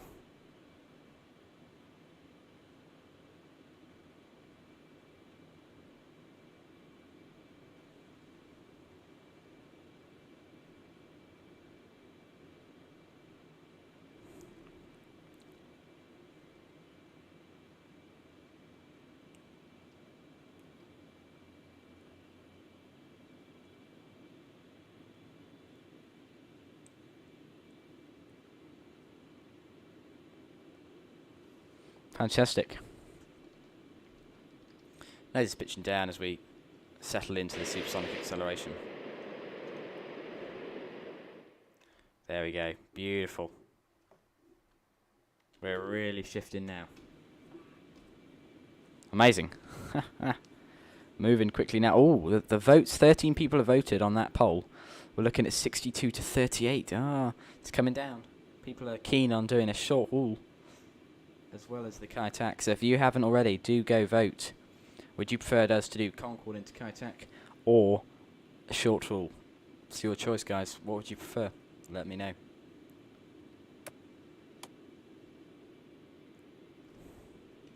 Again, speed increasing nicely. We have positive reheat on all, so brake fans can go off. We're climbing nicely there. Everything's all good. Temperature on the skin is increasing. Nice takeoff. Thank you, Casey. It's not our best, but not bad. Well, we'll do a cool replay of the landing and everything when we arrive into Heathrow. And I'll be popping out during the cruise quite a lot, if that's right. Sorry, guys. I'll have to go get food and things. We've been going for a while now, and yeah, it's been a long stream. But I haven't flown in a long time. I haven't flown the last 3 weeks or so, off stream either. So it's just nice to be back in the flight deck, I think. Very slow climb here. We obviously are quite heavy. I loaded a little bit more passengers. We have about 10 more passengers on board than we did on the way out here. Because often for the sort of 5 o'clock flight, 6 o'clock flight home, there would be more people on because everyone's coming back after a long day and such, so on and so forth. So we'd have a lot of people on board, which we do. So yeah, they're all coming home.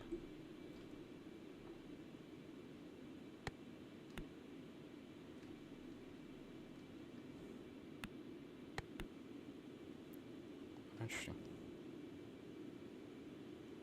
Right, 1.3 coming up now. There goes Mach 1.3. So now we'll hear the engineer say, yep, ramps moving confirmed. So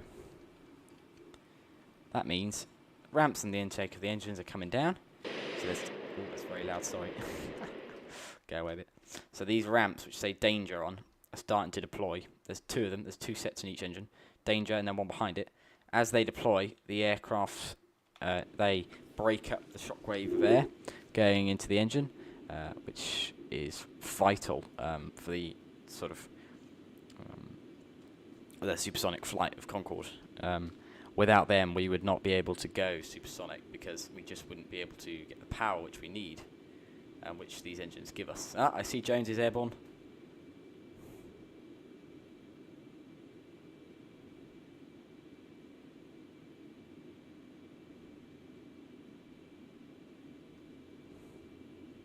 We're making this big swooping left turn during our acceleration, which is actually what Concorde did, which always interested me because you'd ideally not make a turn whilst you're supersonic, I suppose, whilst you're still in the climb, but we do, that's fine. Yeah. Speed's taking a while to increase this time. It's being a little bit slower today. On the way back, I think that's probably because we're a little bit heavier.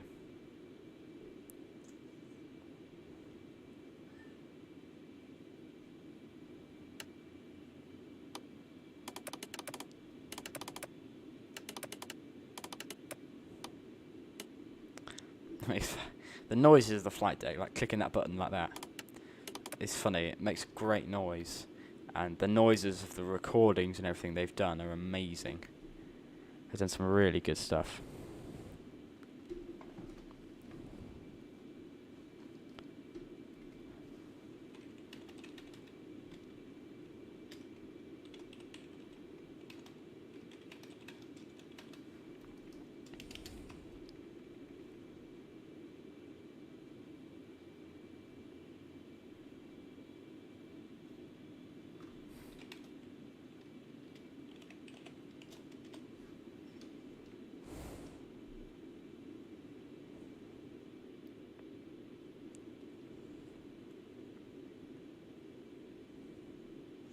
Alright, let's radio up to...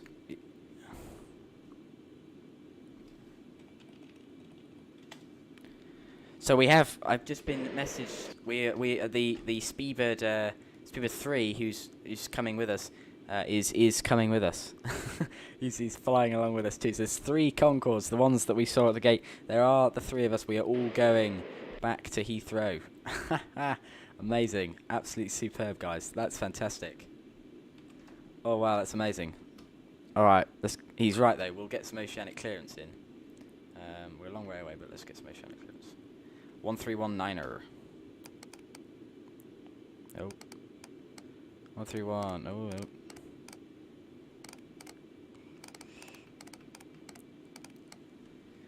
Let's listen in, see if we can hear anything. We're quite a long way away.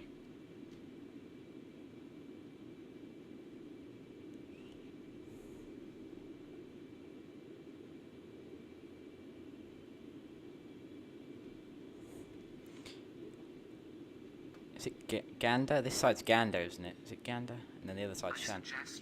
Oh, 1.7. Yeah, my bad. Reheat's off. Sorry. I'm focused on getting the clearance. Ganda, Spiva Concorde 2.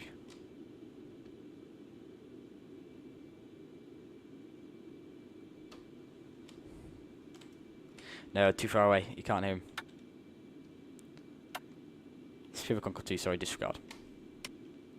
Just because he can't hear us, we'll disregard it. A squad of Concords. Yeah, there is. There's a lot of us. That's great fun. That's going to be great fun. I mean, being a Heathrow controller, that'd be cool. All of us landing. That's going to be great. It's going to be like one after the other. It's going to be fantastic. There we go. We're supersonic. Zipping along now. We're making our climb up to flight level 600. Initially, I've got 50,000 put in. But we're going to be booting along up the coast now.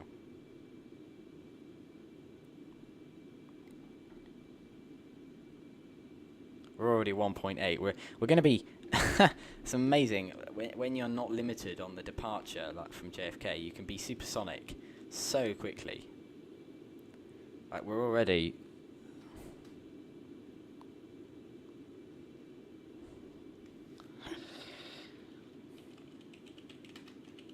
We're already, 1.8 increasing, going right up to Mach 2.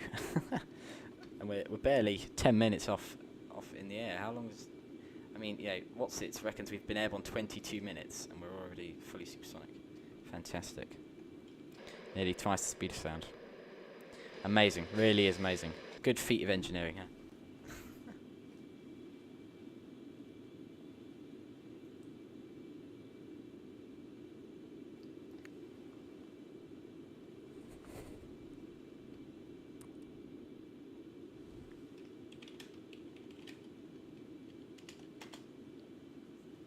Brilliant. 48,000 feet, 1.8. I've sort of selected 50 because I want to ensure we're twice the speed of sound before going higher than that. Because if you don't go higher than sorry, what am I about? If you go higher than 50,000 feet without being supersonic, twice the speed of sound. Sorry, you risk I'm stumbling on my words here. If you go above 50,000 without being Mach 2, you risk stalling because of the speed at which you're going. You risk potentially stalling.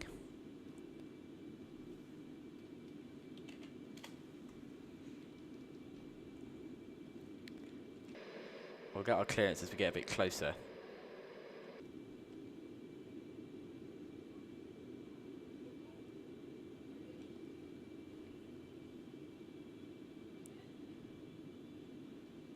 Right, we're running away with it then, aren't we, here?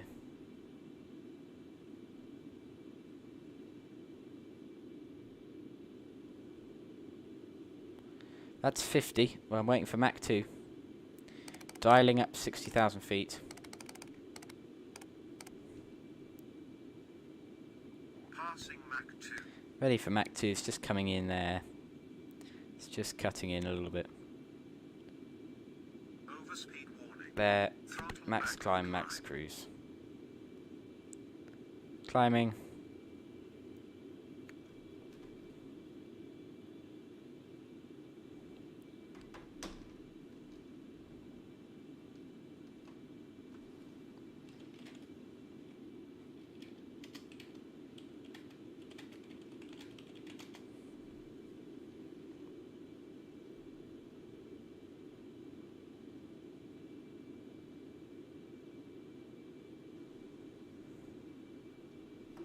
So, just having a look. The entry, we're on track Sierra November.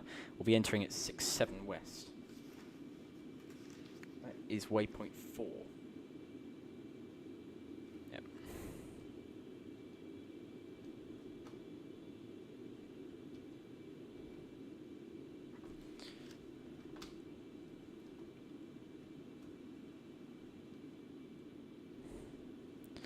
Mach 2 then, it's gently climbing.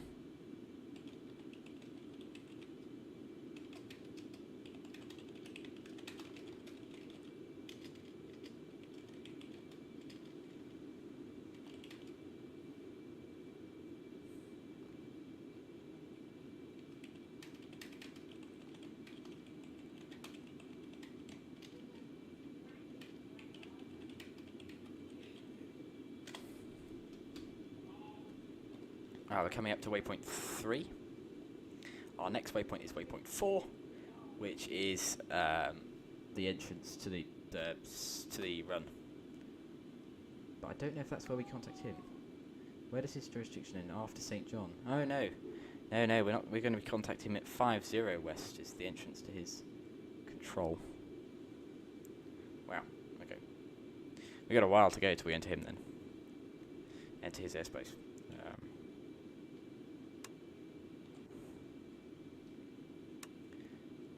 We're just going through waypoint 4 now.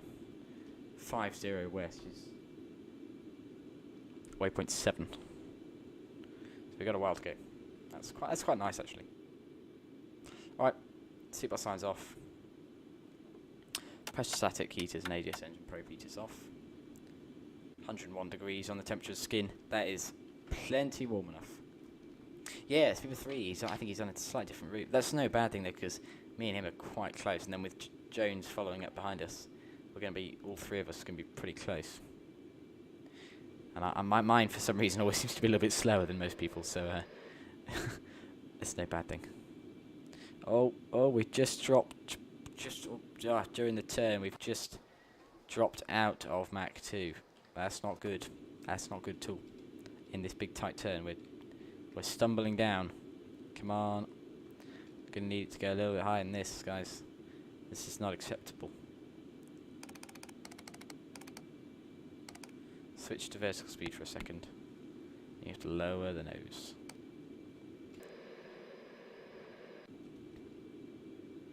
Lower the nose.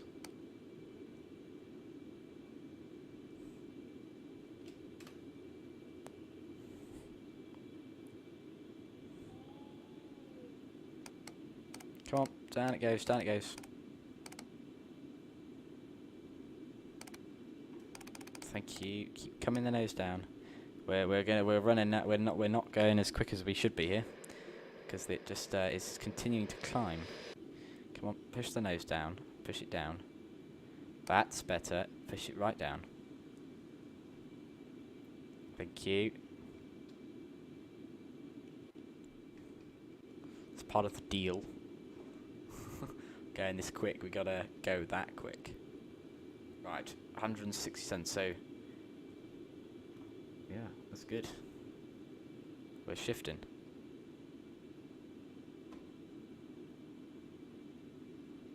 Right, waypoint 7 is the entrance to KENDA, the whole shabam. Unfortunately, as Concorde, we have to do position reports. We don't have CPDLC, or whatever that is. Right, come on, this is... Alright, I'm heading hold.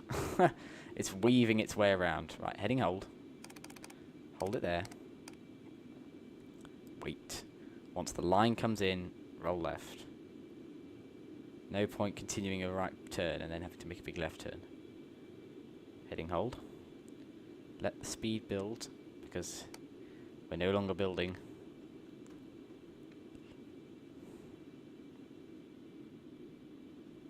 Right, INS.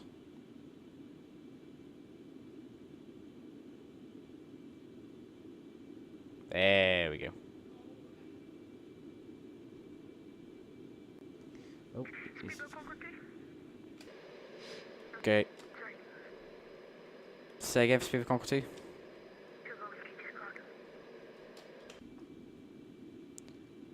Sorry, say again for Speedboat Concorde 2.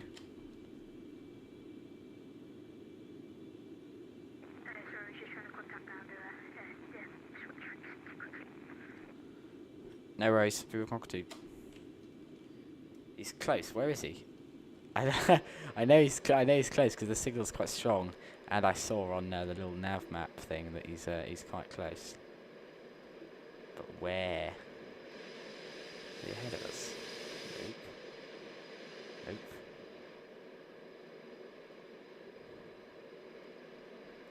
Nope. Bizarre. He's somewhere around here. That's where I left him.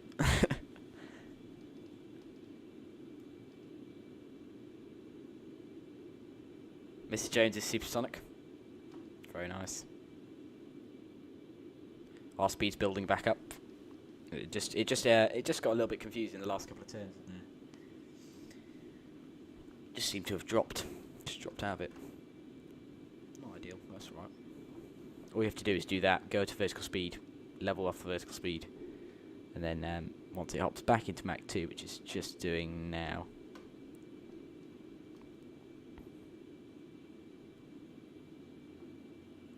There it goes.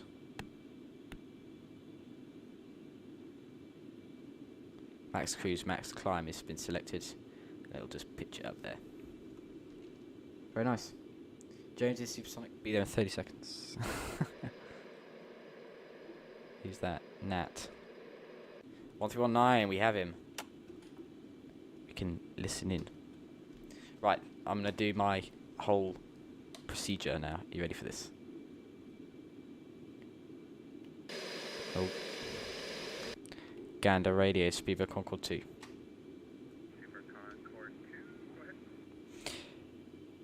Gander Speedboat Concorde 2 requests clearance to Heathrow via track Sierra November. Estimated time 30 minutes. Something like that. Let's hope that's right. Standing by, Speedboat Concorde 2. I think I did that badly.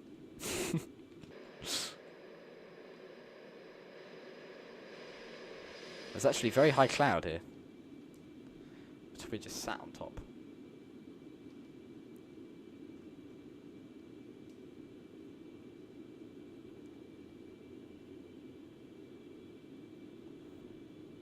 See, look, already we're going quicker. We're doing 1-2. We're going almost 200 miles faster on the way there, going back, than we were coming here. Amazing.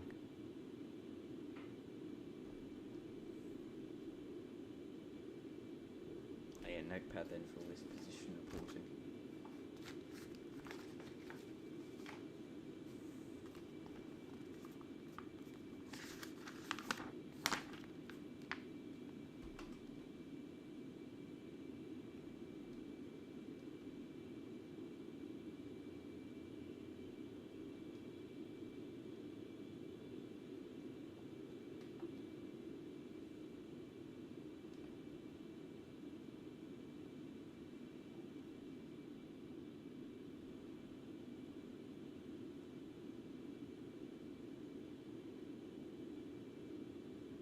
Oh, look.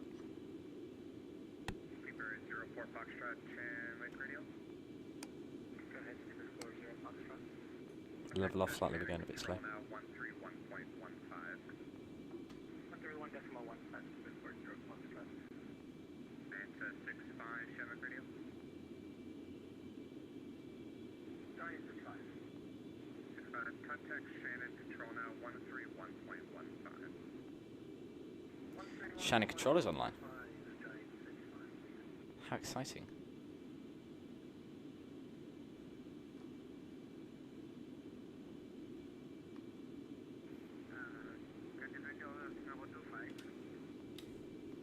Now, you guys know this. I don't. Do we begin position reporting at 50? Because that's when his airspace begins, actually. 50 west. That's when he begins. Or do we do it earlier?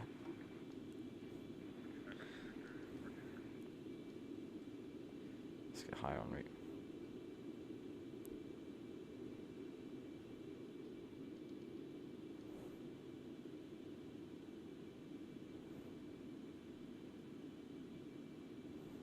Gander.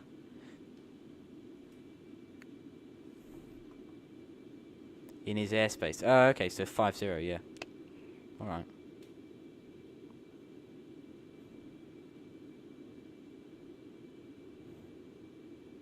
But we're not going on any special or any normal ones, are we? We're going 4554. That one.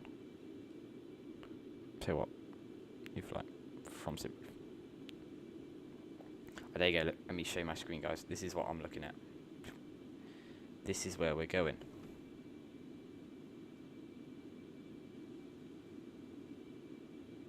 So we're entering his airspace. I guess there. Oh, it was just cool again there. But then we're in his airspace there. I don't know. We have to have a look as the time comes. He told us to stand by, so we're standing by. Oh look, we're up at 2.01.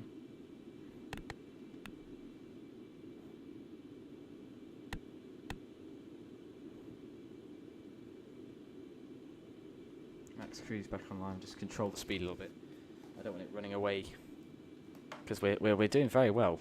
Mach 2, 1220. It's very quick. We must have the winds right behind us. Speedbird 3 is already at 60,000 feet. Wow.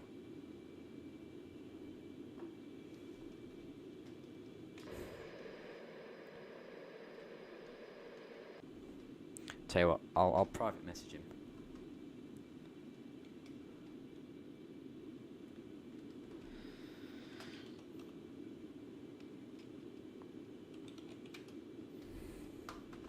Let's just do this way.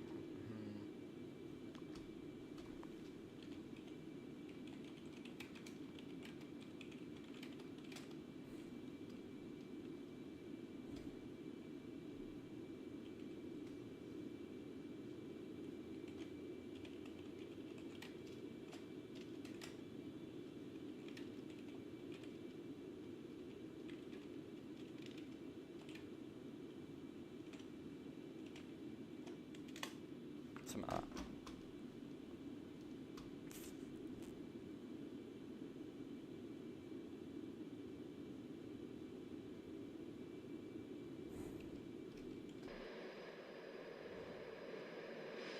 Very nice, everyone. It's climbing beautifully now. It's just a lovely, gentle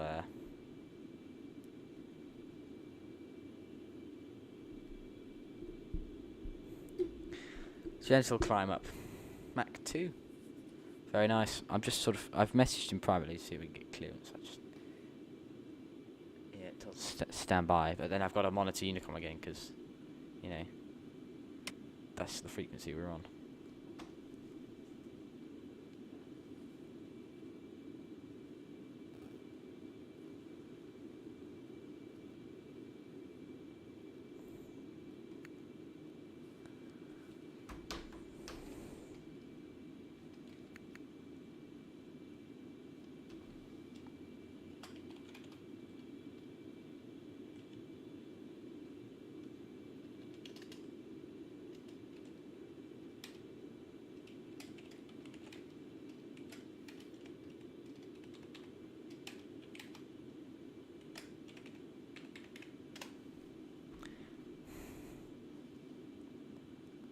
Nice.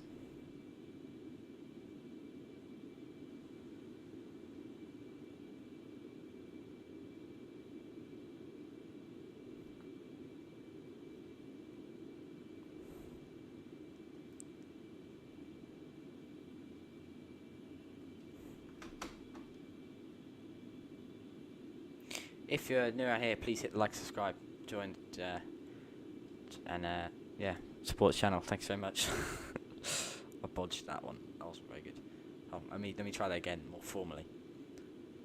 Please hit the like and subscribe, and turn on notifications. No, yeah. Any like and sub you give really helps out. So thanks very much.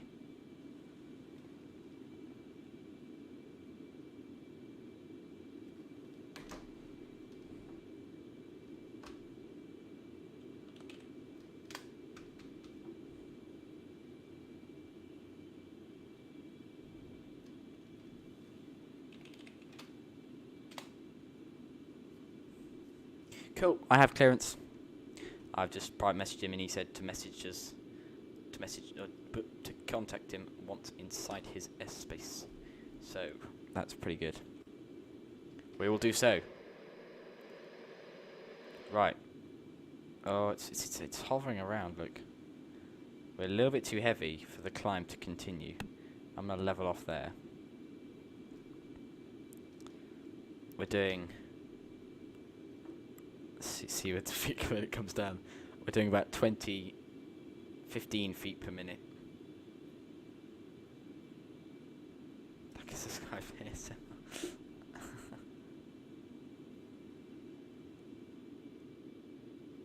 Mach 2, there we are. Okay, yeah, so I'm gonna hold. Oh, there's a lot of choppy turbulence. Look, if you look at the overhead thing, where it says we're climbing at like 40 feet per minute, but I've got this set to almost 0, so it's interesting. We're not really climbing.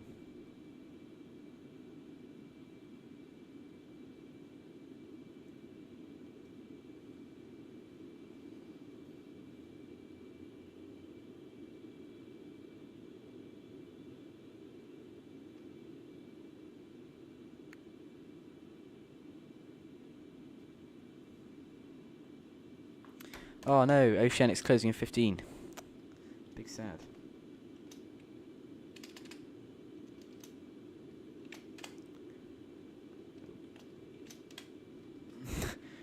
So hopefully someone will fill the position. I don't know.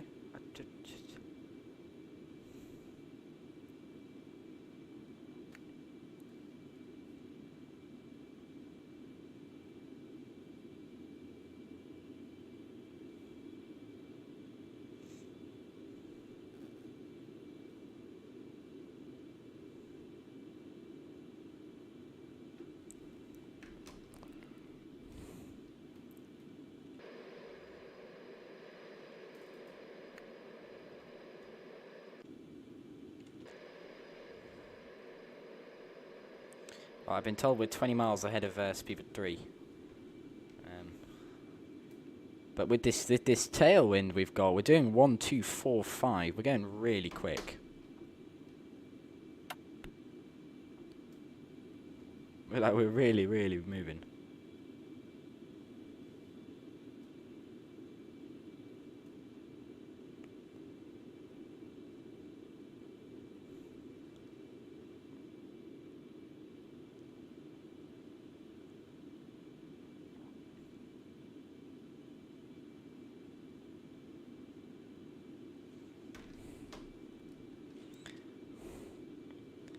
Alright, well if he's closing in a minute.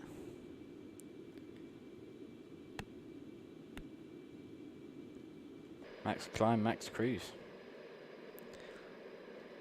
It's being a little bit more difficult than it was on the way over. On the way over here we just left it, didn't we? Whereas here, it sort of wants to climb, but then as it climbs it loses a lot of speed. There's a lot of wind here. There's a lot of wind going on. I'm going to hold us here, actually. I got to position myself in front of this to see. Like that. That's above. Okay, we'll get it. Vertical speed positioning there. And what I'm going to do is I'm going to turn the auto throttle to Mach hold. And we're going to hold 2.02 Mach and just stay at 56,000 or whatever we're at now. 2,470 miles to go. We are bombing along. Oh, more people have voted. Less people. are wanting the Kai Tak and more wanting the short haul. Goodness me, people, we're not into Concorde anymore. Is the obsession gone? Because for a while there, I was being told you need only Concorde. So that, oh, damn, yeah.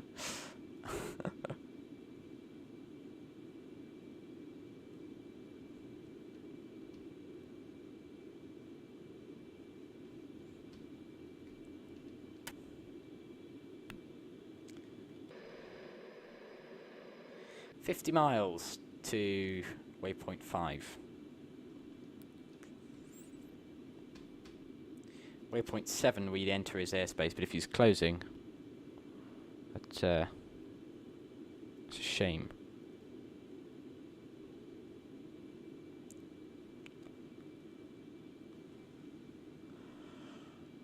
I expect we'll have Shannon and hopefully London online as well. As it gets later in the evening, I'm sure more people will hop online.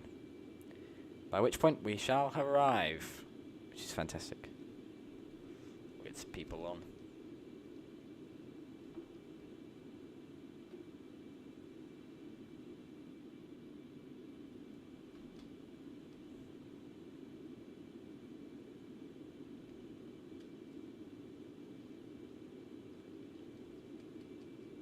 Make him sweat. You should have seen me though when we took off then, and the speed dropped, and it was dropping to 190, and not getting any more. I was properly panicking. I was like, "Oh god, oh my god, oh my god, what have I done?" Wow, I thought we were going in the ground, and it was going to be the quickest stream end you'd ever seen. It was going to be power off stream straight away, just disappear. I'd disappear. That was what would have happened. I was really panicking. I was not happy. Oh, we're climbing quickly here. We're in some sort of... There's a lot of wind at our current... I'll tell you what, let's go on the wind. I don't know how it calculates it, but there is a wind tab. So 105,256. What is that? 100 and... Is it 200... It can't be 257 knots of wind. That's insane. Mind you, we're doing 1259 and we're not going actually that fast Mach-wise. So we're shifting. So I think it is. Do you think it's 100? Which would mean it's sort of a slight crosswind. But as we make our right and turn, we're going to come... It's going to be right behind us. And we're going to get a lot of extra boost. This is pretty good going. This is why we're making such good progress. We're already 20% there. We're travelling incredibly quick. Reckons, I'm looking at the clocks here, it reckons 1 hour 54 minutes till we arrive. Wow, that's quick.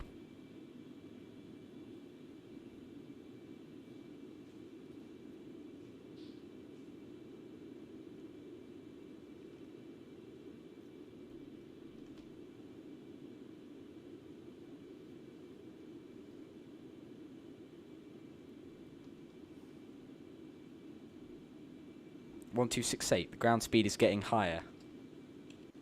It's because the wind's at 100, and if we're heading on this kind of a heading of, well, our actual heading is just under east, so the further right we go, which we will go more, because our route takes us,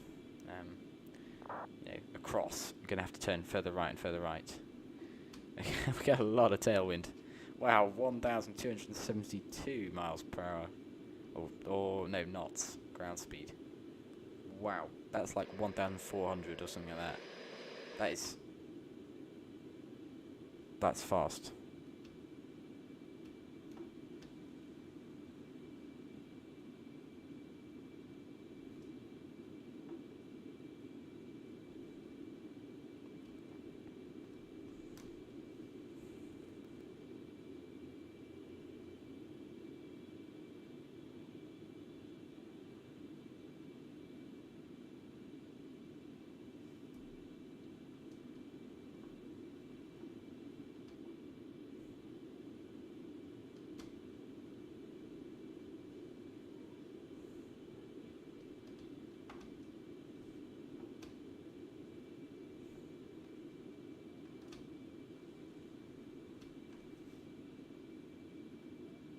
Can I get a check you can all still hear me? I've got a weird thing going on my end. Just check you can all still hear me. I'm being told I've gone offline.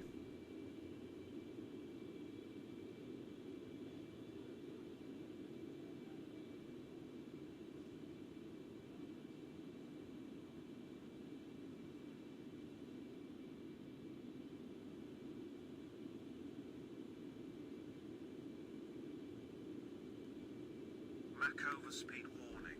Throttle back or climb. Thank you to know you can hear me. That's, I don't know what's going on there. My streaming software is running still, but the YouTube thing is confused and it thinks I'm not streaming. So I don't know what's going on. As long as you can all still me going live. Oh, it's back on. Back on. Yeah, we're back in. Way. That was a panic. Whoa, I thought we were off then. It had a weird internet bug thing. Let's level off again.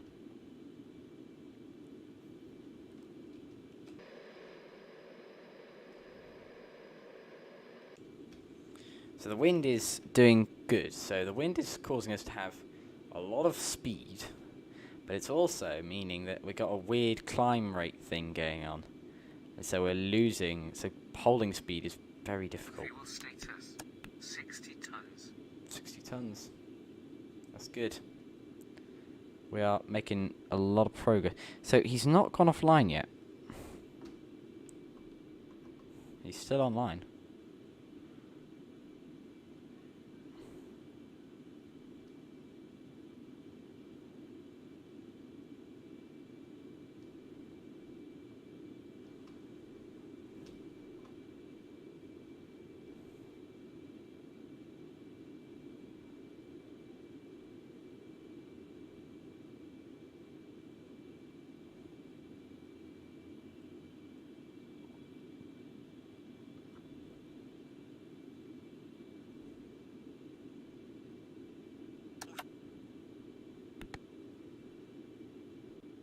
Throttle off.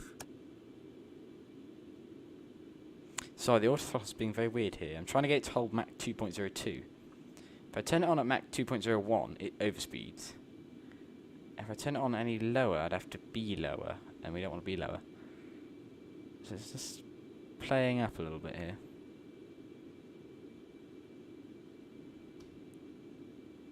Yeah, maybe he's doing us a favour because we're close. Still here. Still there, thank you.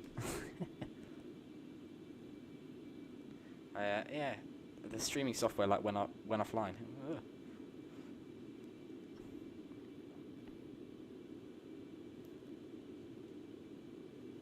So you can actually watch my video in 1080p live. That's rare for Pillar Pilot. That does not normally happen. That's quite high quality. I don't normally stream in that high quality. So take advantage of it, please.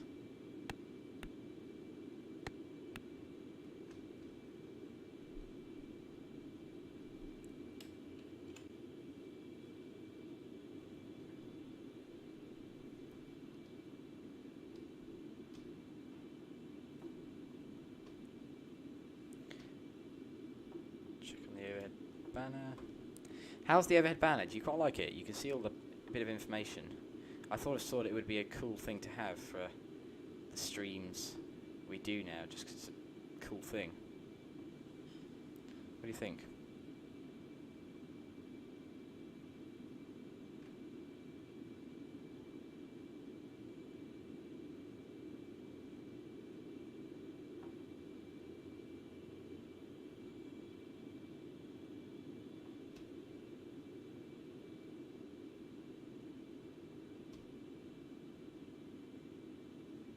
£10.80 to 1080p, yeah, exactly. What's the speed limit? I know. Amazing, isn't it? What are we doing? 1255. Wow. Racing on. We've left that cloud behind as well, actually. We are really, really shifting. That's amazing speed. There we go, the speed's dropping back down again.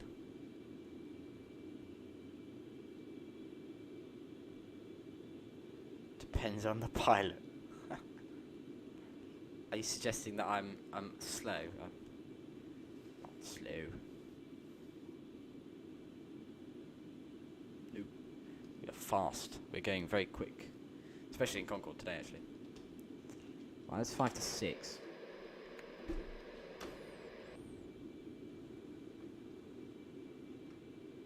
Oh yeah, would you... Should I put my specs into the old description?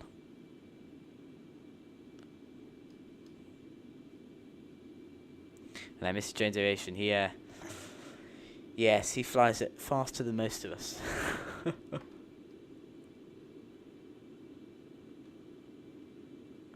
Alright, watch the speeds for me, people. I'm going to pop out for like 10 minutes. I'm going to go grab some food.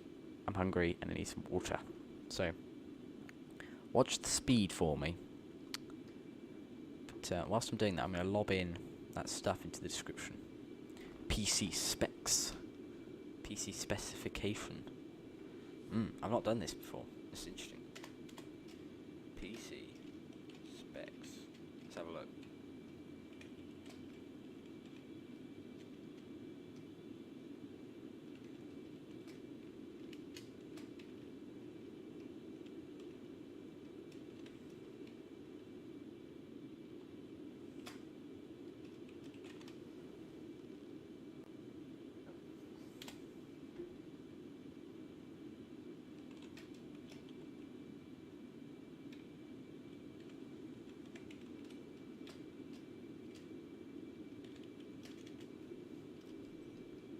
Right, catch you in a bit, guys. I'll sort that thing out for you. Sergeant Slow over here. There I bimble along at a good pace. I think that's what I'm aiming to do at least. In fact, actually, Speedbird 3 is going to overtake me. Oh no, I am slow. I'm too slow. Too slow. Right, catch you in a minute, guys. It'll only be like 10 minutes.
Hello everyone. Right, it looks like... Oh, I didn't mean to show that. It looks like the Shanwick Gandos guy has gone offline. By the way, I've uploaded my PC specs into the description if you want to have a little check out of that. But mainly what I called up to say was that I've got to go have... Well, I've got to, that sounds, you know. I'm having dinner now, so I'm going to have to extend this back in 10. I'll put a countdown on it for you guys, but it's going to be about half an hour or so. So what I'm going to do is do some reprogramming before I go. So we just go through that now, but it's going to be a while. I'm sorry. I've just I gotta go.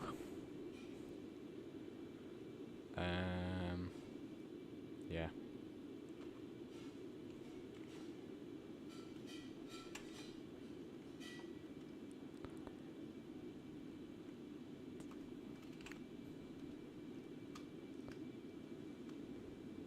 So I do apologise about that.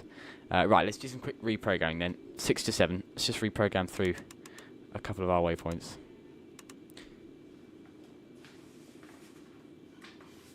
Just to sort things out before I go.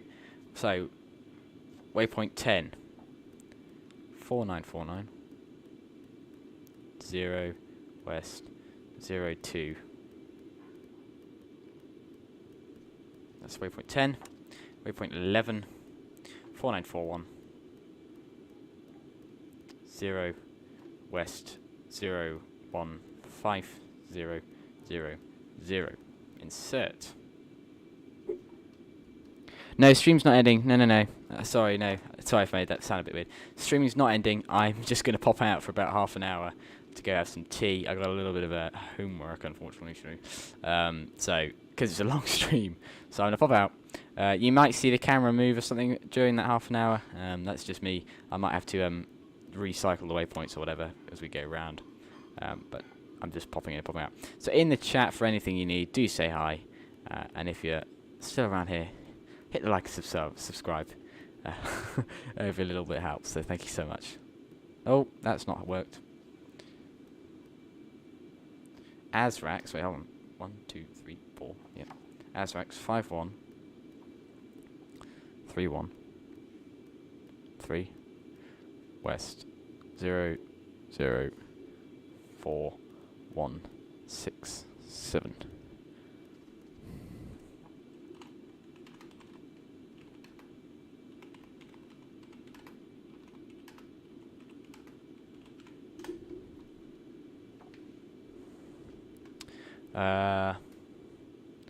Waypoint 5. That's waypoint 4. Waypoint 5 we can do. Abduct 5138. Point 6 west 0 0 348. Point 0. Cool. That's a bit of circulation of waypoints.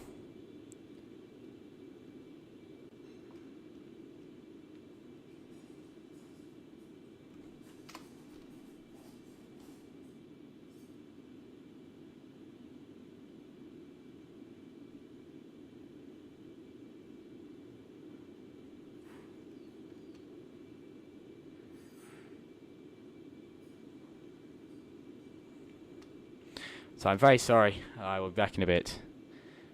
I'll be back in exactly 32 minutes. So have a nice little chug, everyone. Say hello to everyone in the chat if you want to. If you don't want to, you don't have to. Yeah, I'll catch you all in a minute. Ciao, ciao. See you in a bit.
Hello all, I'm back. I'm just going to quietly sit here whilst we continue our cruise.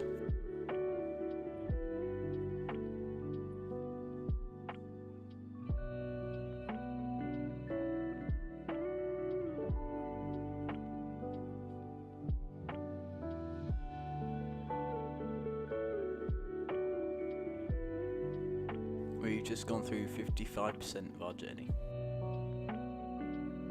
Not bad, making good progress.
Cruising nicely here.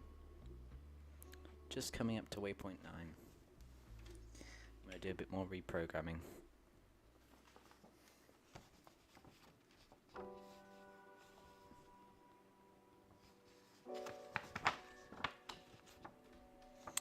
Waypoint 6. Check where we are. 51366.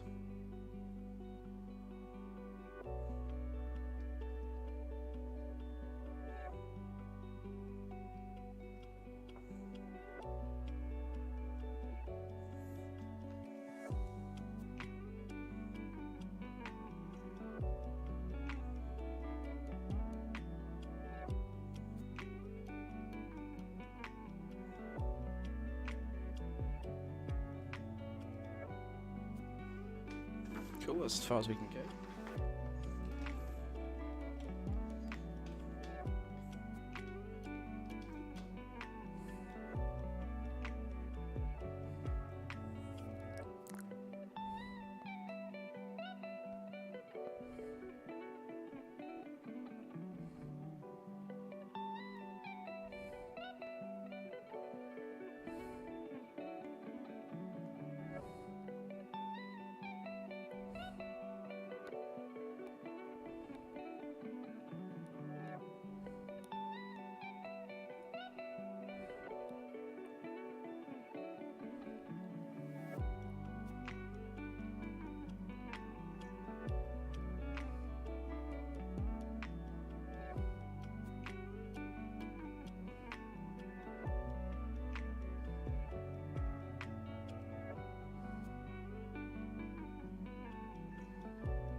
I see the poll has shifted more in the favour of Kai-Tak than the Tollis short haul.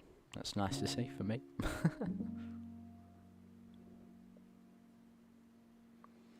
If you are new, please do hit the like, subscribe. It really helps us out.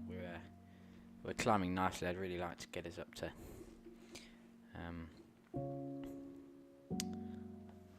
a high public watch hour. That'd be great. Sorry, no, high subscriber. So thank you very much.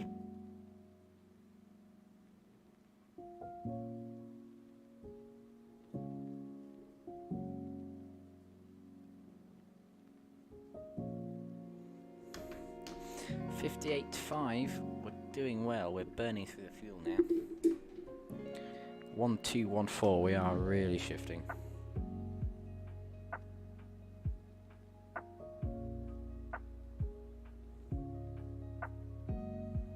Our decel point for today is Lolox, which for today is waypoint 3. After we've gone around the cycle, so waypoint 3. Oh, just coming up to 9. Yeah, long leg. Next one here.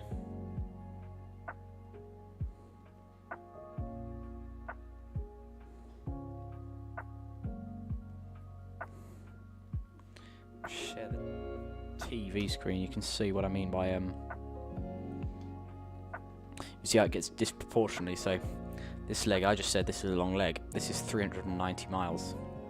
Whilst I've been out the flight deck, we've just covered the 431 mile leg here and 400 mile leg here. That's interesting because you'd say, by looking at it, this one was longer than this one. Of course, it's all about, you know, the number of squares covered, isn't it? And the curvature of the Earth means that that one's actually got further to go. Because you often think, yeah, I often think when I'm doing it, get like here, I'm halfway. Actually, probably only like a third of the way there. And actually, looking over here, yeah, this is 66% or so. So about a third of the way when you think you're halfway. Going down the coast to New York here, this is a long stretch. Because the Earth really curves across here. So it's a long stretch across there. So that is not that far. That's really not that far. And that one's pretty small again, into Lolox. So not bad. Again, you can see here the route is very clever as it keeps us south of Ireland, north of Land's End. So that in this decel sort of stretch here, we are just subsonic by Azrax to travel in across South Wales into London. We'll aim to keep the speed up, just because you know, it can be quite slow otherwise. We're looking like we've got a couple of controllers online, so it might be quite interesting. We'll have to see. Yeah, that's the 40-ton warning. We're actually not. Oh no! I was going to say we're light enough for landing, but we're not yet. You can see there behind us. Then speed is 69 knots from 242. If I head down here. Ah, so speed is on the left. Direction is on the right.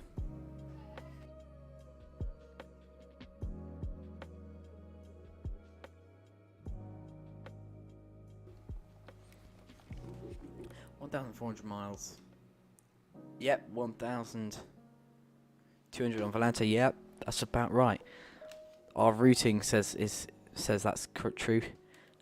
Direct is about 1,100. So plenty of fuel there.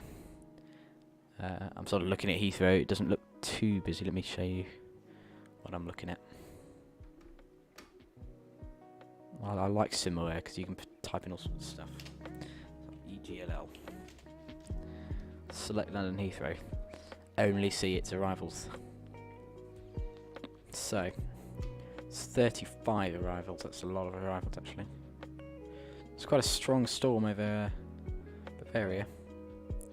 The weather's actually gone from London. We took off with quite cloudy, but it's become a very nice day here in south of England. So we've got 3 Concords. It's a couple finishing up their flights. Where's he off to? Tapper.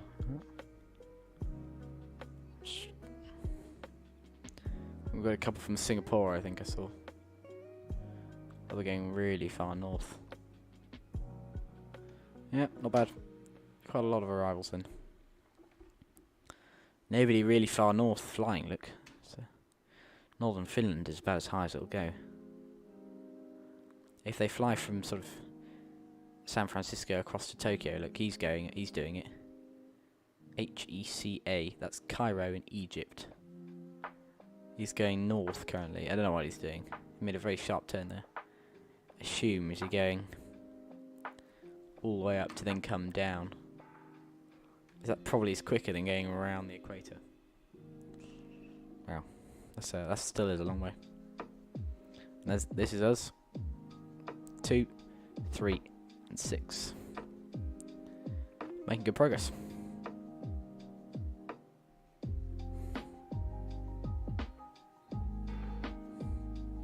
We'll be entering Shannon control very shortly. So Cork's got an event on this evening, so they're all staffed up.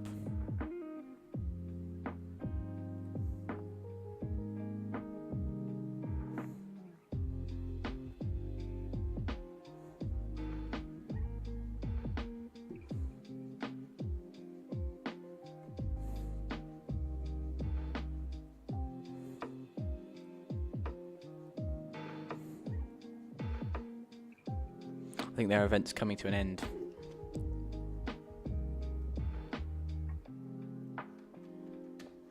Shortly.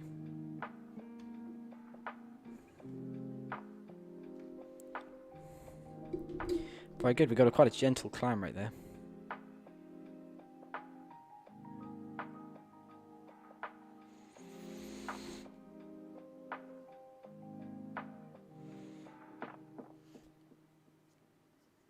Very nice. Coming up to 59,000 feet. Wow.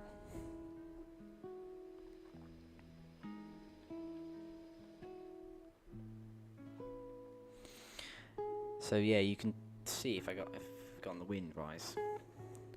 65 knots from 242. So 242 is across there. So we've got a strong tailwind of about 70 knots, which explains the reason why we're not going 130 like we normally do. We're going 12. We're going really quick. Because often they don't adjust the Concorde routes because of wind, because they think it's negligible. But it seems to be making quite a bit of difference to our flights today. So the local time in England is 20 past 7 in the night. Our current live time in the flight sim is 20 past 5. Of course, we're flying east, sorry. So we're going to be east. So we're going to be changing time zone as we head across.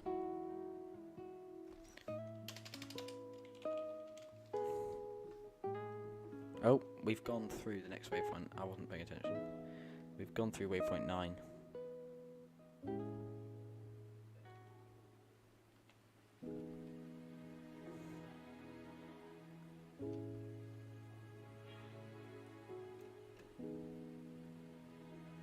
Pull up some charts for Heathrow. Looking at Simaware, it looks like... Let's have a look what they're landing.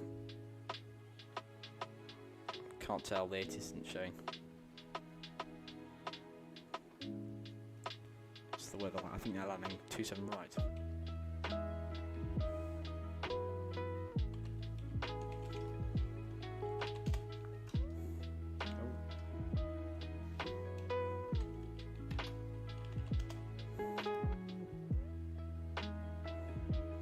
I'm being told 53 minutes to go on the flight left. Variable 2 knots. Okay, well they'll be landing 27 left then, I assume. Let's have a look what they're up to. Yeah, they're queuing to take off 27 right.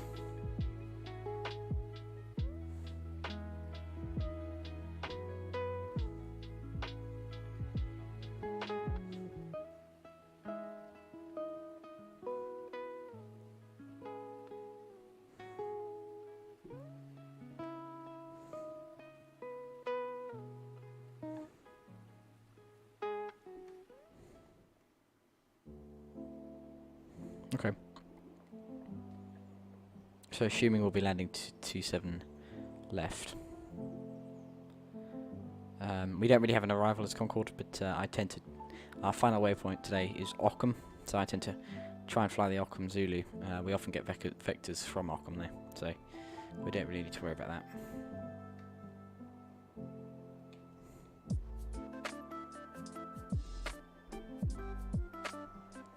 So yeah, all we need to dial in then is the Ockham VOR, which actually no, we don't need to dial it in because it becomes as one of the things we go to because it's in our flight plan, so we don't even need to dial that one in.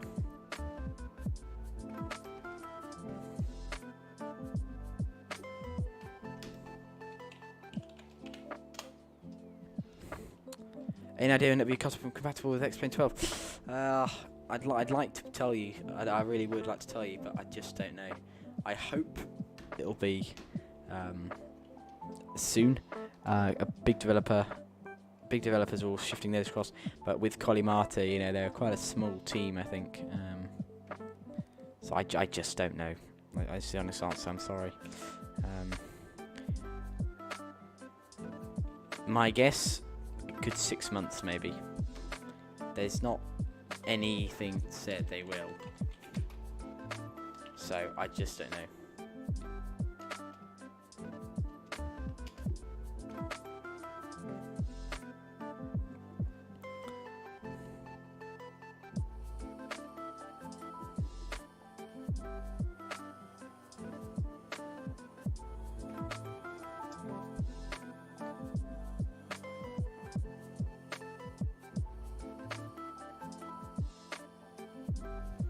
Trying to look here.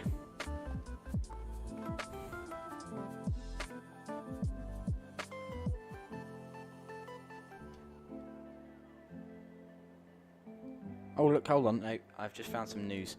The internal copy of Concorde is able to correctly load into Xplane 12, including sounds.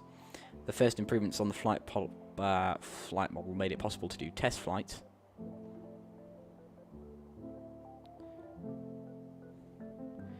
1,000 corrections to the lights all over the aircraft. Work continues. Fantastic.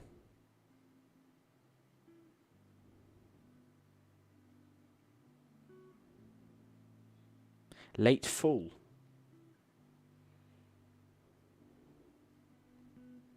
Amazing. There you go. Late fall. So that's, what is that? January, February, March, April, May, June, July, September. Oh, I must have a look. It's not bad. It's autumn.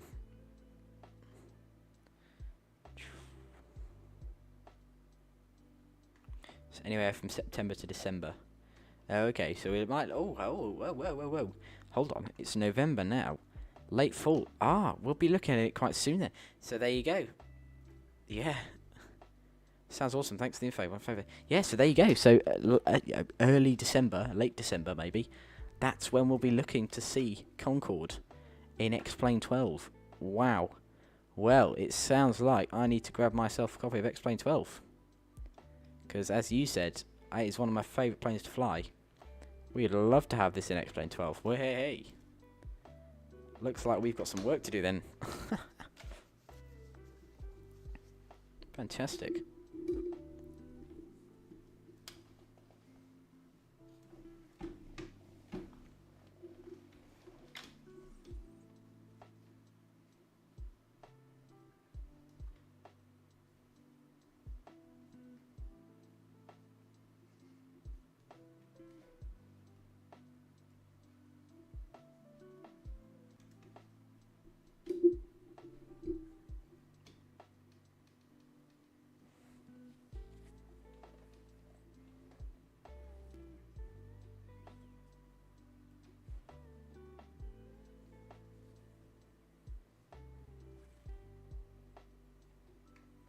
Oh, we've actually dropped into the 100s, no longer in the 200s.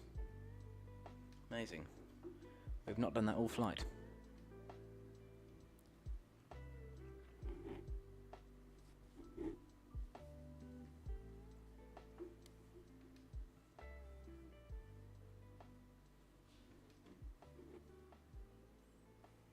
Oh, there we go, we're back up again. Must have been a quick fluctuation in the wind or something like that.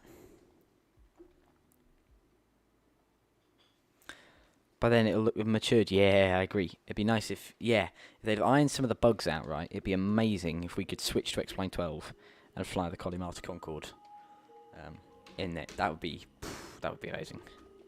I mean, you know, it looks so good now. Like, I'm looking at the reflections here in the sun. Like, it looks lovely.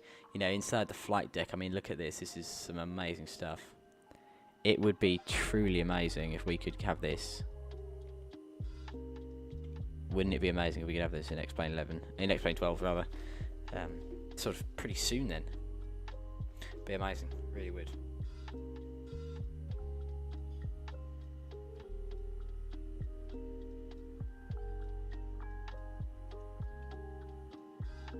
Be amazing.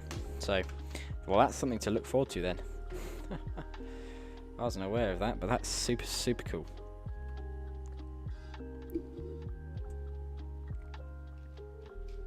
I thought, as I said, it was going to be about 6 months or so. But no, checking the news forms, it looks like it's going to be much sooner. Fantastic. Only about 3 months then. Much, much sooner. Right, let's do some little bit. We've still got a while to go to descent, a long, long time. But I'm going to put some information in. We're almost guaranteed that we're landing 27 left. So, we need to put our decision height in, 177. A lot less than at Kennedy.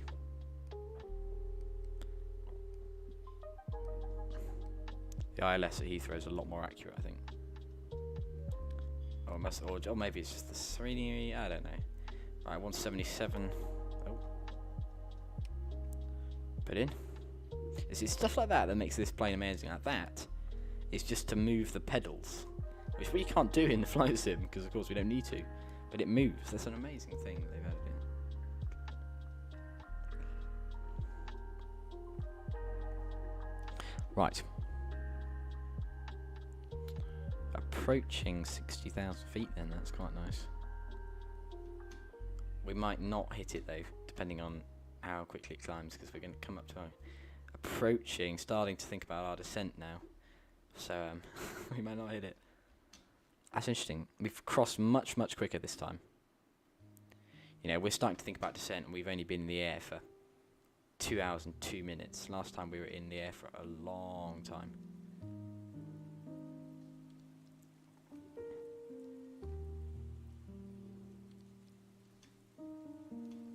Super cool. 888 miles to go. Fantastic. We're getting there.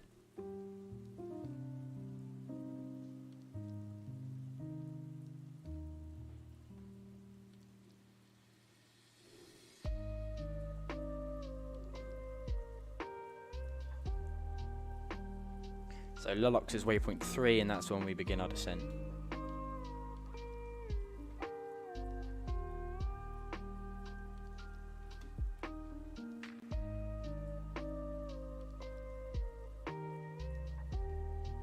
Climbing nicely. Oh, look at that in the reflection. Can you see the cracks and bits from the glass and stuff of the all the instruments? That's really amazing.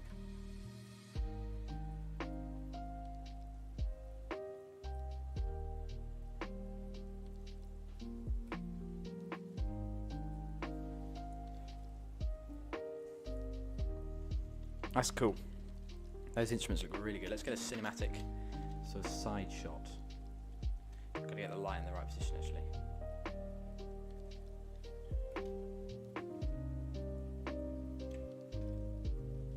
Where is the sun coming from? Oh, out the back. Over there.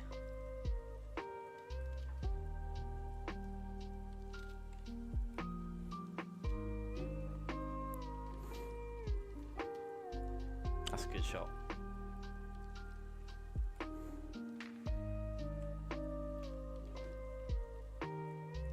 Oh, what's that? Oh, that's hideous. What's going on there? Sorry.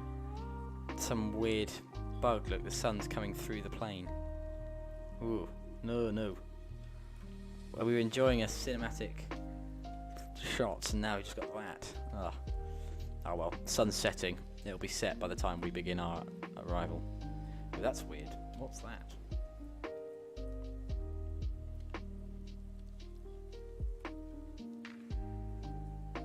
It's like a black hole on the surface of the Earth.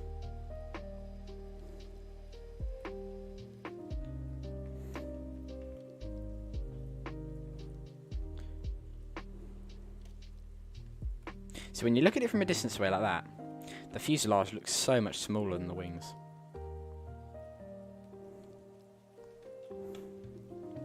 Oh, the light is broken. Basically, the physics are broken, and the light's coming through the cockpit. So that's a bit of a shame. Approaching 60,000 feet, then. I know, that is really bright. Just stick outside for a bit. That's amazing. I wonder why it's gone wrong. Been looking into making flight sim videos. Oh, yeah. Oh, so I use a sort of combination of two. So for streaming, I'm using Streamlabs OBS. That's really good. I really like it. It allows me to do stuff for free, which is great fun. And then for recording, I use OBS Studios, just because you can record. You can record with Streamlabs OBS, but it's, as the name suggests, for streaming more. You know, sort of live widgets and things like chat boxes and stuff you put on.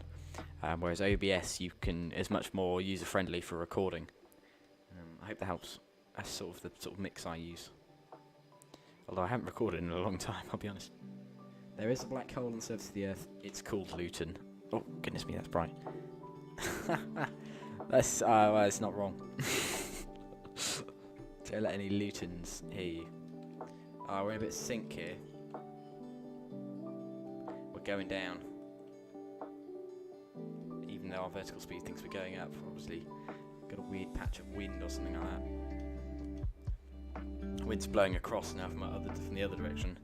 84 knots of wind. That's a lot of wind. So we've suddenly 1,211 ground speed knots. That's wow. Going much faster.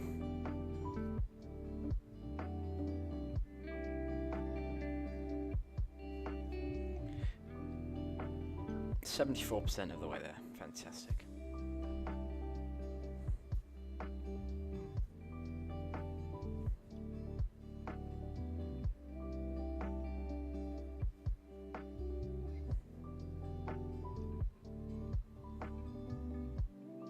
Indicated airspeed is 360, 358 or so, and ground speed is 1,208 knots. We're at 59,528 foot or so. It's just varying slightly. In the corner, we always climb slightly, so we're going to start to go up, but our speed will drop a little bit. It always seems to do that in a corner. It's a bit of a right turn, this one. We're heading slightly further south. Although it's going to roll back left, I think. The charms of Concorde.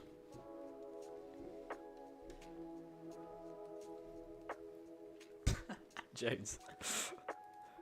Short all flights in the Fenix 320. Thanks for your stream. Cheers, mate. No worries, Michael. I hope you do well.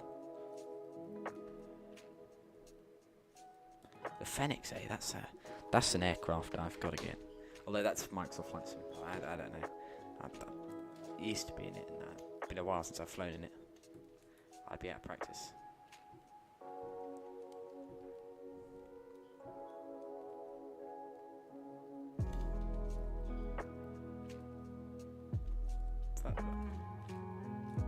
One of these buttons does something, and I can never remember what, and I feel like I'm clicking. I'm accidentally clicking like eject or something like that. I don't know. What's in here? Oh, nothing. Oh. Well, they've actually modelled the insulation on the aircraft. That's pretty cool.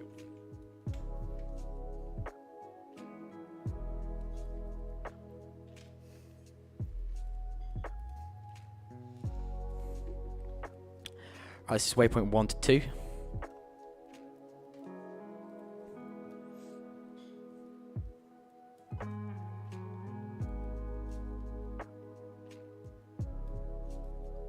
And that's 60,000 feet.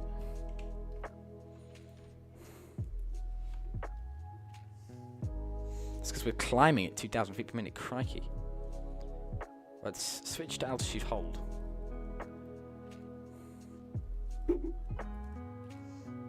They can never work out which heading it's supposed to go.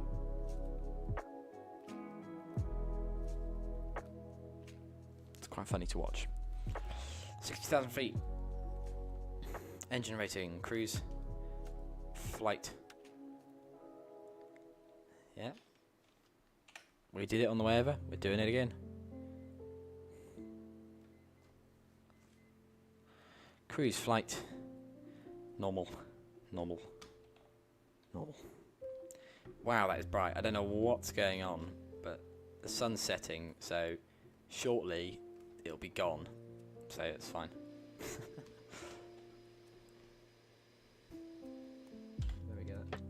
Still there. Sorry about that. Right. We have to do a Mach hold now. Boop. To get the autopilot to stop trying to increase speed. But you have to engage it early. Hold on. This is where the autopilot is very good at ICAO hold and all that stuff. It's not very good at Mach hold. It doesn't do it very well, in my experience.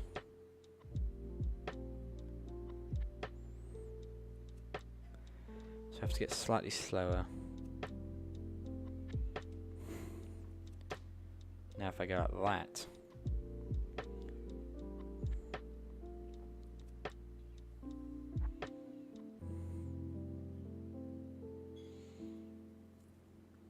So radar altitude wise we are 60,200 foot, but altimeter we are just bang on 60.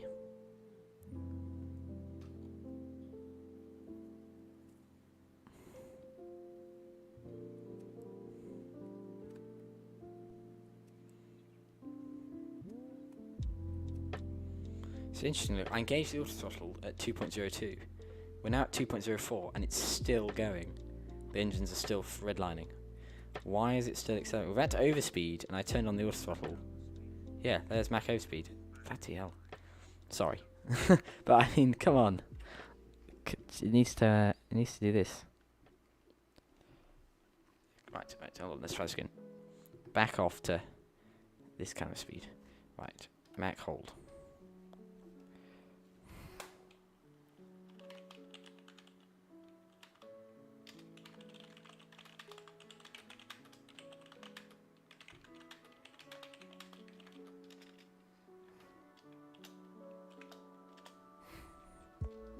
Right, there we go. Maybe this will work instead. That sun's... oh, that's funny.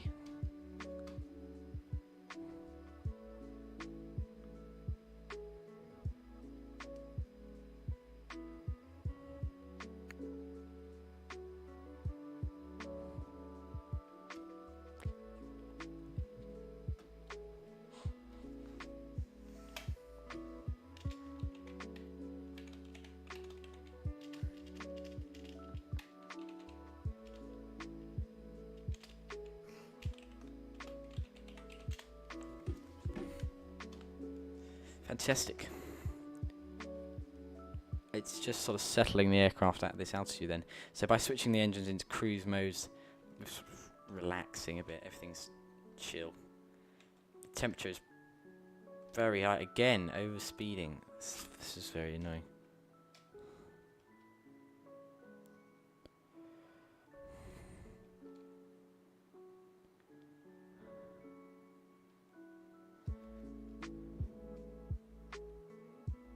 Let's try this now.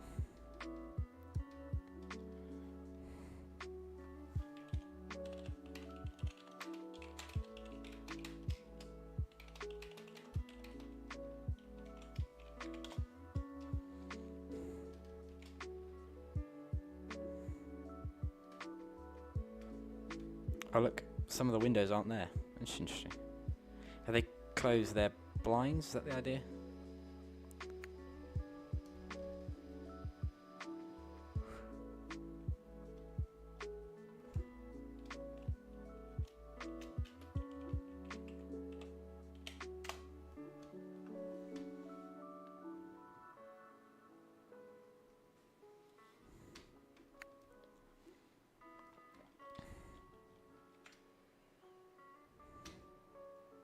I'd like to say a big shout out to Speedbird 3, who's flown with us Heathrow to JFK and then back, and also to our good friend Jones Aviation, the moderator. So just give him a big shout out in the chat. He's in the chat. Give him a ping. Say hi. So thanks very much to him. He's done an amazing job. Both of them have flown with us all day, and it's flying with us like that really helps to build the channel. So thank you so much, guys. It's really, really appreciated.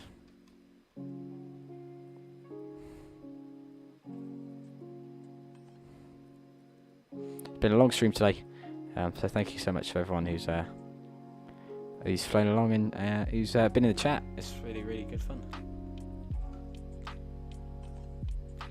600 miles to run, 30 minutes. There he is, Mr. Jones Aviation. And Speedbird 3 is actually, well, I can't quite see him, I don't think, but he is here. He's to our right. I think he's off our right-hand side, probably ahead of us now. We're not going that quick.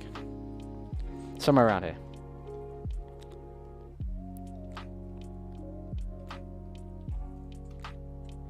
.07, we're overspeeding slightly again. I just can't seem to get it to hold the speed.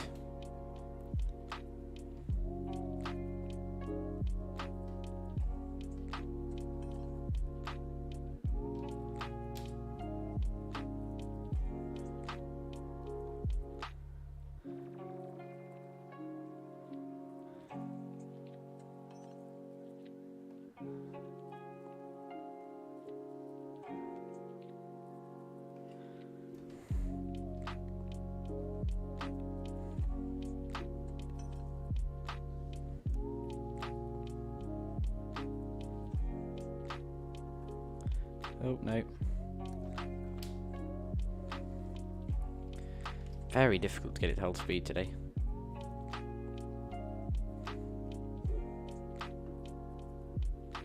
Ah, James Aviation, you're too kind. Thank you. That sunlight, there's sunlight on the gauge. What is going on here? I just can't get it to hold speed. That's the only problem we've got now. Mac hold. Just can't get it to sort of stabilise. It's wandering all over the place. Luckily we're descending shortly, so it's not too much of a worry. But it's a little bit annoying. Okay. What controllers have we got online? Shannon, who we're about to enter the airspace. Or actually we might be sitting slightly south of him today. It's getting darker as the sun goes down. Look, the sun's disappearing from outside the cockpit. Who have we got online? Ah, Heathrow Director 119725, fantastic. 1271 is London Centre, but I don't think we'll be in him. We need London South to hop online. That's who we really need. Sun's going down quickly now, look.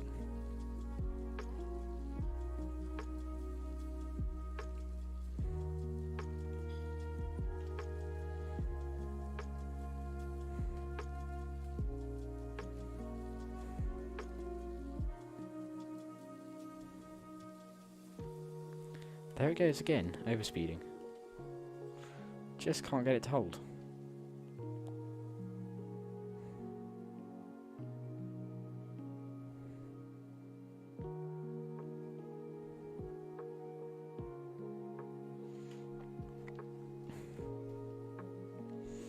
But, I don't know what's up with it today. It does not want to hold Mac.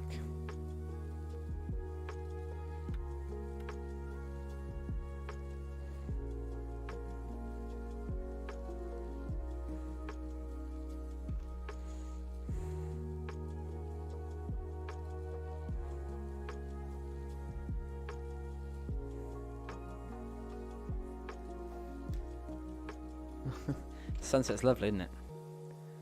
We're turning there, so it's gone dark again in the flight deck, which is nice. I haven't got any floodlights on, so it should go properly dark as it does. Make sure I've got all the floodlights off.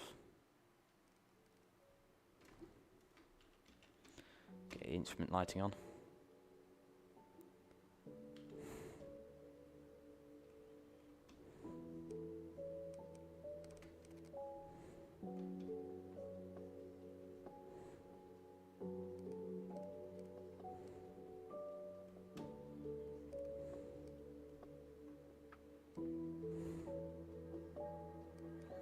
Set up some of the lighting.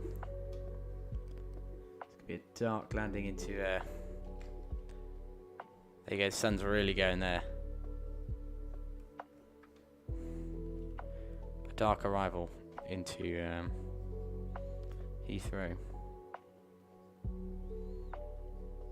Need to add a little bit more power there.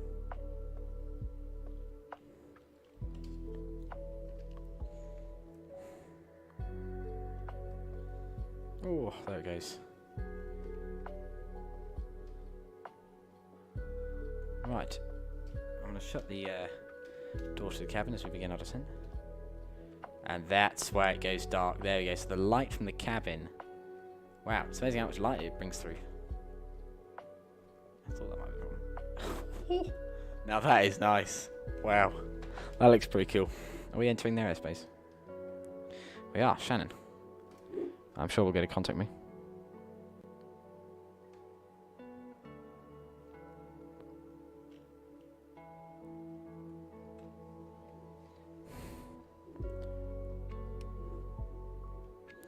Shannon controls. Super Concorde 2. Request a mic check.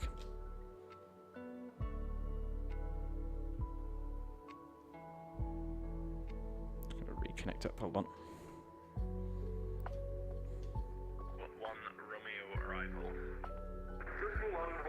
There we go. I had a voice server timeout. That's fine. Shannon controls Super Concorde 2 with you, flight level 600. Super Concorde 2, very good evening. Shannon control, you're identified. Cleared block level, flight level 450 to flight level 600 and continue to LOX. Continue to LOX, cleared block 450 to 600, Super Concorde 2. Lovely. That's just what we were looking for. Oh. Overspeeding. Super Concorde 3, hello, Shannon control identified. Clear block level, flight level 450 to flight level 600. Block 7450 from level 600, Super Concorde 3.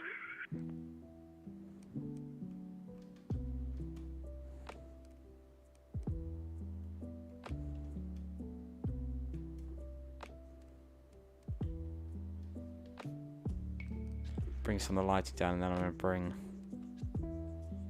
some of the floodlights up.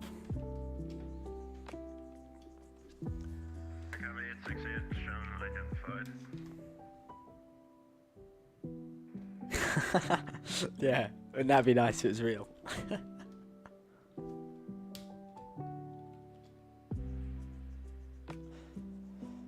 The speed is really varying around. That's just because I just can't get it stable. Unfortunately for me,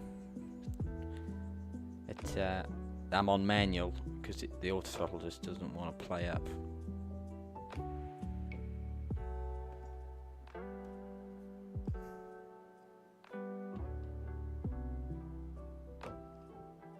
Bribes the whole aviation world.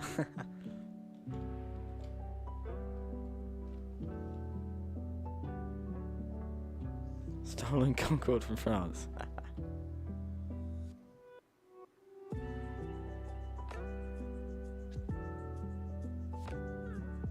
Right, I'm trying to settle the engines right so we're getting the balance of power here.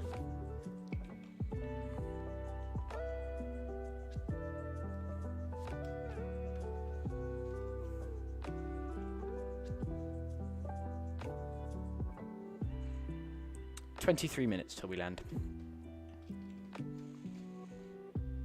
I think it might be a little bit longer than that.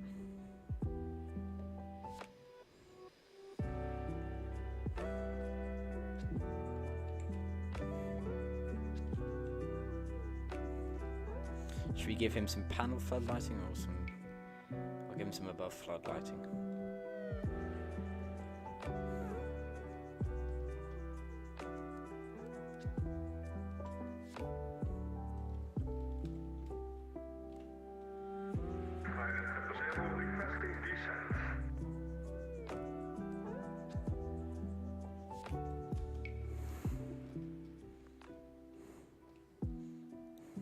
Descent to flight level. Looking at the needle here. Descent to flight level 250. Descent 250, Gap's getting slightly smaller, so we just got to reduce throttle a tad.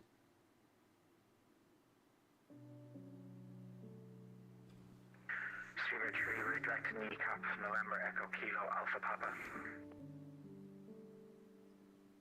Oh, there we go, it's dropping a bit.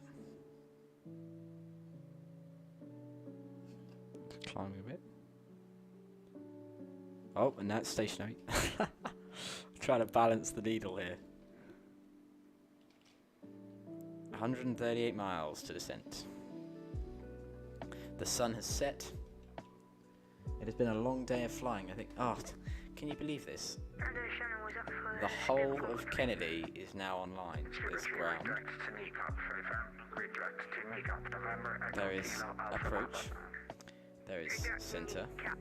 There is New York Center. There is, who else is this? Boston Center.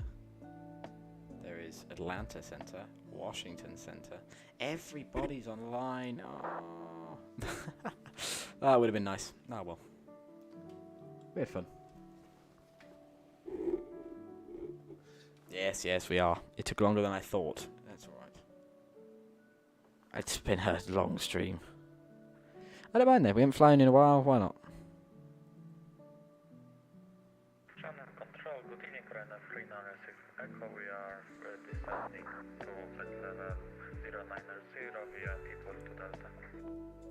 Right, 396 Echo, Sean Control, good day, identified, cleared, T4 to Delta arrival. It's quite a good fun arrival as well into Heathrow.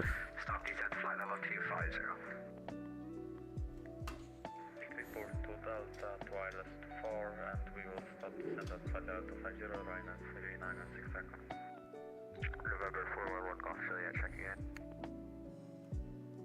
November 411, Sean Control, good day, Squawk 6617. 6617, 4 hours Australia. A block. I've just been asked. Sorry, what a block flight level is. I thought I'd explain it to you all. A block flight level is we get given it as Concords. You might get given it in air commercials, but more likely just Concorde.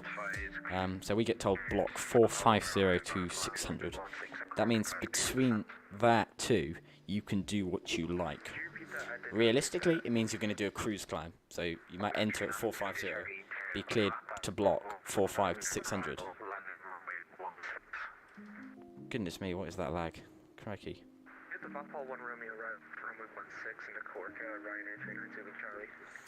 But basically, it means between those two things, you're free to do what you want. So if you need to do a cruise descent, maybe, to keep speed up, you can. That's very rare. I've never heard of that happening, though. But then, if more likely, the cruise climb, just a gentle 200 feet per minute, like we do in Concorde, we just scootle up between 500 and 600. That's a block flight level. Because normally it'd be cleared 600. Because we're going to climb so slowly, they have to clear as a block. Because it's not like we're just climbing straight up to it. It's taken us, almost 1,000 miles to get up to 600. So the block flight level is that gap of altitude they give us to be able to climb. Which is very fortunate for us as Concorde. Otherwise, we would be a bit stuck, really. Contact Shannon 124.17. Rapidly approaching Lelox. This is where stuff gets interesting.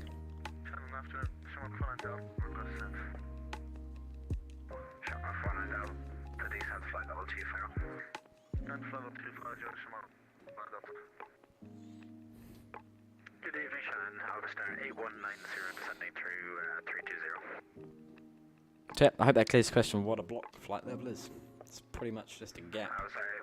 You're given. We're down to 26 tons of fuel. That's alright. It's not ideal. We'd, or actually, I say it's not ideal. It's all right. Below, as you saw going into Kennedy, we're just getting down to sort of. Yeah, we touched when we pulled up on the gate. We had 9 tons of fuel left. That's not much.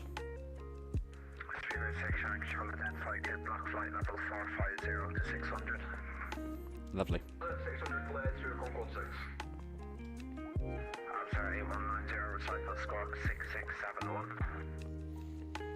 So we're going to be on to Unicom after this, and then back onto the approach after that. There we go. Oh, who's that down there?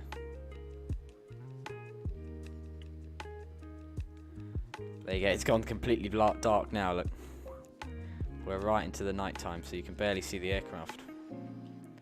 That's quite good fun. Get on some floodlighting, I suppose.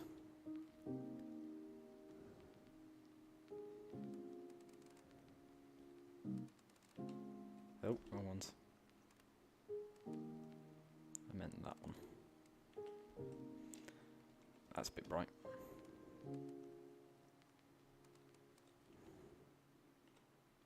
And then in the back here, got that one on. That's pretty much it, look. It's bright again.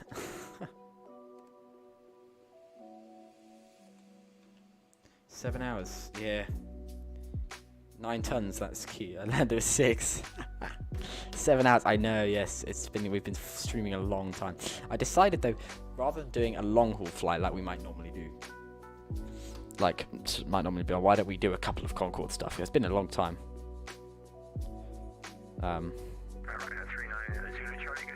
Flight level 250. Charlie, have you given your arrival information?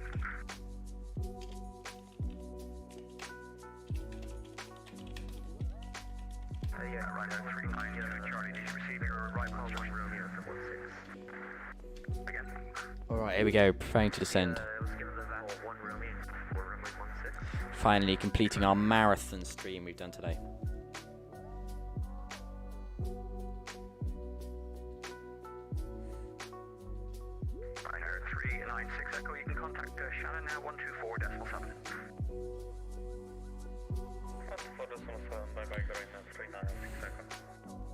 Now, unlike the Kennedy descending at Lullox puts us very close. There's the turn. That's waypoint Lullox.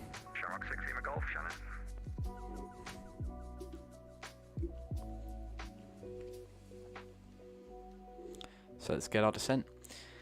Shannon, Supersonic Concorde 2, passing Lullox, request descent.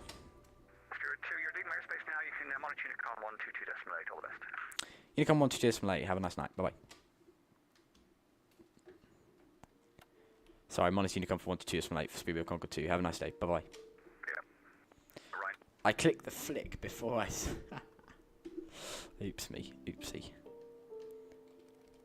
Alrighty, initial, take us down to 280. 2,000 feet per minute, auto throttle off. Altitude acquire, vertical speed, throttling back. There we go. Final descent of the day.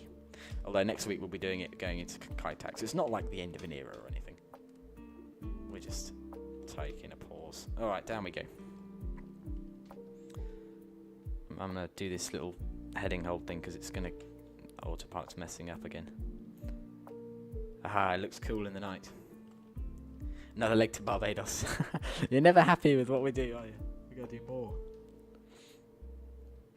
Alright, down we go. So, yes, we'll just be tracking south of London. We'll hit the Ockham VOR. They're landing 27 left, so that's fine.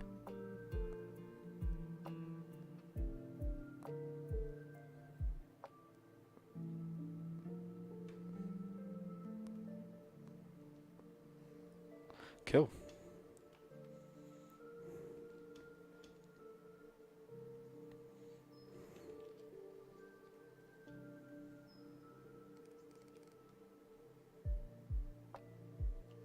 Right, engines need to go into climb. Seatbelt signs go on. I'll turn the heaters on.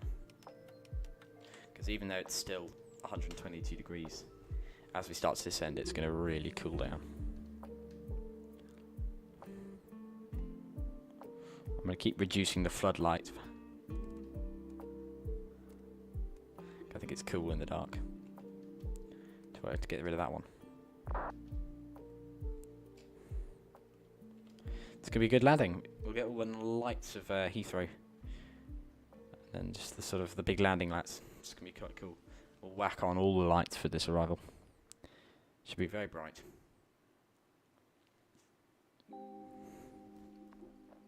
So I've done the sort of manual as I'm on heading hold here, just to get the INS to stop weaving around.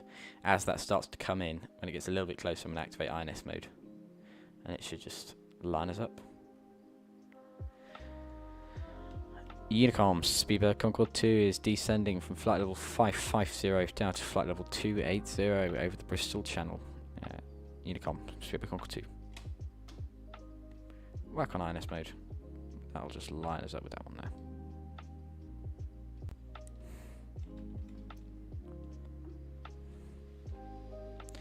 What lighting do we have? Do we have wing lights? So we have landing lights, main landing, and then they have landing and taxi light and turn lights. We have sort of a double of everything. That's quite interesting.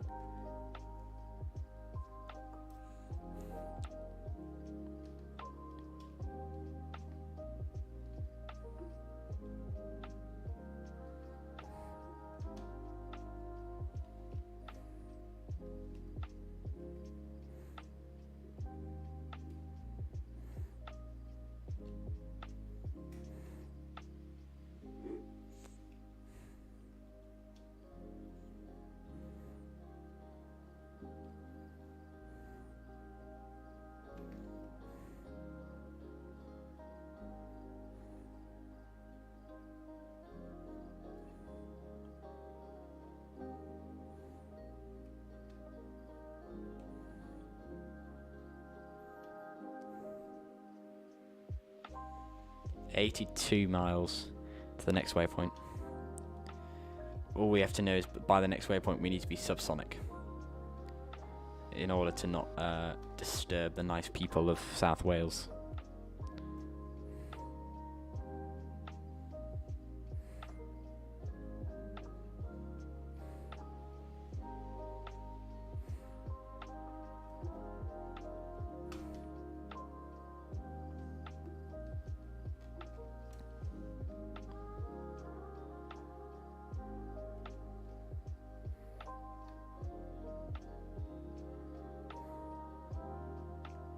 Come on, let's get a London control online. Give us some ATC. Alright, I'm going to dial back the music at the end of that song and let's pile on some aircraft sounds.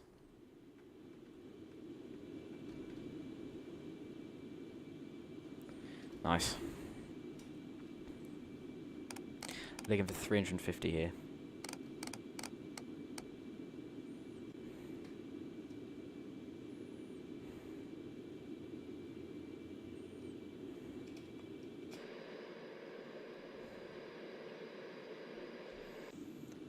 So the black hole that was on the ground before has now become a light source. Interesting. Xplane 11 physics. Oh, there we go. We can see them. See them in the distance. Hop into nosy. Let's see. Go really far forwards. They're the lights of Wales. Right off in the distance.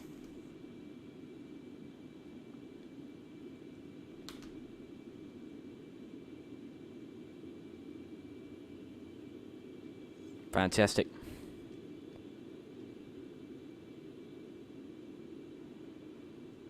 Late arrival into London Heathrow. 8 o'clock. The official time I think was about 7:30, so we're a little bit late.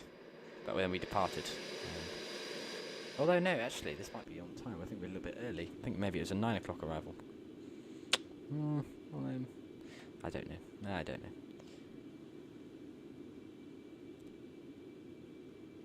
Cool. That all seems very good.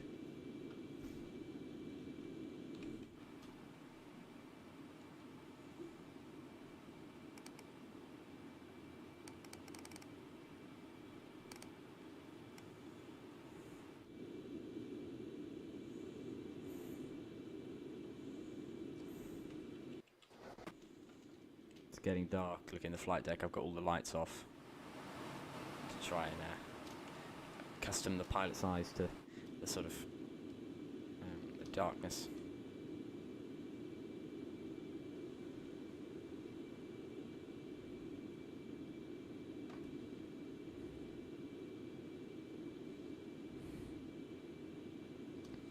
Right, we're approaching the coast.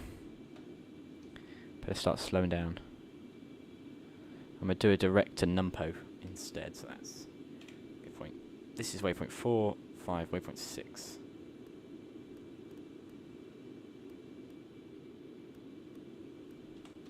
Should roll right, there we go. This is an often turn made, you can see. Look on that side view. You can see the light either side. We got Wales, Land's End. So by doing this right and turn, I'm staying in the middle longer, just because I'm noticing we're not quite slowing down as much as I would have liked to. So by staying in the middle longer, I'm going to just maintain our speed for a little bit longer, which is what we want.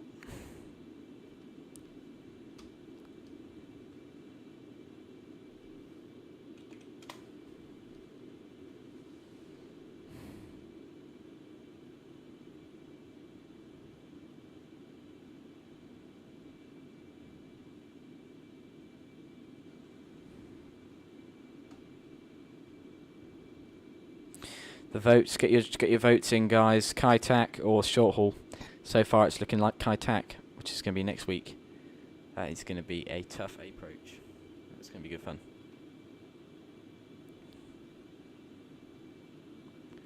So I've done a sort of direct to just across this corner to Numpo.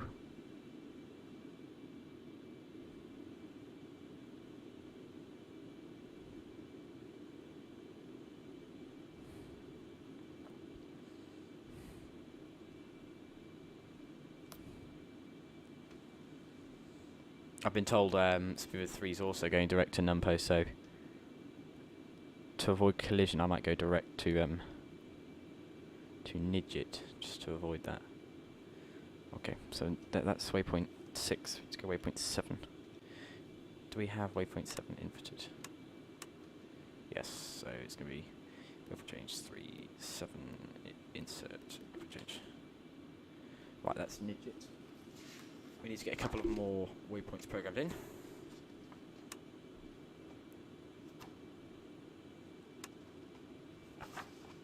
Seven as Nidget, 5.18. 8 needs to be done as Occam.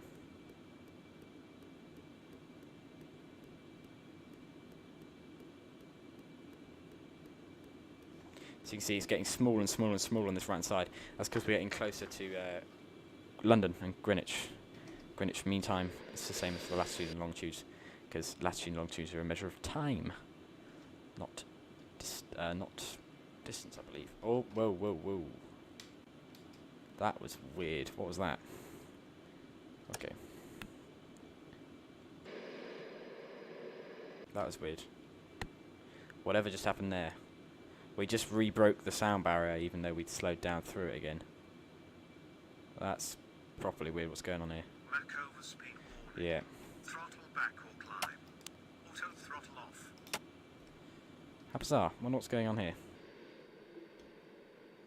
Weird flight dynamic thing going on here.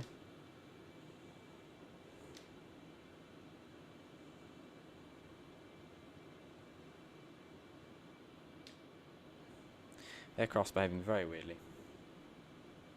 Fuel trim to descent. That should be better.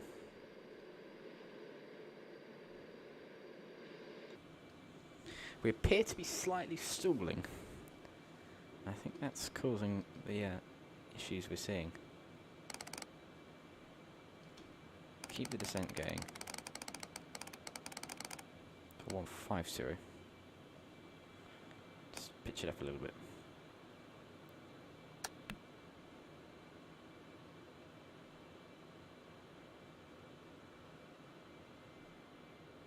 The auto throttle system is normally very, very good, but today it's played up a little bit on the leg home.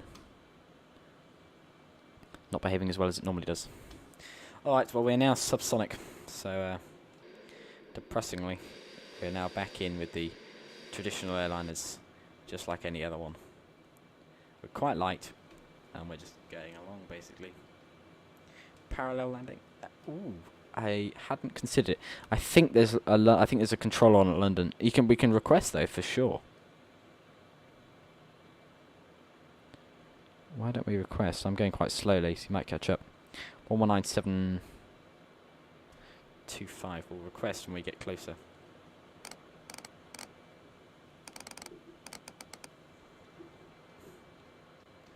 Start to kill the brightness here on the front.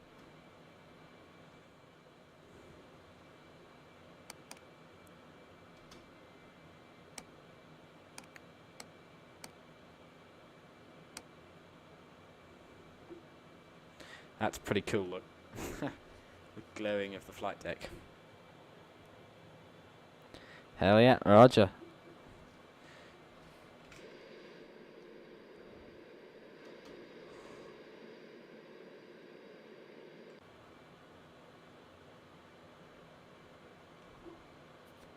Alright, well, we can ask him. Why not?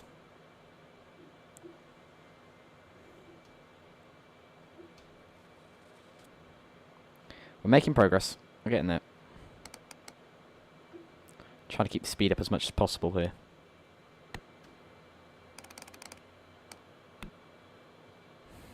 Because we've got plenty of fuel. I think it's about 400. I'm trying to keep Mach 0.95 or so. Because that's about...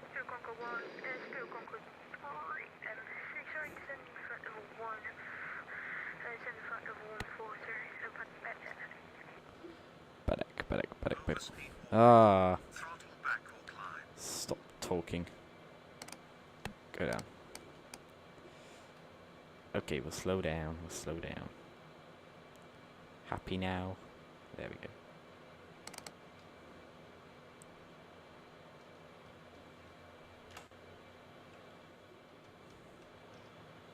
We're coming down through 200.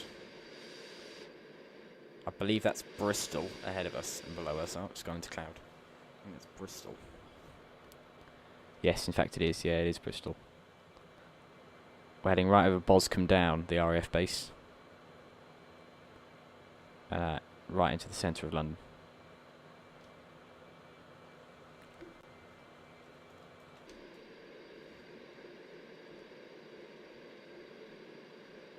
.91 nautical miles. Direct.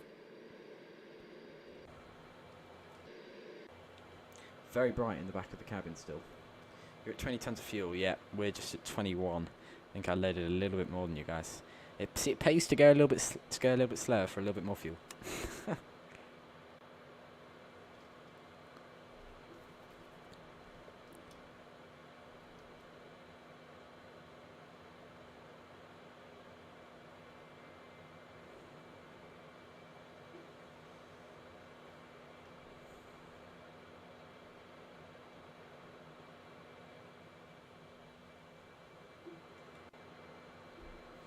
Are you descending quickly then, Jones, if you've got 20 tons? You're going to want to descend efficiently, but this is the problem with coming into Heathrow. You can't be supersonic over land because of all the restrictions on us.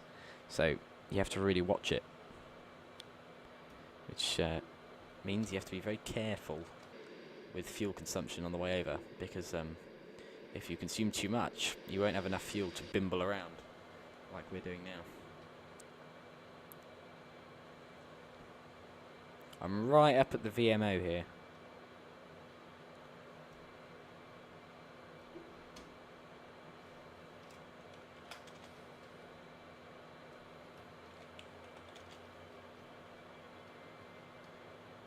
Structural limitation speed, I believe.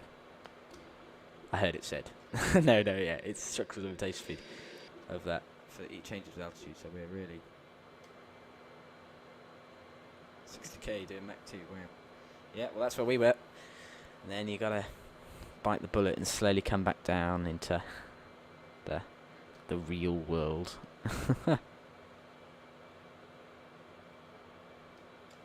There we go. So we've gone past Bristol and Filton. We're continuing along. That's interesting, a Bedek arrival. That might be what we should have taken. Bedek 1 Hotel. Oh, yes, look, that's much better. Oh, well, we're joining it at Nidgit, and then we'll just head along to Ockham.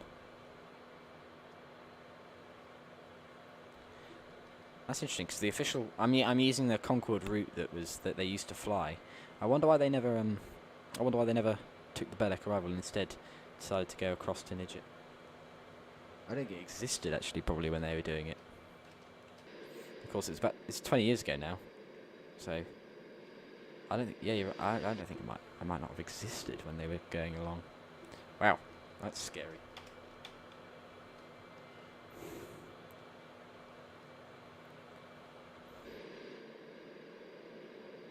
Oh, we're getting a little bit of punchy lag here.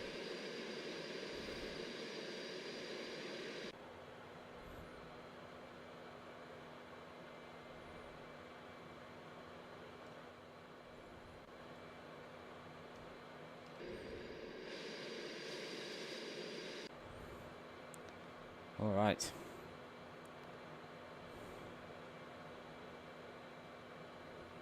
Coming down. Let's whack on the main landing lights. Just lights up the airframe, basically. Ready, bam. That's all it does, really, for now.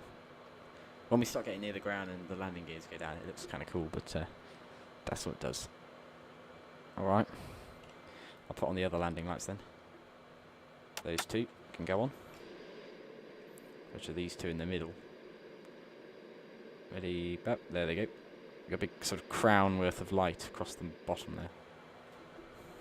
It all makes sense when the gear go down.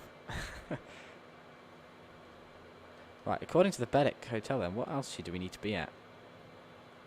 140. Let's go down.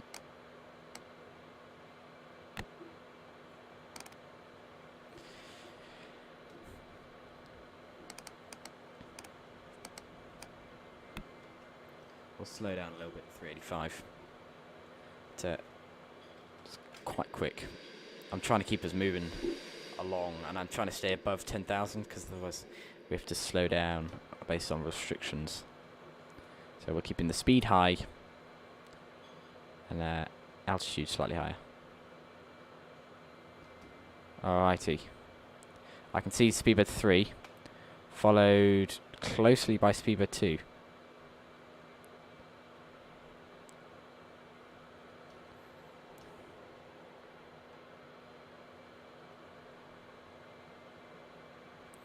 QNH is 1025. Good to know. Leveling off 140. Trim out for landing then. Farewell trim to landing. That will mean the nose drops a bit and we're a bit more efficient in our flight. But we've still got 20 tons of fuel, so that's shed loads.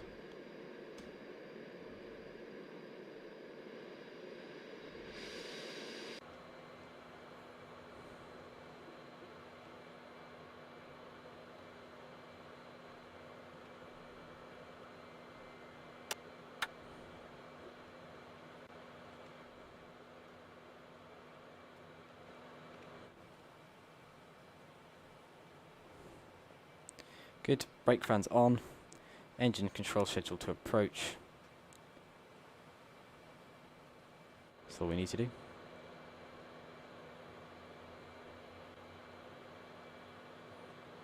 TCAS is all on. Coming along.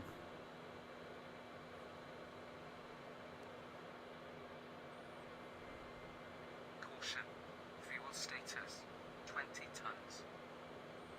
There you go, we've been given a caution. But the light comes on at 15 tons. So at that point, you got to start worrying.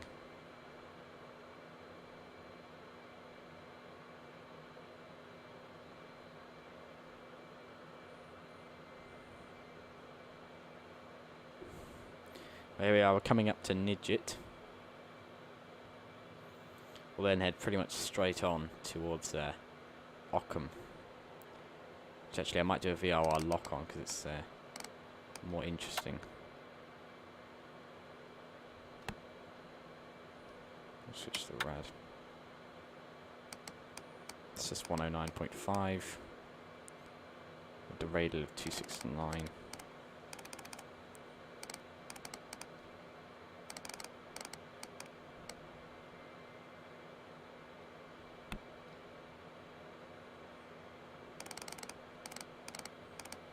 I basically just switched it over, so then the ILS is primed up on his side, and I've got this radial. Because for me, personally, it's much easier to fly towards VOR than using the INS and all that stuff. Right, descending 10,000.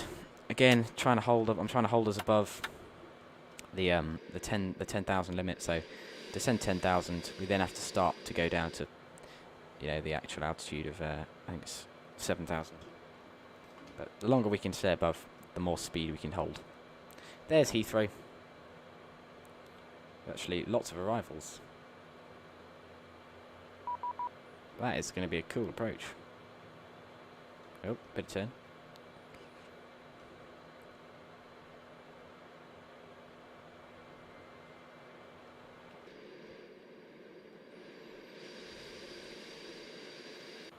Oh, isn't that a good look? That looks cool. Look, we see the whole of Heathrow in London. Very nice. 119.17.27.25. There's the contact meet.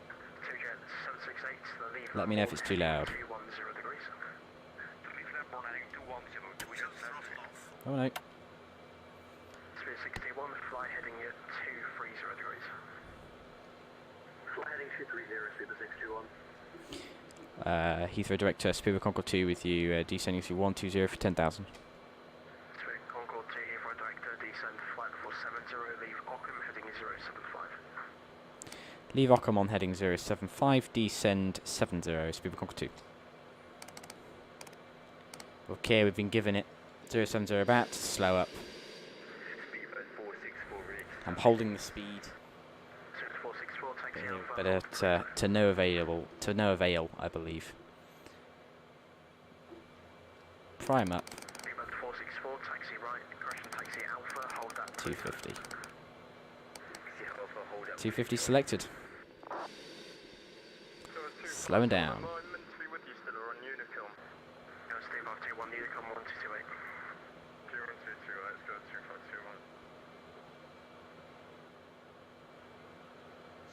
Afterburner's armed in case of a go around.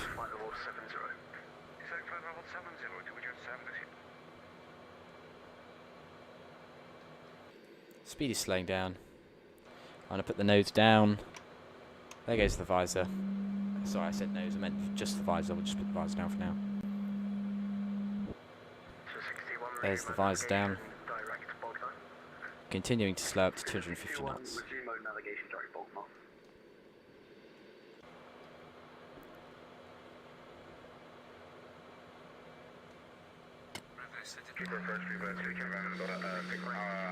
I'm lobbing out the reverse caps just to help slow us down.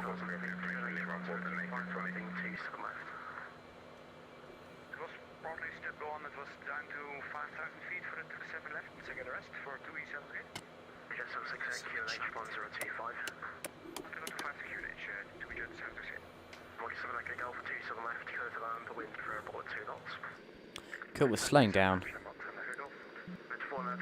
Nose is pitching up. Oh. Dropping the nose to 5 degrees.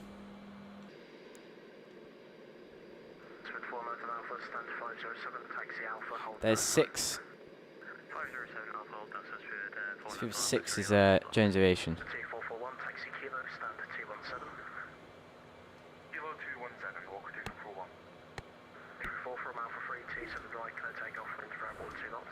Left 075.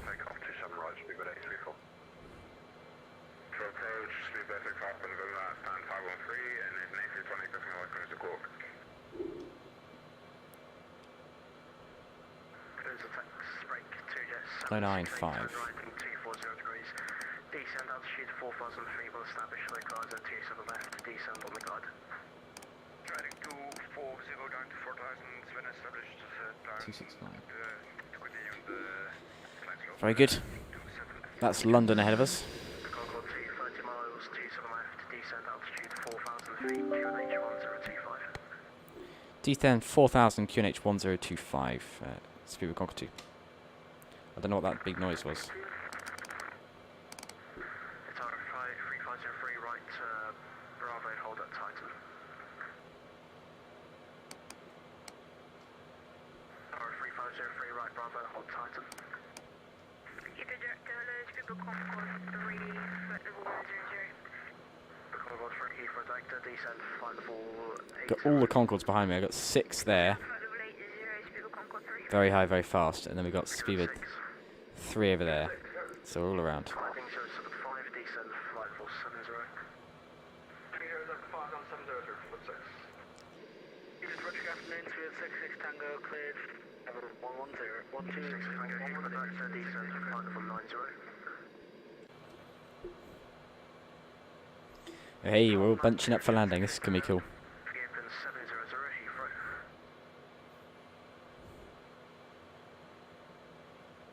Scanner even 610, hold out for free.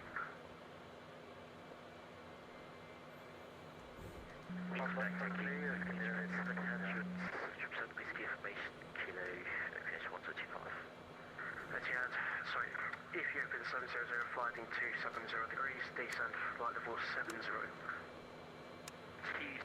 degrees, flight level 70, Japan 700.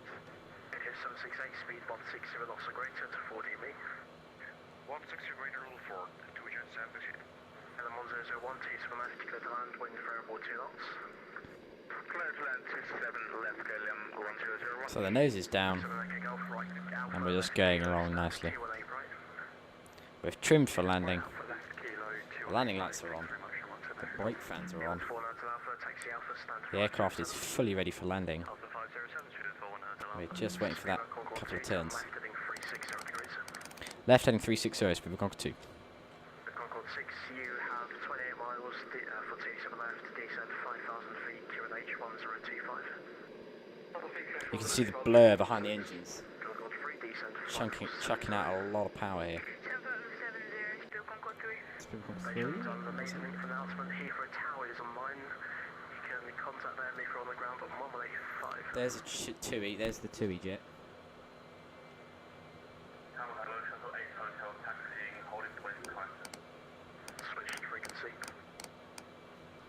We got 1185 tower primed up. There's the TUI jet. Contact Heathrow Tower 185. Report passing altitude, climb now, flight level 130. Stuart 834, approach at 6,000 feet, climb down, flight level 180. Concorde 2, turn left, attitude is good. Leeward 66 Tango, leave Lambourne, heading 270. Okay, we'll slow up 220 to make this spacing easier. Leave Lambourne 270 degrees, on flight level 80, Stuart 66 Tango. Stuart Concorde 2, left 300 degrees, will establish localizer 27 left, descend on the glide. Left 300 when establishing the localizer descent with the glide. Speed of Concorde 2. Concorde 2, when you're established, reduce to your final approach speed. Understood, we will as soon as we're established. Speed of Concorde 2. Ethiopian 700, you have 20 Final approach speed, it's going to be slow. altitude 4,000 feet, QNH 1025. It's altitude 4,000 feet, QNH 1025, Japan 700. Concorde 6, turn left, heading 360 degrees. BOR lock. 50 Concorde 6. Slow 200. Concorde 3, what heading should we turn after Ockham? Ockham 075. Leave Ockham 075 to Concorde 3. If you open 700, turn left, heading 120 degrees. Oh, we need to slow down. Nose full. If you open 700, speed 220 knots. Speed 220, that's Japan 700. Slowing 180. Flight level 70, speed 220 knots. Glide. 220 knots. Down with the glide. Here we go. Concorde 2, contact Heathrow 185. 185, speed of Concorde 2. Bye. Display for formal, as you can say. Wind able to, that's clear. 180, slowing down.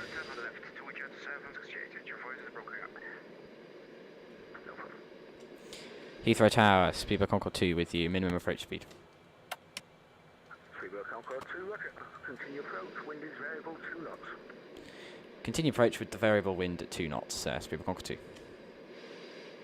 Oh, look at that, guys. That is a nice view. That is fantastic. I would not be trading that for much. That is pretty cool. A Concorde on approach with the lights on, with a Concorde in the background, and another Concorde establishing. Absolutely beautiful. The big jet spray coming out the back. All the little cars and villages below. Absolutely amazing. And that is the power of simulation. That is pretty amazing. That looks beautiful. Look at that. That's unbelievable.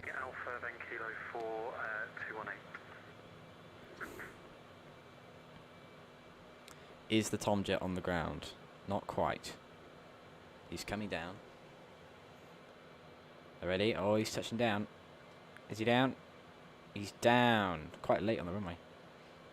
Okay, he's down. Us next. Well, we're heading into T4, so we're heading over there as soon as we're down.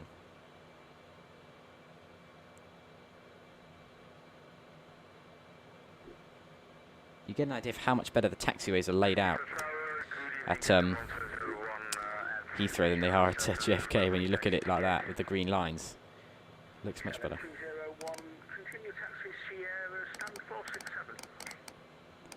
Okay.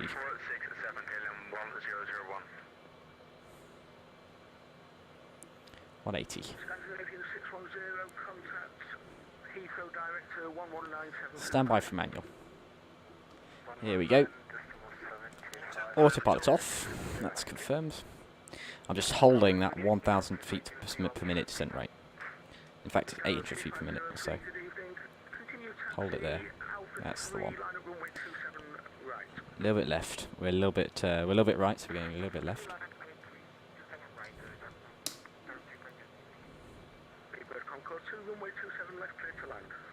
Clear to land, 27 left, Speedbird Concorde 2. Fuel low warning. That's fine, 15 tons, that's plenty. Pitching the nose up a little bit, it's just dropping. Keep pitching up, we're a little bit low. 3 reds.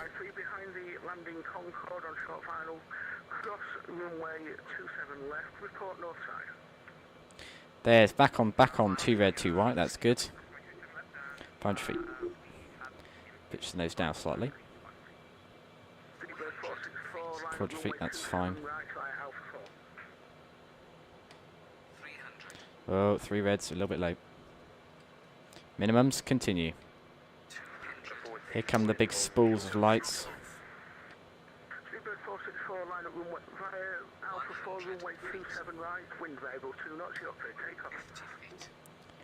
Flaring. Down. Reverses deployed. Full reverse. Lowering nose. Oh, it's bright with the landing lights. And we're down. Nose down.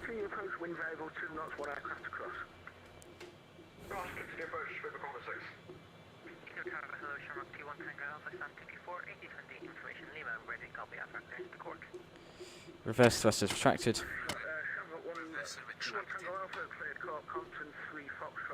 Let's get off the runway.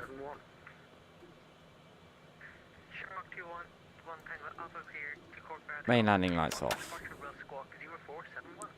Oh, we're going quite quick. Nose up one. Hey, we're down. Welcome back to Heathrow.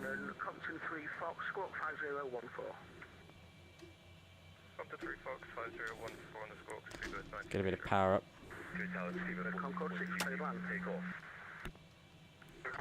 Vacated.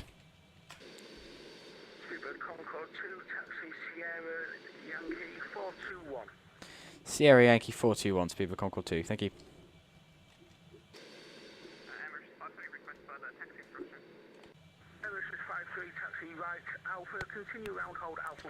Bit of power on. And we'll watch these 2 land. I'll get rid of some of the lights. Turn off lights can come off. Landing light can come off. We only need taxi light. In fact, I'm going to keep the turn-off lights, actually. Looks a little bit dark. So here comes Speedbird Concorde 6. This is Jones Aviation. Nice landing, amazing stream. Thank you very much, Casey. I'm glad. Thank you very much for watching along. It's been a long one for sure, so thank you very much. There goes Jones Aviation. Over the threshold. Beautiful touchdown. He's down.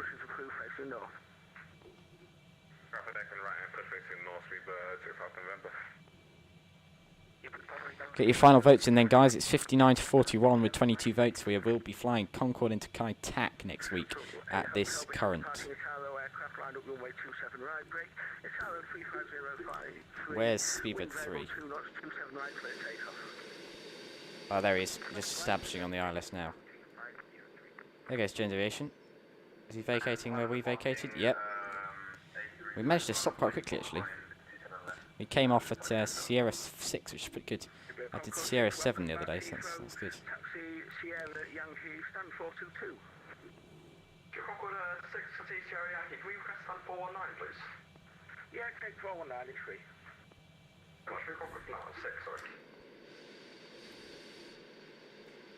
We're coming into the big lights here of the terminal, so we'll get rid of the turn-off lights. They're not really necessary.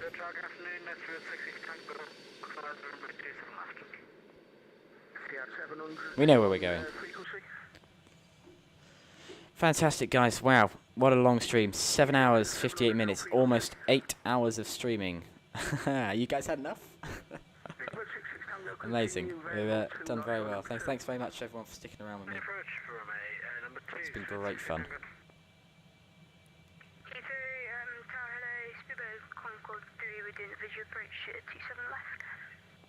He's on the visual approach, wow. That's more brave than I'm being. I'll stick with the older RLS, especially with Concorde.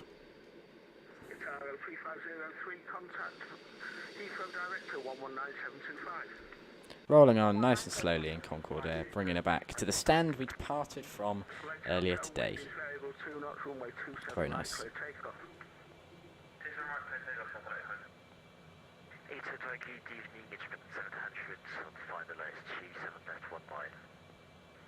Open 700, 27 right, 27 left, variable 2 knots, clear to land. Declare 27 left, it's sprint 720.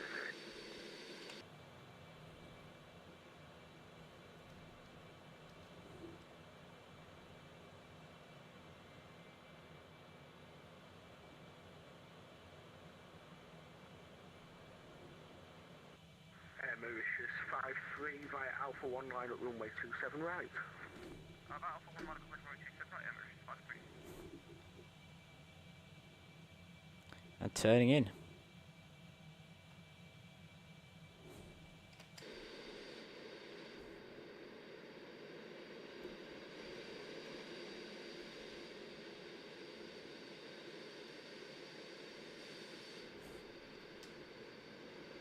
Right on. Straight in. Right to the very end then. Just like Hotel, contact London 127.1. 7.1, thank you very much for that.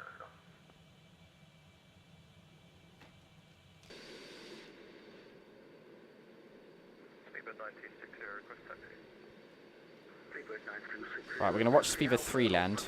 We're going to disconnect, watch the replays, reconnect up for him parking next to us. And then we'll leave it there for the day.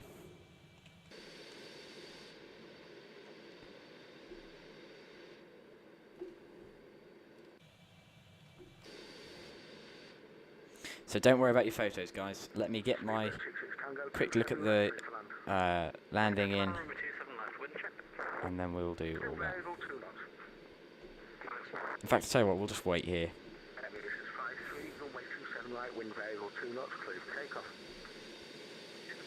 No, I'm going to quickly disconnect, watch the replays, and then come back in. So I'm going to lower the nose, put on all the lights.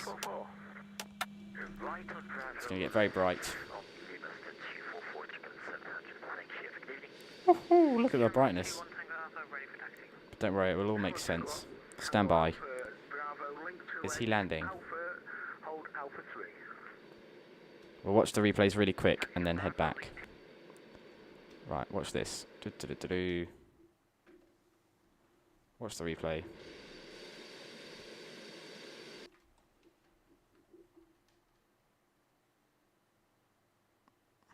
Here comes Concorde. Yada yada yada yada yada. Oh god, look at the flashes. There she be. Over the threshold. Bit of flare. Down. Amazing. Right, that's all I wanted, sorry.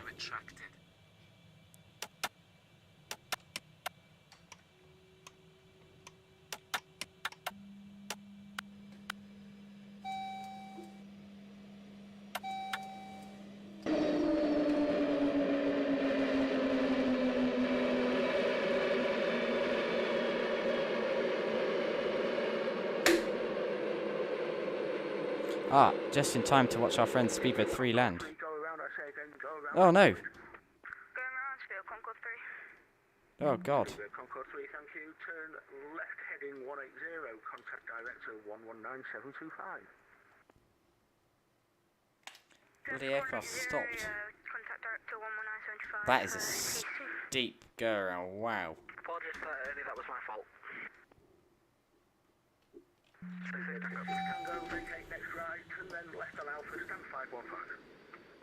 I've not parked it very well there. That's slightly annoying. Tell you what I'm going to do. We've got some, still got some engines running. Let's just pretend that didn't happen.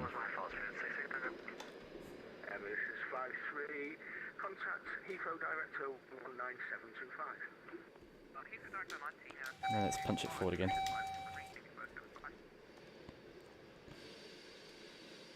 Easy 28 Tango, wind variable 2 knots, 27 left clear to land.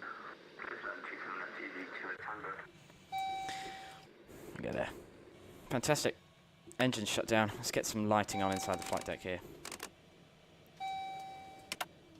All the lights on. Whoa, it's bright. Static heaters off. We'll do a full shutdown procedure of the aircraft then. Anti-seal systems off. Master CB's off. Doors and ground. GPU connected. Stairs connected. Service vans. Conveyors. Cargo. Let's get everybody off the aircraft for this evening. And that is us done. And also, in real life, this would be the aircraft done for this evening. She would not be flying again. So we will shut down everything. So down in the back here. Engine feed pumps. D-air pumps. Inlet valves. 5A, 7A. Shut down the generators. Hydraulics. Open the electrical SSB. Shut off the water valves. Shut off the oxygen here. Which I actually forgot to turn on, but that's alright. Turn off the fuel heaters. Close the secondary air doors. Turn off the relight. Turn off the INS. Brake fans can go off. Engine control scheduled to normal. Boost conditioning valves off. Air conditioning valves off. That is us finished in the back. Down here, TCAS off. Air data computers off. Seatbelt signs are off. Reversers are de-armed, or throttle is off. Nose and visor are selected up. Radar can go off. Looking into the back then, onto the overhead. Throttle mains go off. Throttle masters off.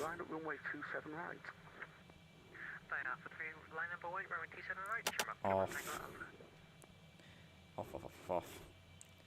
And then we're coming up. I'm taking my time. Batteries off. Oh, that's Jen's. My bad. Where are the batteries? Ah, there they are. Speedbird 139, good evening. Battery 1 off. We'll just sign off and then leave it there. And Speedbird Concorde 2 disconnecting. Thank you very much. I'll see you again soon. Bye-bye.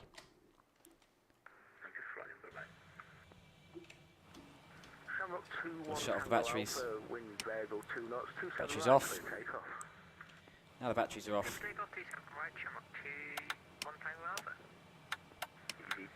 Equipment cooling bay go off. Lighting goes off. We still have power because we've got the ground connected. So if I disconnect the GPU, theory it should go off. But it doesn't. Oh no, why? What have I left on? There we go. Plug pulled. Good evening, Shamrock 725 for an A320 with Mike at stand 218 requesting clearance to Cork, please. Simple as that. A full routing Concorde.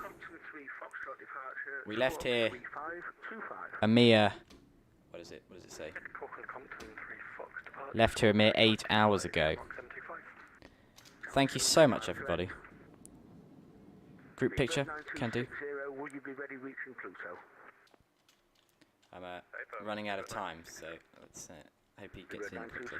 Behind departing Aer Lingus A320, line up runway 27 right at Alpha 4 behind. Where is he? Behind the departing 320, line up runway 27 right behind Speedbird 926. This amazing aircraft has carried us nearly 5,000 miles. In fact, I believe he's carried us over 5,000 miles today. So it's really, really amazing. How beautiful. Fantastic. Right. Let's get up Simaware. Let's have a look where he is. I'm afraid I'm running out of time rapidly here.